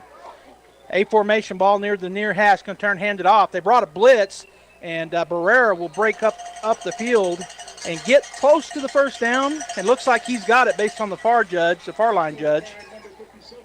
It will be a first down pickup, so it'll be 1st and 10 at the Deming Wildcat 45-yard line. So let's say this. The Bulldogs have been able to run the ball tonight. Last couple weeks we haven't been real successful running it. Of course, the game plan was quick throws to an extent, but they have done well running the ball tonight. I'd like to see him. We saw one deep seam route. I'd like to see some more deep tries. All right, so it'll be 1st and 10 at the Wildcat 45. Quick snap. Going to fake the handoff, throw the screen right out here. Deming read it perfectly, and Lopez catches the ball, and he doesn't quite get back to the line of scrimmage. Yeah, that's where it's just – I'd love to see to fake that to a quick receiver, a quick throw, and somebody going up the sideline. I'd like to see a wheel route, just something to keep them honest because they are caving in on us. Yeah, they stretch the field a little bit. And like you said, we did have that one seam route earlier here in the half. It worked perfectly to Greathouse, and so maybe another play like that. We may force them into a man-to-man, man-free here, Robbie, as we take trips out to the left side, which is the wide side of the field. They are in man coverage out there. Taylor looks that way. Now he comes back. He's got a man. It's number 15, just overthrown. Had him beat just a little long. Yeah, it's just that deep ball that you lay that up a little bit more and let your guy run under it, adjust to it a little bit. He's got such a strong arm, he tends to throw that just on a line. And if you do that, it has to be perfect. So 3rd down and 10 on the incompletion. Bulldogs at the Wildcat 46-yard line. 8:54 to go here in the ball game, and the Bulldogs down by 3 to the Deming Wildcats, 35-32 in this slugfest. Bulldogs in an A formation look as they got 2 slots, 2 wideouts. Barrera to the right of Taylor in the shotgun as he looks over the defense. No down lineman. Everybody's standing up on the defensive side of things. I think Taylor just called an adjustment. They're acting like they're going to blitz. We'll see. They do bring 4, but not 5. They break through because he's going to try to throw the screen, but he did not get it away, Robbie. Big sack for the Deming Wildcats. Yeah, so what they're doing is, as you mentioned, they're all in 2-point stance on the defensive line, so the offensive line doesn't know who's coming. They don't have a clue who's coming. When they're down in a 3 or 4 point stance, you can, usually line up and know what's going to come, but it's just really confusing our offensive line. And I think that one was a jailbreak anyway. I mean, I think it was designed to be a screen. They just got through a little too quick, and Taylor had to try to run away from them and was tackled. So a big loss, 4th down, and so the Bulldogs will be forced to punt here for the first time in the second half. Snap is back. Punt is away. Good high punt, and it's going to go into the middle of the field and take a bounce. And bounce for the Bulldogs down inside right at the 10-yard line is where it'll be spotted. Great punt there by Peyton Deans. Yeah, good punt. Now we need our defense 3 and out. Good change of field position if we could get them to punt here. And offense take it and go after it. And I'm even going to call a different play. Let's see a strip and pick up touchdown here. That'd be nice. That'd be nice, wouldn't it? Yeah. All right, so the defense, as Robbie said, does come onto the field. It'll be 1st and 10 for the Wildcats. Ball on the near hash at their own 10-yard line as they come out to huddle up. And you know what'll happen right here is they're gonna really try to slow it down. I think they won't throw. I wouldn't throw it if I were them, and try to get some time off the clock. They have the lead, and they've been running effectively against the Bulldogs. So at about the 5-yard line is Aguilar in the shotgun. He's got Reza to his left. Snap is back, going to turn, hand it off to Reza. Looking for that cutback. This time, Robbie, not there. And the Bulldogs will hold on to the running back and take him to the ground. Yeah, Pacheco came on a run blitz from that left side, and he got him in the backfield from behind before he could get any momentum going. So good job by Pacheco. So it'll be 2nd down and basically 10. They give him about a half-yard forward momentum. So 2nd down and 9. We'll call it a long 9. Ball on the 11-yard line. Slotting a wide out to the wide side. Ball in the near hash. Aguilar has raised it to his right. Sniffer back on the right side. And looking for the snap. Snap is back. Going to turn, hand it off. Raise it just right up the middle. And he's going to bust through and pick up close to 1st down yardage before he is tackled. Looks like he's about a yard short. It'll be 3rd and short. Yeah, Calderon blitz from the right side that time, but he went too deep in the backfield. As soon as he gets that off the line, he's got to flatten it out when that plays away from him. Pacheco did make the tackle, but not before he picked up the yards. So 3rd down and a long 1 for the Wildcats. A short 2 as Aguilar re-enters the huddle. He's been going to the sideline every play the whole game, has Aguilar to get his play. So sometimes that'll wear a man out, but obviously in great physical condition. Yeah, he's young. All right, we'll see if the Bulldogs can get a big stop here inside the 20-yard line. 3rd down and 2, trying to draw him off sides. They didn't jump. Hand it off. We've got him in the backfield, and he's not going to get it, Robbie. So that looked like the Bulldogs had a slant on that time. They slanted to the left, shot the gaps, and were able to get into the backfield, and there was nowhere for him to go. So great call by the defensive coaches and great execution by the defensive line and linebackers. They lost about a half a yard on that, and so that's going to force the punt, and that's what the Bulldogs needed to do, short of getting a turnover. They're going to force the turnover on downs here.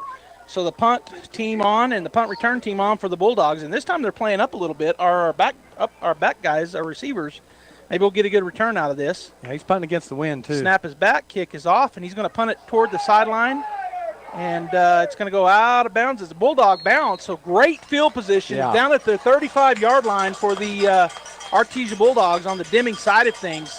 So a short field right here, Robbie. We're down by 3 here in the 4th quarter. The score 35-32 with 5 minutes and 55 seconds to go here in the ball game. And the Artesia Bulldogs looking to go back up as they break the huddle. Trips to the wide side. One man to the near side. Barrera to the right. Nathan Taylor in the backfield. I did call him Trent, his older brother. Nathan Taylor in the backfield with Barrera to his right. And they're in that man-free look, Robbie, so they got man coverage over on the left side. This is where those seam routes sometimes shine. Safety is cheating to the short side of the field, although he could go the other way. Snap is back. He looks to the short side, just a turnaround route, and that's going to be a catch. Throw and catch, pickup of about 6, maybe 7. Just that quick stop route on that right side, a little out, stop route, and went to number 19 for the Bulldogs, which is Caden Joy. So it'll be second down for the Artesia Bulldogs at the second down and 3, pickup of 7 at the Wildcat 27-yard line. Trips again to the wide side of the field. Snap is back. He's looking that way. He's throwing that seam route and just underthrew him. Boy, he had him. He was pretty much wide open on that throw. That was Great House. Ball just a little thrown short that time and goes incomplete. Great House did a good job, as you mentioned, in that man-to-man. He took him outside a little bit, and then he broke inside of him, and he left his man standing there. That was a touchdown if he gets the ball to him. All right, so third down and 3. The Bulldogs break the huddle. Again, going to go that trips to the wide side of the field. Barrera to the right of Taylor in the backfield.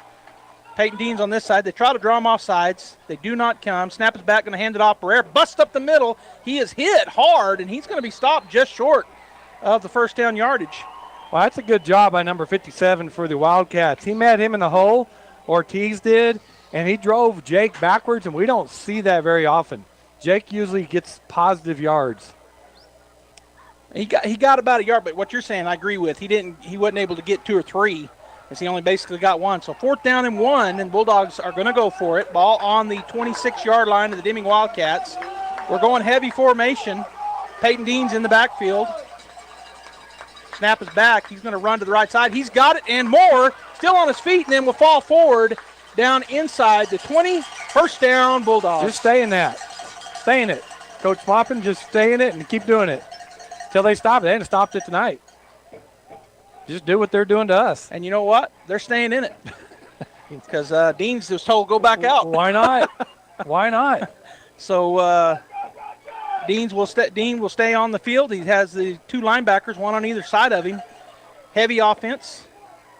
Snap is back. Oh, and he fumbles the ball, but he catches it in the air, and he's able to maybe get back to the line of scrimmage. Woo, that was dangerous, Robbie. Maybe not stay in it.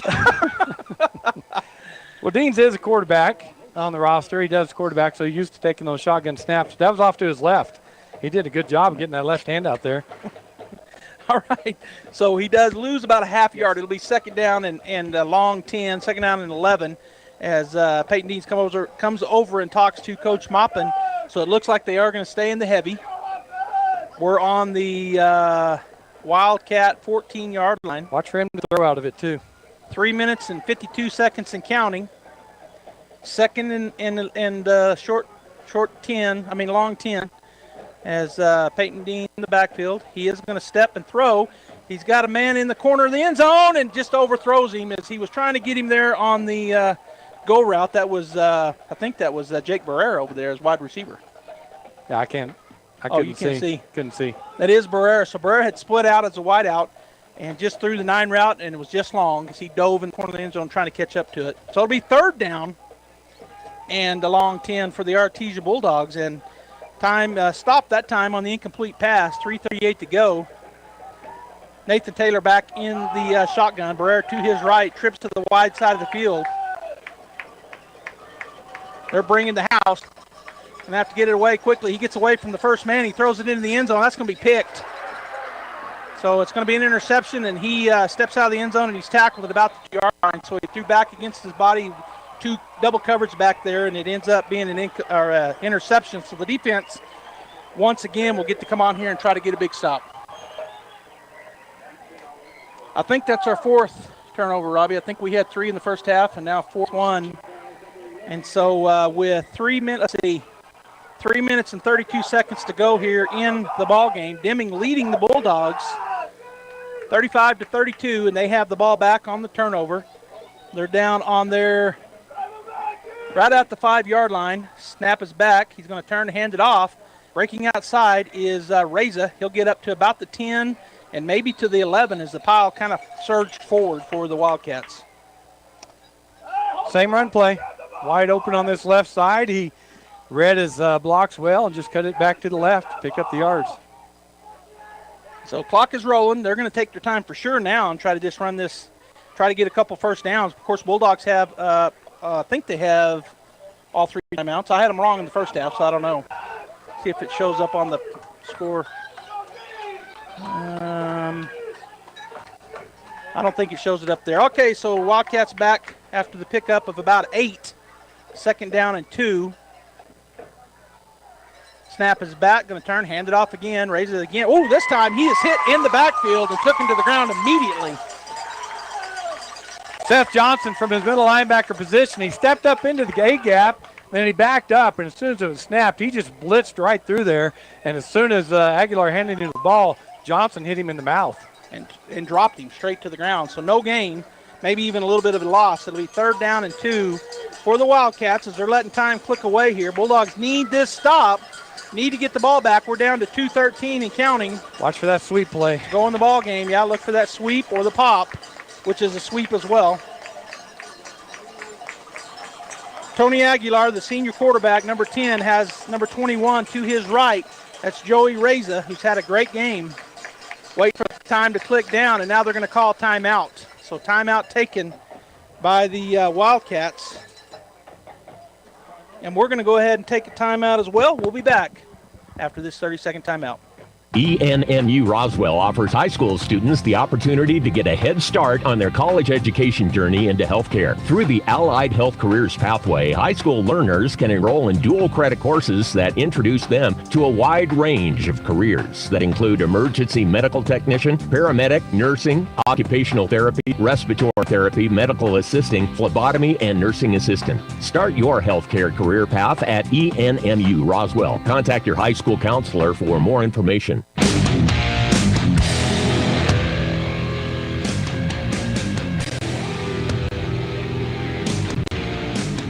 All right, we're back here live from Memorial Stadium in Deming, New Mexico. Deming High School, home of the Wildcats. 1 minute and 55 seconds to go in the ball game. Deming 35, Bulldogs 32. It is 3rd down and 2 for the Wildcats, a short 2. As they take a timeout and talk about how they want to try to get this first down. Bulldog defense ready to go. Aguilar, the quarterback, looks over the Bulldog defense.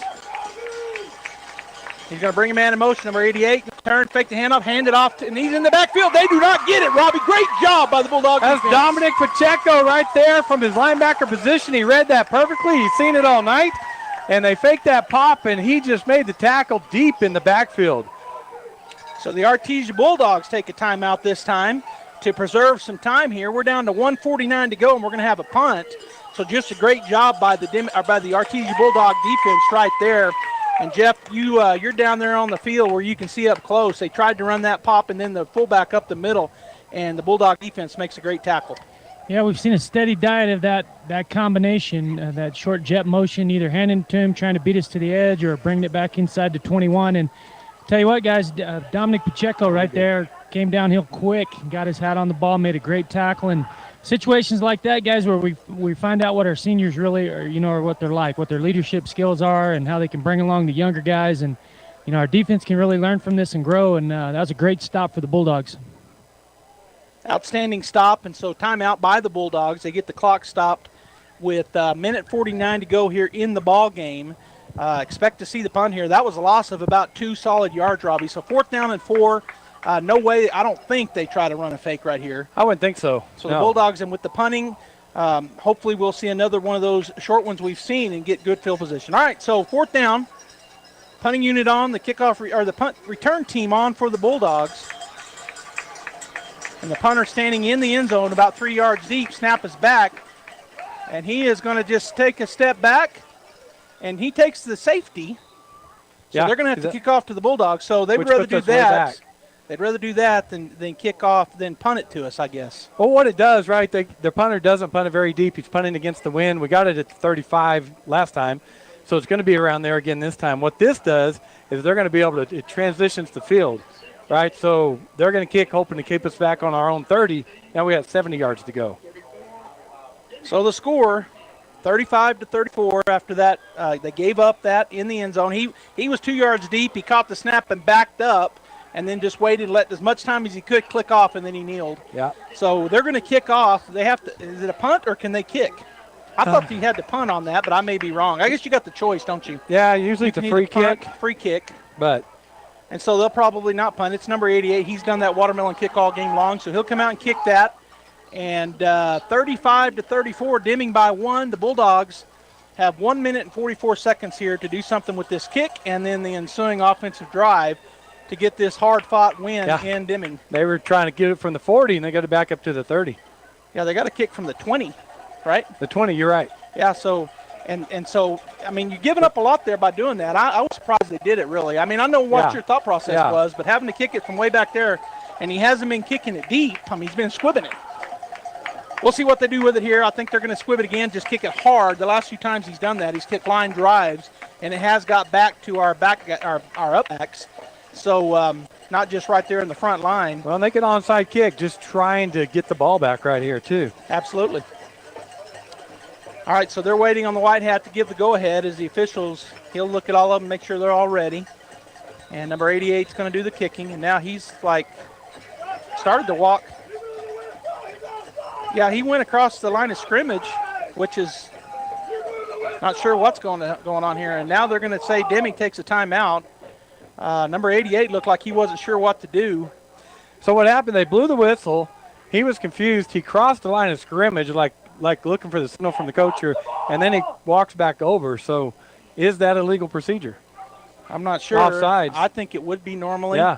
But we're going to go back down to Jeff. Jeff, would you normally say that would have been offsides as the kicker stepped across after the white hat had blown the whistle, or is that just not offsides? They didn't call it, but just curious what your thoughts are. I don't think it's offsides. The kicker has the leeway to do that right there. I think that's pretty normal stuff. So interesting kicking technique, though, putting the ball flat on the ground like that. They've been doing that all night. So we'll see what happens with this kick.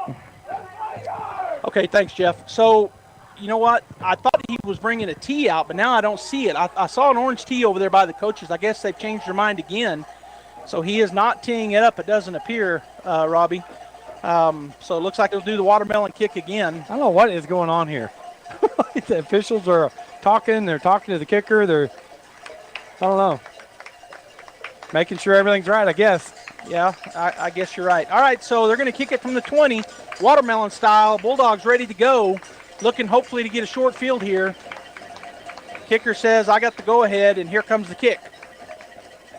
He does kick it hard. It does get back to Watson at about the 45. He goes up the right side, and he's still on his feet and will get down to about the 35-yard line. So here we are again, Robbie. Yeah. We're getting fantastic field position for our offense at the 35-yard line. Yeah, so for whatever reason, they took the safety. I'm guessing, but whatever reason, the yardage did not work out. They did get a few more seconds off the clock by the punter waiting 3 or 4 seconds. But great opportunity here for the Bulldog offense. Well, so here's the thing.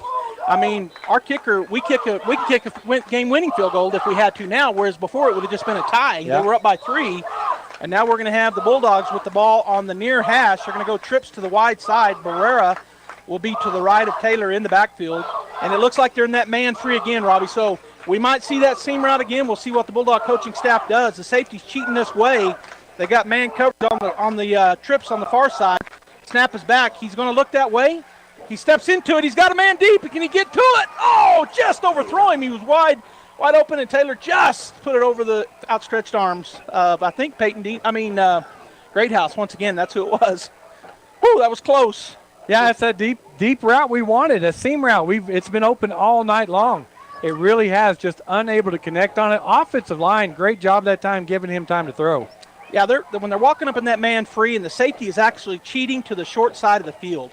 So you've got basic man coverage on our trips over there. And this time Barrera to the left of the quarterback. He's going to run that draw. Barrera looking for running room. Running good behind his, and he's still on his feet. He breaks the tackle. Man, he was running right behind a guard, and then he got hit, but he broke that tackle and he's forward for another yard or two. So it's going to be third down, a pickup of about 8. Third down and 2. We'll call it third down and 3. Pickup of 7. Clock is running. Snap is back. Taylor looking. He's dropped. He's looking. He pump fakes. He's got a man, and it is caught. That's a great catch on the sideline. Is that Lopez? That's Lopez.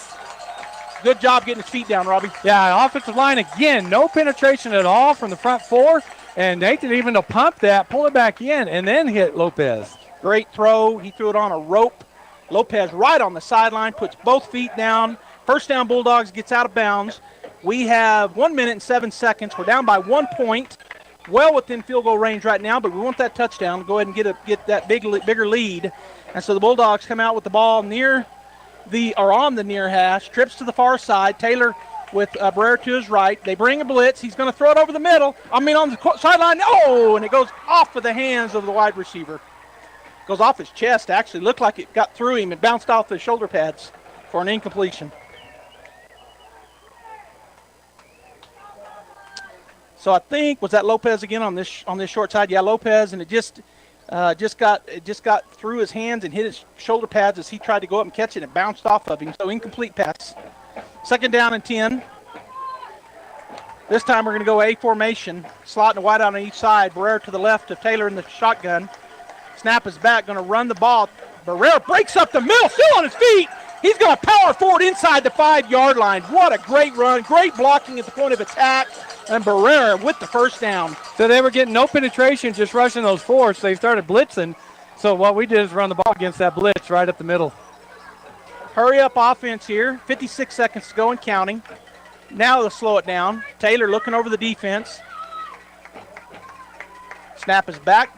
Speed option. Taylor's going to pitch it. Barrera in for the touchdown. That's a great call by Coach Maupin. Been going up the middle, and then all of a sudden down in the end zone, run the speed option.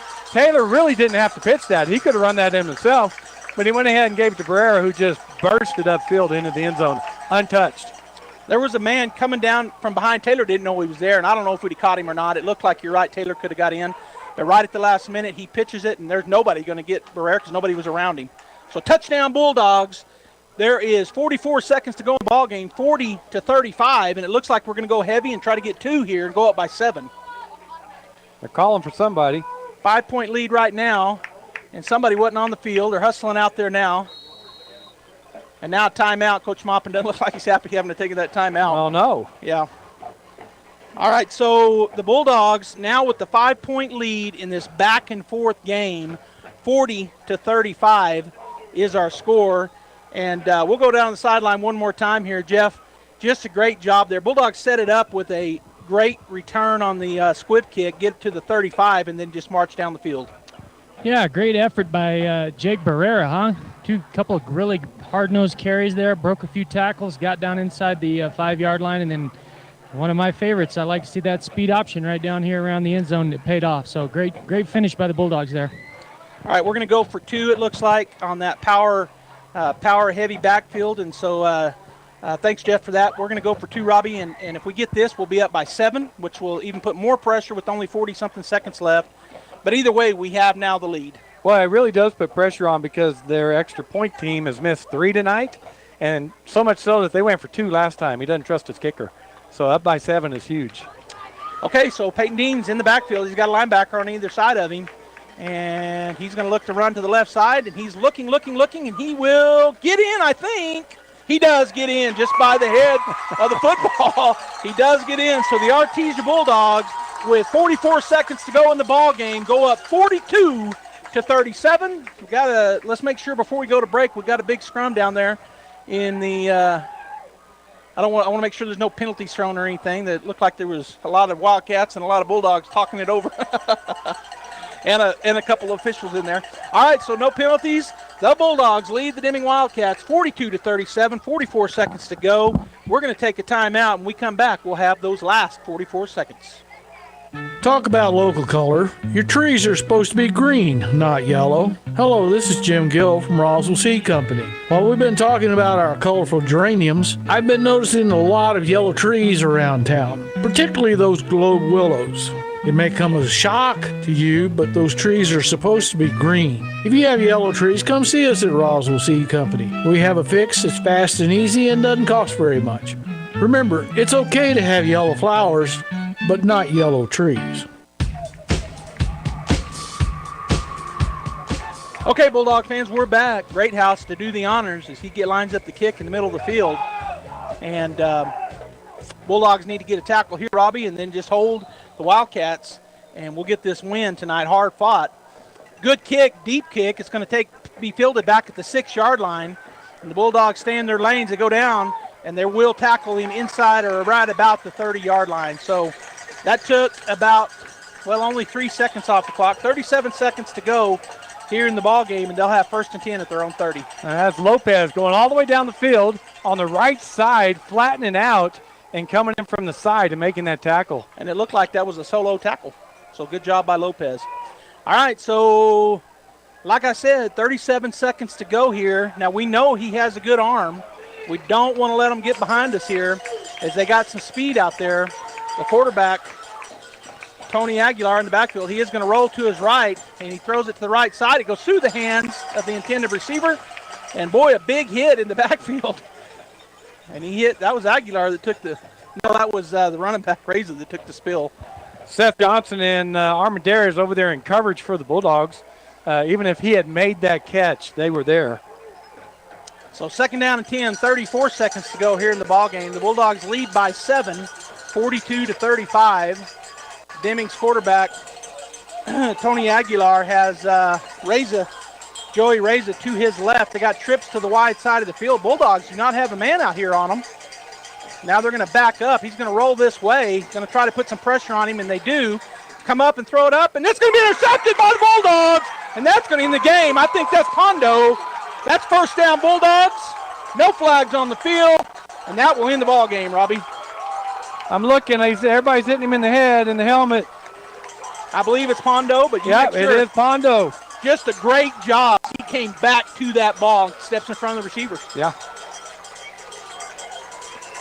So a fitting end, really, for the defense to come up big right there at the end and just put no chance, for them to get there as the Bulldogs can go into victory formation, which they're lining up now. What a hard-fought game right here in this ball game, Robbie. Back and forth. Yeah, we'll talk about the keys of the game. One of them is they had to take advantage of their home field advantage, which I feel like the Wildcats did tonight. Yeah. They played well at home. Bulldogs look like they're going to come out with the victory, but the Wildcats have played well. They fought hard. Both teams fought hard. So the victory formation for the Artesia Bulldogs, 26 seconds to go. Taylor will take the knee, and I don't see a timeout coming. So that's going to end the ball game. The Artesia Bulldogs will get the win. They don't have to snap it again unless they call a timeout. They're not going to. They're shaking hands out there, Robbie. And that'll be the ball game. The Artesia Bulldogs 42, the Deming Wildcats 35. We're going to go ahead and get the post-game show going. We're going to come back. We'll talk to Jeff. We'll talk to Robbie. We'll talk about the keys of the game and how those came out. So stay tuned right here on KSVP Radio, AM 990 and FM 93.7. And, of course, KSVPTV.com, where the Bulldogs and Lady Bulldogs come to play. Stay tuned. Post-game show coming up. It's Chevy Truck Month at Guy Chevrolet Company in Artesia. Right now, you'll receive $1,000 in GM accessories when you purchase a new 2021 or 2022 Chevy Silverado, Colorado, Suburban, or Tahoe. So, will it be floor liners or Keeper 2K audio system? It's all up to you. Hurry in today to Guy Chevrolet Company on the corner of 1st and Main in Artesia, or buy online at guychevy.com. Picking up great deal better every day. Castle Rentals had a huge selection of top-name brand appliances now in stock. Washers, dryers, refrigerators, stoves, and freezers are in stock now at Castle Rentals, 2616 West Main in Artesia, your local family-fun rent-to-own furniture store. Bulldog fans, I'm Pastor Nolan Frederick with Catalyst Church. We're cheering the Bulldogs on to another victory, and we would love the opportunity to tell you about the victory you can have in Jesus Christ. I invite you to join us at Catalyst Church on Sunday mornings at 10 a.m. The dress is casual, the teaching is helpful, the music rocks, and your kids will have a blast. We hope to see you this Sunday at Catalyst Church at 13th and Hermosa in Artesia. Go Bulldogs! Artesia Plumbing and Heating is your authorized Carrier air conditioning dealer. Home owned and operated for over 41 years. Artesia Plumbing and Heating installs residential, commercial, and industrial air conditioners. Artesia Plumbing and Heating handles your plumbing, heating, and air conditioning needs, including the conversion of evaporative coolers to refrigerated air systems. Cut cooling costs with high-efficiency Carrier unit. Artesia Plumbing and Heating is a proud supporter of the Artesia Bulldogs and Lady Dogs and wishes them the very best in this sports season. Artesia Plumbing and Heating, 746-3712. Faith Baptist Church, like the Artesia Bulldogs, believes in having a winning attitude.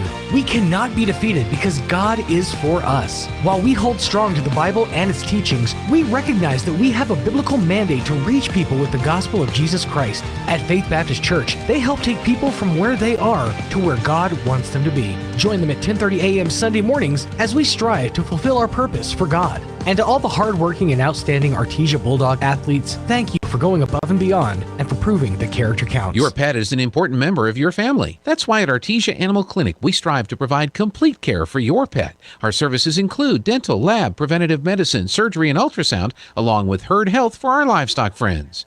We also know how busy you are, so we'll do our best to accommodate your schedule. Meet our doctors and staff by visiting artesiaanimalclinic.com or just drop by our clinic at 110 West Home, across from the Artesia Ford Service Center. Artesia Animal Clinic, serving the needs of your pets and livestock 24/7, 365 days a year. It's coming! The Pops Mobile Diner. All the food, fun, and flavors of the 50s street side. The same great food, the same phone number, and the same name. Stay tuned to find out more about Pops Mobile Diner.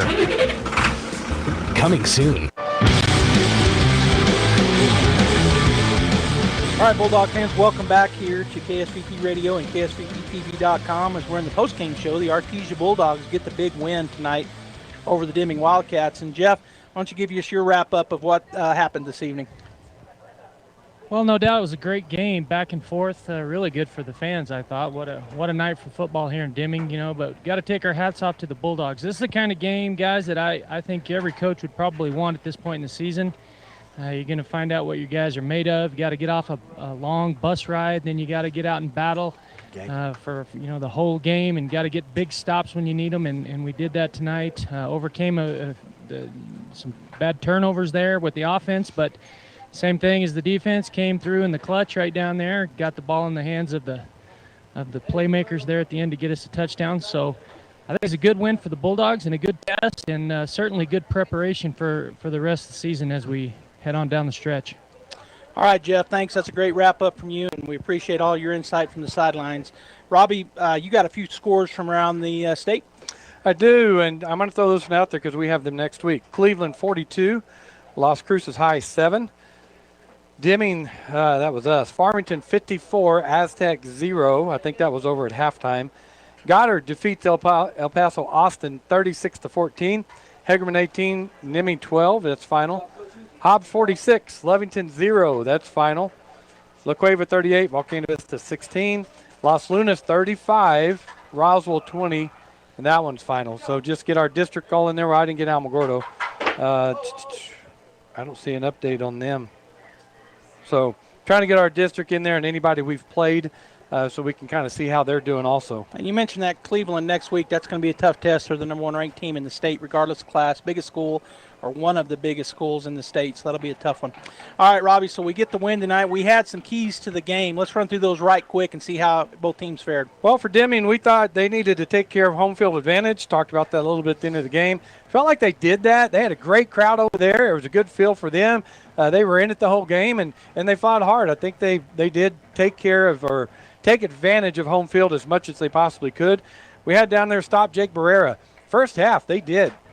He broke the first play or second play of the game for a long touchdown, but then they pretty much shut him down for a while. He came alive here out in the second half as we fixed some of our blocking, but they did stop Jake Barrera some and put pressure on Taylor. We saw that all night.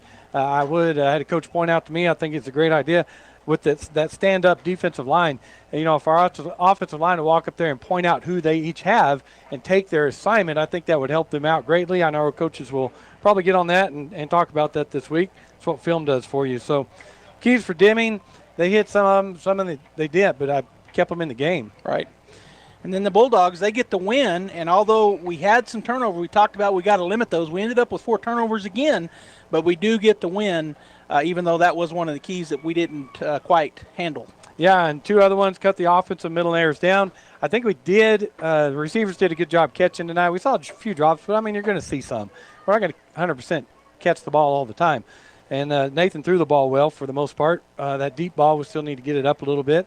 But overall, I think they cut the offensive middle errors down and then stay sharp on defense. Well, our defense broke tonight compared to what they have been doing. But give the Deming Wildcats credit there, too. and that they just ran the same play and said, we're going to run it down your throat. Our defense did come up big at the end for us, so I want to give them credit for that. But we haven't seen anybody run on our defense like that since Carlsbad. Yeah, Deming showed what they've got. They've got a good quality ball club, and the Bulldogs just get out here tonight with the victory. All right, well, thanks, Robbie. Thanks, Jeff. On behalf of Gene Dow and Robbie and Jeff, this is Joby Hodling saying thank you for joining us here on the World Wide Web at ksvptv.com, or if you were listening on the radio back home, AM 990 and FM 93.7. We love all you fans. We love the support. Great crowd here for the Bulldogs, and they get the big win, move to 3-1. Next week, we're going to be seeing the Cleveland Storm coming in. So at Bulldog Bowl, make sure you're there to support our Bulldogs. Again, thank you for tuning in tonight. We want to shout out to all our fans, and especially to Gaga. We love you. We'll see you next week.